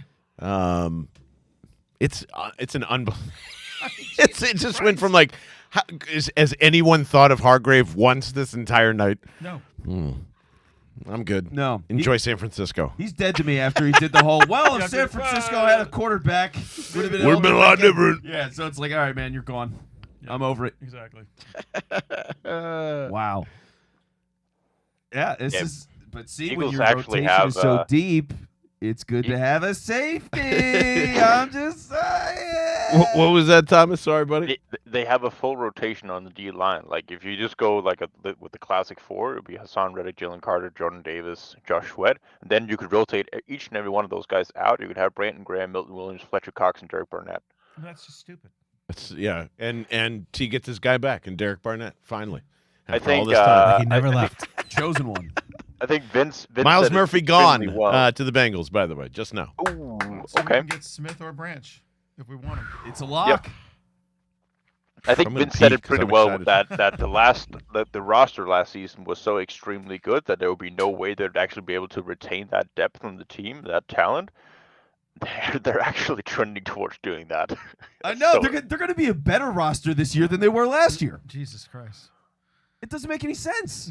I've never seen a team this good in like a single year. This was like 07 Patriots level shit that they pulled off last year, and then they're gonna do it again. They're gonna do it again. Like it's unbelievable what Howie Roseman has been able to do. Jalen Hurts with the contract to make it so cheap for the 3 years to build everything around him. Like it's just everything's coming together right now, and it's gonna happen again. I mean, they're gonna get a killer pick here after getting Jalen Carter, and like. Jalen Carter, this is a little deep in the rabbit hole here, but years ago when Warren Sapp was in the draft, he was available to the Eagles at that point, and they didn't pass, or they passed on him because of the character stuff. And then Warren Sapp goes on to be a Hall of Famer. Yep. I mean, it's 20 years later or whatever it is, but it's coming back around, and they got that guy, and it's the perfect fit, and the teammates and all, like. It just feels so good. So I'm just so geeked up on the quality of this team because yeah, like Thomas, this never happens. You don't build a roster like this and maintain all of those players, especially older veteran guys. They kept everybody except Miles, and nobody cares about that. So Yeah, nobody cares about the running back position. I mean, if Rashad Penny is going to stay healthy, he's a better running back than Miles Sanders every single day of the week. So that potential alone is scary. And yeah, I'll be shocked if they don't come out of this draft with a running back to add to that mix as well. It sounds like they're pretty high on that 49ers running back, former Ohio State running back. Trey Sermon. Thank you. Yeah, it sounds like they really liked him as a guy in their on their And practice. they kept him practice around the entire time. So. Exactly, and I think it was just a matter of there weren't any touches to go around last season. But it sounds like he has a real shot of making the roster and becoming getting in that rotation as well. So looking ahead a little bit too, just thinking about the Eagles' picks and what they've got after this, because they're going to be coming up in 2 picks. We're on pick 29 right now, so really they're going to be up in like 5 minutes. But what they got through the rest of the draft, so they got their second round pick that's at the end of the second round, but then they're going to pick again, and this is where it gets interesting because the weird out of nowhere Cardinals tampering with Jonathan Gannon. Here's a good draft pick that just happened right before the draft, which is like the weirdest news dump also of all time. It was very slick by Arizona to just be like, yeah, fuck this. By the shit, way, we man. fucked up. Here you go. And also, we're trading at 3 and like doing all this crazy stuff, so you'll forget all about it. So they do all that. So the Eagles are now going to have a pick at the end of the second, at the top of the third, and from there, it's you got a 7th rounder. Like we'll see what happens. So they have a couple of picks. They're significant picks, but they're going to be done after tomorrow, essentially. So technically, we traded Jonathan Gannon for a pick. Yeah, which is great. That's Sure. a miracle. Good riddance. Yeah. I would have traded Now- a pick to get rid of Gannon. Now, do you think?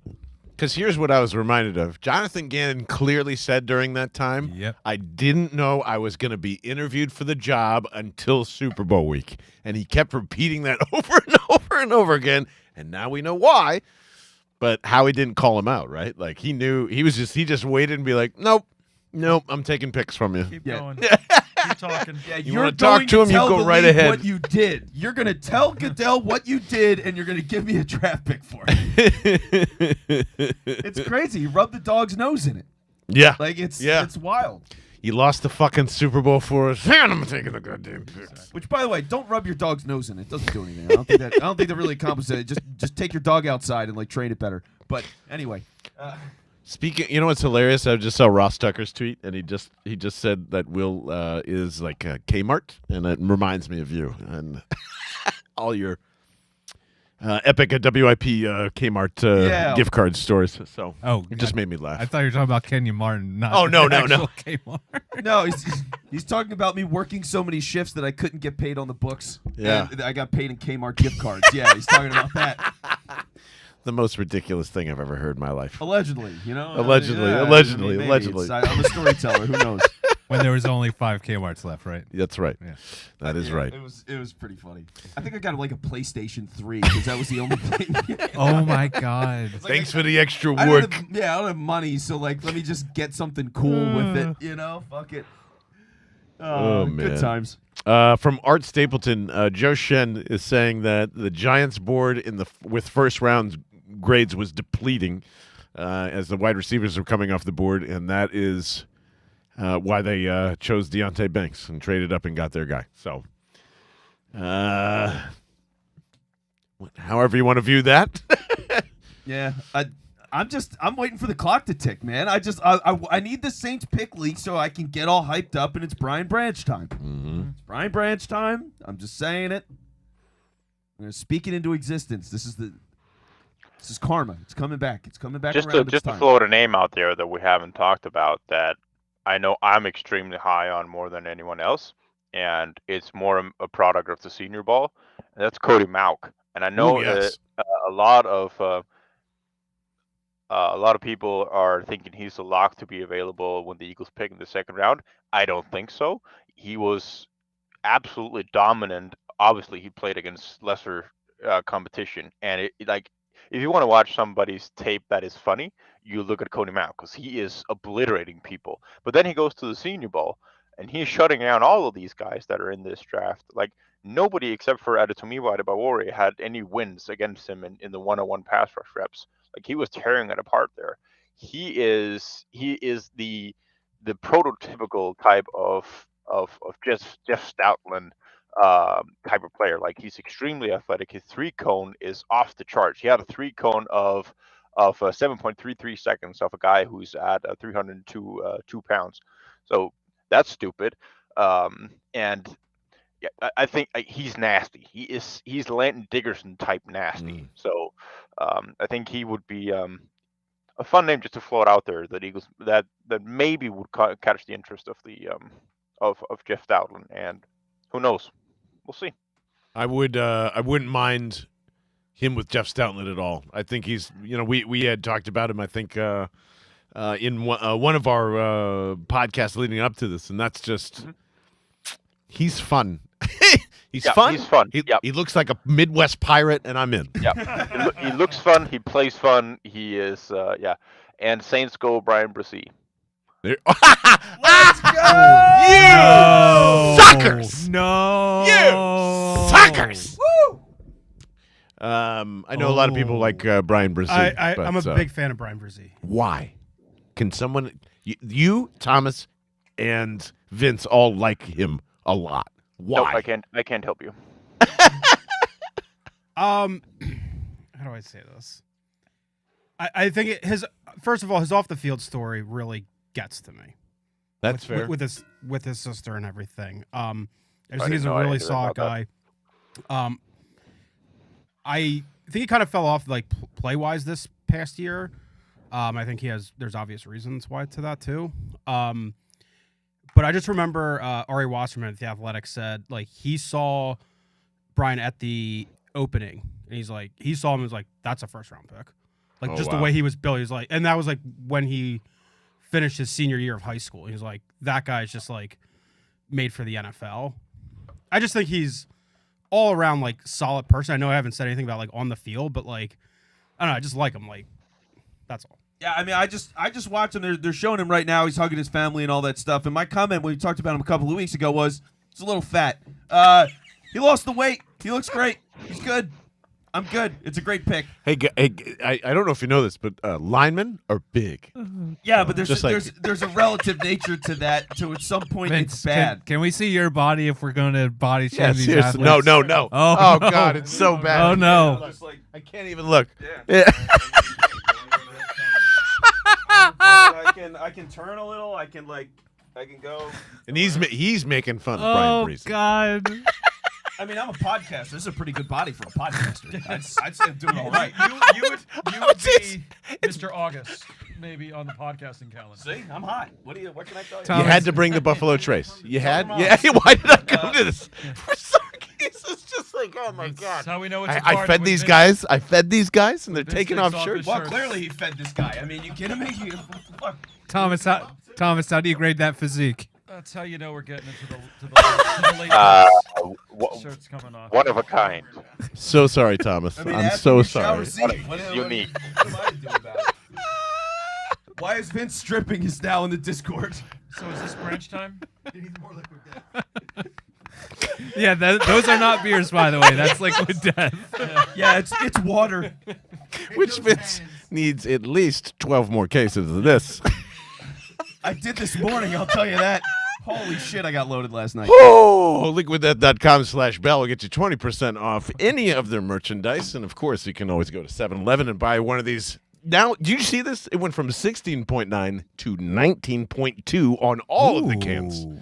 They just said, let's take all the shelf space, and I appreciate that. Thank you, Liquid Death. Wow. As always. So, And the iced teas are awesome, by the way. yeah, the Grim Leafer is fantastic. Leafer's great. We criticize the ones we love, right? Whew, that watermelon sparkling stuff needs to go. Other than that, I have not tasted one bad beverage from the Liquid Death line. Marvelous Palmer. Yeah, My son loves it. outstanding. Yep. 30 calories. Who can believe it? Yeah, who cares? Everyone's asking if it's 2 QB system time with Will. Oh, stop it. God. Absolutely not. No. He's not a quarterback. Oh, God, I'd wait, rather die. All right, if that would, what would that even look like? Hey, there it is, baby. Jeff McClain. It is Nolan Smith time Yeah! in Philadelphia. What a fucking draft, guys. All right. Are you kidding me? Well, ESPN Analytics, 0.01% chance that Will Levis would be here. Well, it doesn't matter. Guys, what a fucking amazing round one for the Philadelphia Eagles. Good Nolan Lord. Smith, you've got Georgia back here, Thomas. You've got the entire Georgia defense, and this is probably why they wanted to hire the DC from there too, right? I mean, Nobody the has real better names- intel on Georgia than the Eagles have. Nobody has better intel on Georgia players. And like this defense, the Georgia defense last year and 2 years ago, N'Kobe Dean, Nolan Smith, Jordan Davis, Jalen Carter were the guys on that defense, and that was a scary looking defense. Now Eagles just load up all of it. this Trade is for Buda- unbelievable. We just every time that we do this in the offseason, what are we going to do about the defensive line? Dun, dun, dun. Where's A.J. Brown? Here you are. Where's Devontae Smith? There you go. Nailed it, man. I think they nailed this first round. Nailed If it. they It's like trade Condon for kids, Buda Dak Baker, Scott. and we're done. Yeah, exactly. Oh my God. Buda Baker, and this Yeah. is you can Stop. sign 12 UDFA quarterbacks after that. I don't care. Yeah, take a running back in the 7th, and like that's it. It's fine. It's all over. This is amazing. And like, look, credit to Howie Roseman because he can always read the fucking room. He just knows what's up. I mean, for all the people that are like, oh, Nolan Smith at 10, he got him at 30. 30. Like, that's a huge deal. So to be able to come away with this haul where he goes, he secures Jalen Carter. Now he gets Nolan Smith. Like, no, first off, people are gonna love Nolan Smith. He's Philly football in that classic way, right? Like he's a nasty motherfucker out there. And like I said, he's small, but for his size, he plays like he's twice as big as he is. He will go. He puts his whole body into it. He will tackle the shit out of people. Like that guy is raw physicality. He's really fun to watch. And it's just what's he going to be as a pass rusher? I'm curious to see how it evolves. But he's a good talent. There were people projecting this at 10. I know. you got Jalen Carter at 9. And Nolan Smith at 30. You know what this feels like? Thank you, Detroit Lions. And look at how he's smiling ear to ear, that motherfucker. He's so happy, right? He's like, Here you go. Here's Coach. Hey, man, how are you? Yeah. You ready to come win no Super Bowl with us, man? I got all your friends here. Howie has this entire room filled with people, and they're all just looking ecstatic. I mean, all right, guys. So Daniel Jeremiah on the Move the Sticks podcast. So when he broke down his top 100, top 150, he had Jalen Carter slid down to 6 because of off the field issues. When he talked about Jalen Carter, he said he had him as his number 1 prospect in the entire draft, right next to Bryce Young, and he slid because of the off the field stuff and the projection of what it is. That's maybe the best defensive player in the draft, maybe the best player in general. The Eagles got at 9. Nolan Smith, he has at, I believe it's 13, if I'm not mistaken. Cue some waiting music while I find. Yeah, 13. Nolan Smith is not supposed to be able to play the run game as he is doing at his size, and then comes the ability as a pass rusher. But the fun thing about him is that he only rushed the passer for about 100 snaps last season. He was used so much in coverage and as an outside off-ball linebacker that it was ridiculous. But just the fact that he was able to do it and do it well. Like there are clips of Nolan Smith who's running down the seam with wide receivers and breaking up passes. It's unbelievable the type of athlete that he is. So if you have a guy like that who now comes into a scheme where like he's going to be a pass rusher first, the same type of role of Hassan Reddick, you have your future type of replacement or complement to Hassan Reddick. It's absurd, man. Do we realize how many interceptions Darius Slay is going to have this year? At least in the first half. Do we? This is going to be absurd. I think I saw A.J. Brown tweet this at one point tonight, and that's why it reminded me. He literally just quote tweeted him, said, "All you're going to do is sit on roots, dude." And that was after Jalen Carter was drafted. So, like, now that Nolan, it's just, holy shit, guys. Once we understand what Desai does and is, and he is not the dumb son of a bitch that just walked out of this franchise giving them extra draft picks here for being an idiot, like, and with their creepy bird logo that they've got now. Yes, Desai is an actual disciple of Vic Fangio and is not trying to. Let's just be honest here. Can we call this what it was? They were trying to force Jonathan Gannon to do what they wanted to do. They brought Vic Fangio in here. They brought all these people in here saying, you better fucking do this, right? That's what happened here. They tried to get rid of this guy in the first year that he was here because they knew it's the direction they didn't want to go. They wanted Fangio here in 22 for the Super Bowl run. They didn't get him, and they need the next closest thing, and that's the guy. Nick Sirianni fucking hates that dude, and why can't we just admit that now? They did, right? Yeah. Right? That's everything that has been told to us. Now, all their actions post-Super Bowl, they hate that guy. And they hated him well before all of this Super Bowl shit came out, right? They were trying to force him out. Thank God. Him. Thank God. They're not missing him at all, and they don't need him. They're going to be absolutely fine. This team they're better than last year's team. Don't start saying that. Where am I wrong? You're not wrong on paper. It just never works that way after you win or lose a Super Bowl. Well, it never just doesn't work that and way. that's why it's amazing. This team right now is already better. It's already better than last year's roster. It's better than last year's roster. The defensive line, if it pans out the way we think it is, yes. Nolan Smith is 6'2", 238. He ran a 4.39 second 40-yard dash and had a 41.5-inch vertical. He is the second heaviest player to run a sub 440 and have a vertical jump more than 40 inches since 2006. Vernon Davis is the other. It's just unbelievable, man. Jesus Christ. And the fact that Jordan Davis That's a nice suit. is it's a really nice suit, And is there's N'Kobe. the 100% leader of this eventual new defense that's coming in here. My God, you know? That was awesome. Yeah. Jamie just pointed that N'Kobe did. He just shook Nolan Smith's hand. He was Yeah, there. he was- with Oh, the- well, he N'Kobe was got right an there? invite. He was at his. I think his draft party's in Athens. That's He was amazing. out there. Yeah, he's definitely not at the draft. All right, so And they're a team, right? They Now- did a team in Georgia. Now they're a team. Like they're a team. They're already brothers. Like exactly. oh, And now all my N'Kobe Dean takes are going to go to shit real fast. Extremely fast. Because I never anticipated you could get Jalen Carter and Nolan Smith on the same fucking team. There's no, Yeah. they obviously planned for all of this a long time ago. I think N'Kobe knows how to play with those guys. Yeah. He'll figure out his role. And here's what I'll say. If Desai stinks for a half of a second, Garrett's coming. Right? Because why wouldn't you? Like, I have every tool that I used in Philadelphia. So,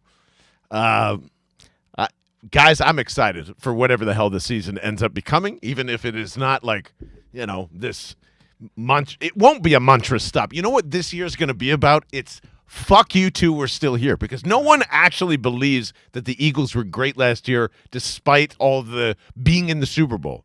I still feel that. Do you guys feel that? Like it was a fluke, it was an easy schedule. It wasn't a mirage. Yeah, we know that. The rest of the league is Yeah. about to find out that you just, I do really feel that we're transforming finally back into that Andy Reid era of just being in it every single year. And that it feels great. How he's putting his nuts on the table and saying, "All right, stop me." Yeah, Like- and this feels very Baltimore-esque draft night of, oh, they're of course they're getting the, they're getting the steal, they're getting the great play. Like my favorite it- players. it's- Yeah, Of course, it fell to them. It's Yeah. someone Yeah, I yeah. heard of. It's yeah. it's not a fireman. Like It's not Not a fireman. Yeah. Where did you see And N'Kobe I Dean? try and, Oh, sorry. Go ahead, Thomas. Where'd you see N'Kobe Dean? Was it at? he was at the draft It was party. on TV. He was at Nolan Smith's house. I'm probably late to it.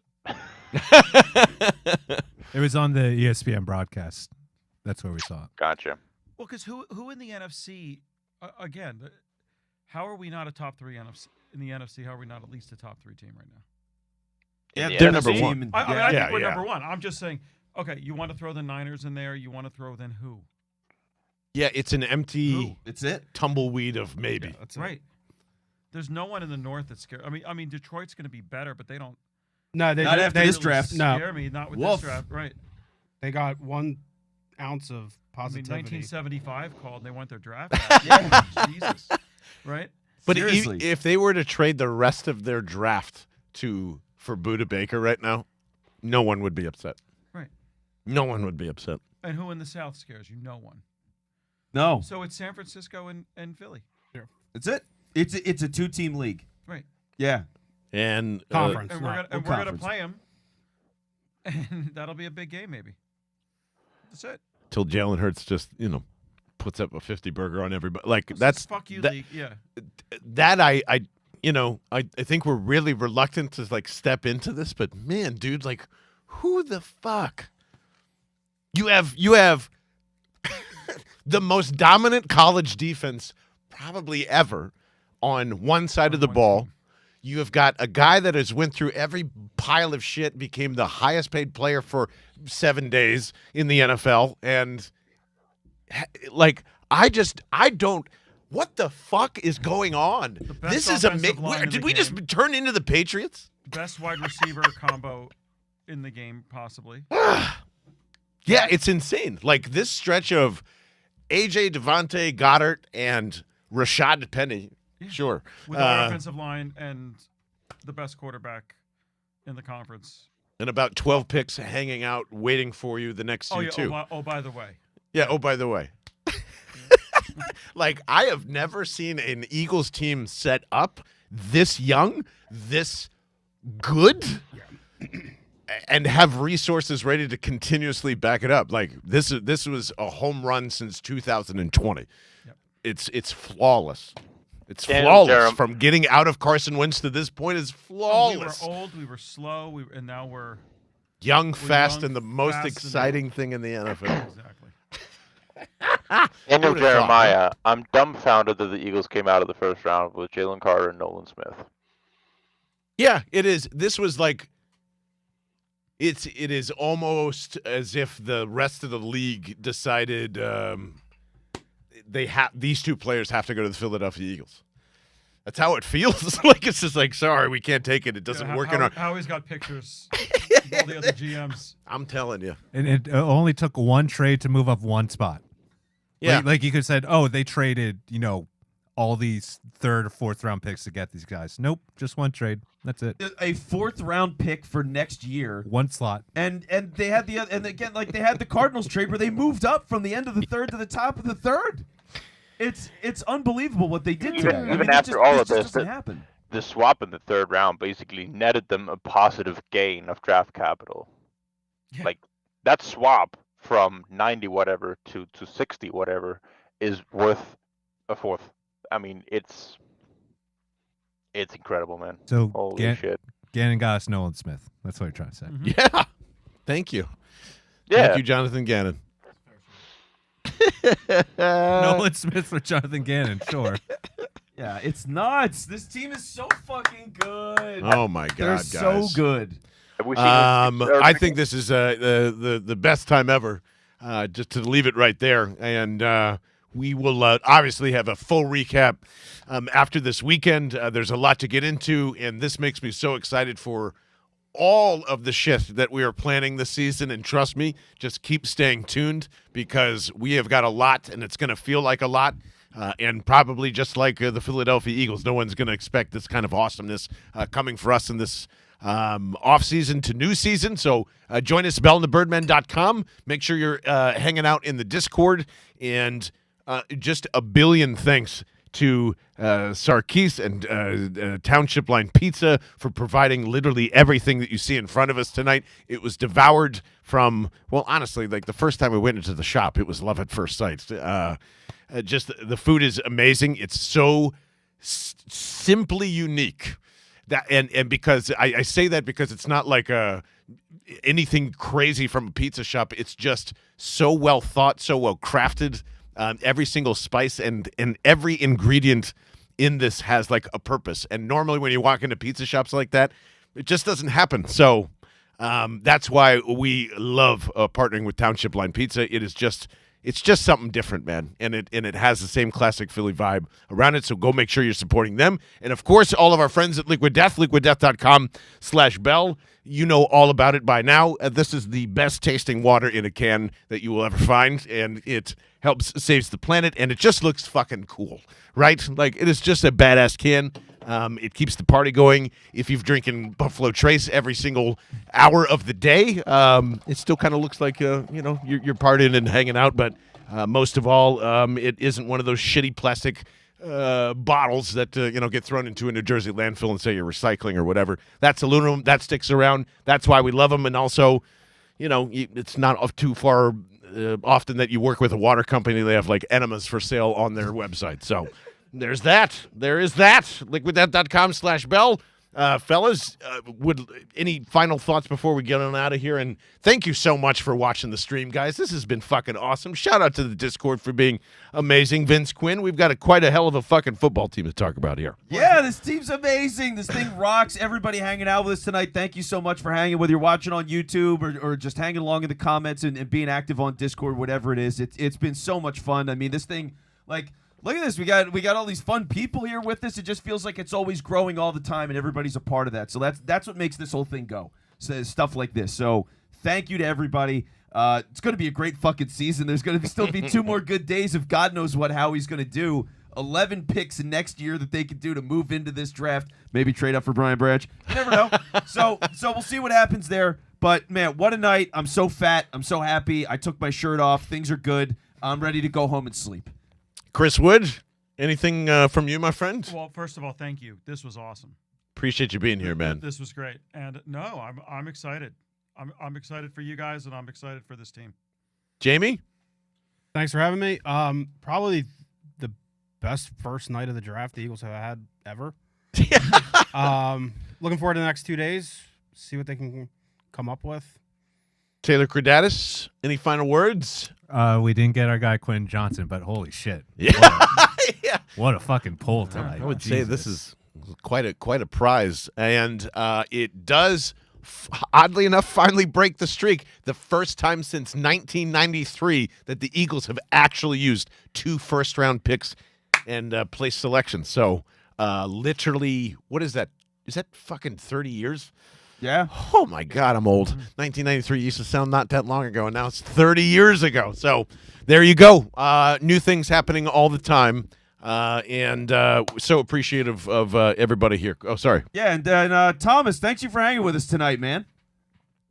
My pleasure. I have no idea how the Eagles pulled this off, but just to round everything off here.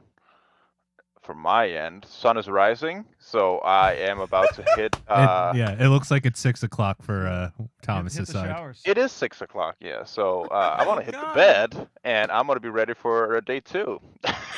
Yes. Oh my God, look at that. Wow. Well, get some rest, my friend. Thank you so much, Thomas, for hanging out with us until 6 My o'clock pleasure. in the morning, brother. My pleasure. Breaking the Birds. You can always go find Thomas over there, and trust me, there's plenty of tape on Nolan Smith. There's plenty of tape on Jalen Carter, and there probably will be more. Now, I There would will assume be that's a the first ton. thing you do in the morning. Yeah, so. get to work, Thomas. I am John Barger for Vince Quinn, for Taylor Credatus, and for everybody that just hung out tonight. Thank you so much for joining us right here on Bell and the Birdmen. Go hit subscribe. Go hit the notifications, and we'll see you on Monday for a recap, right? Okay, bye.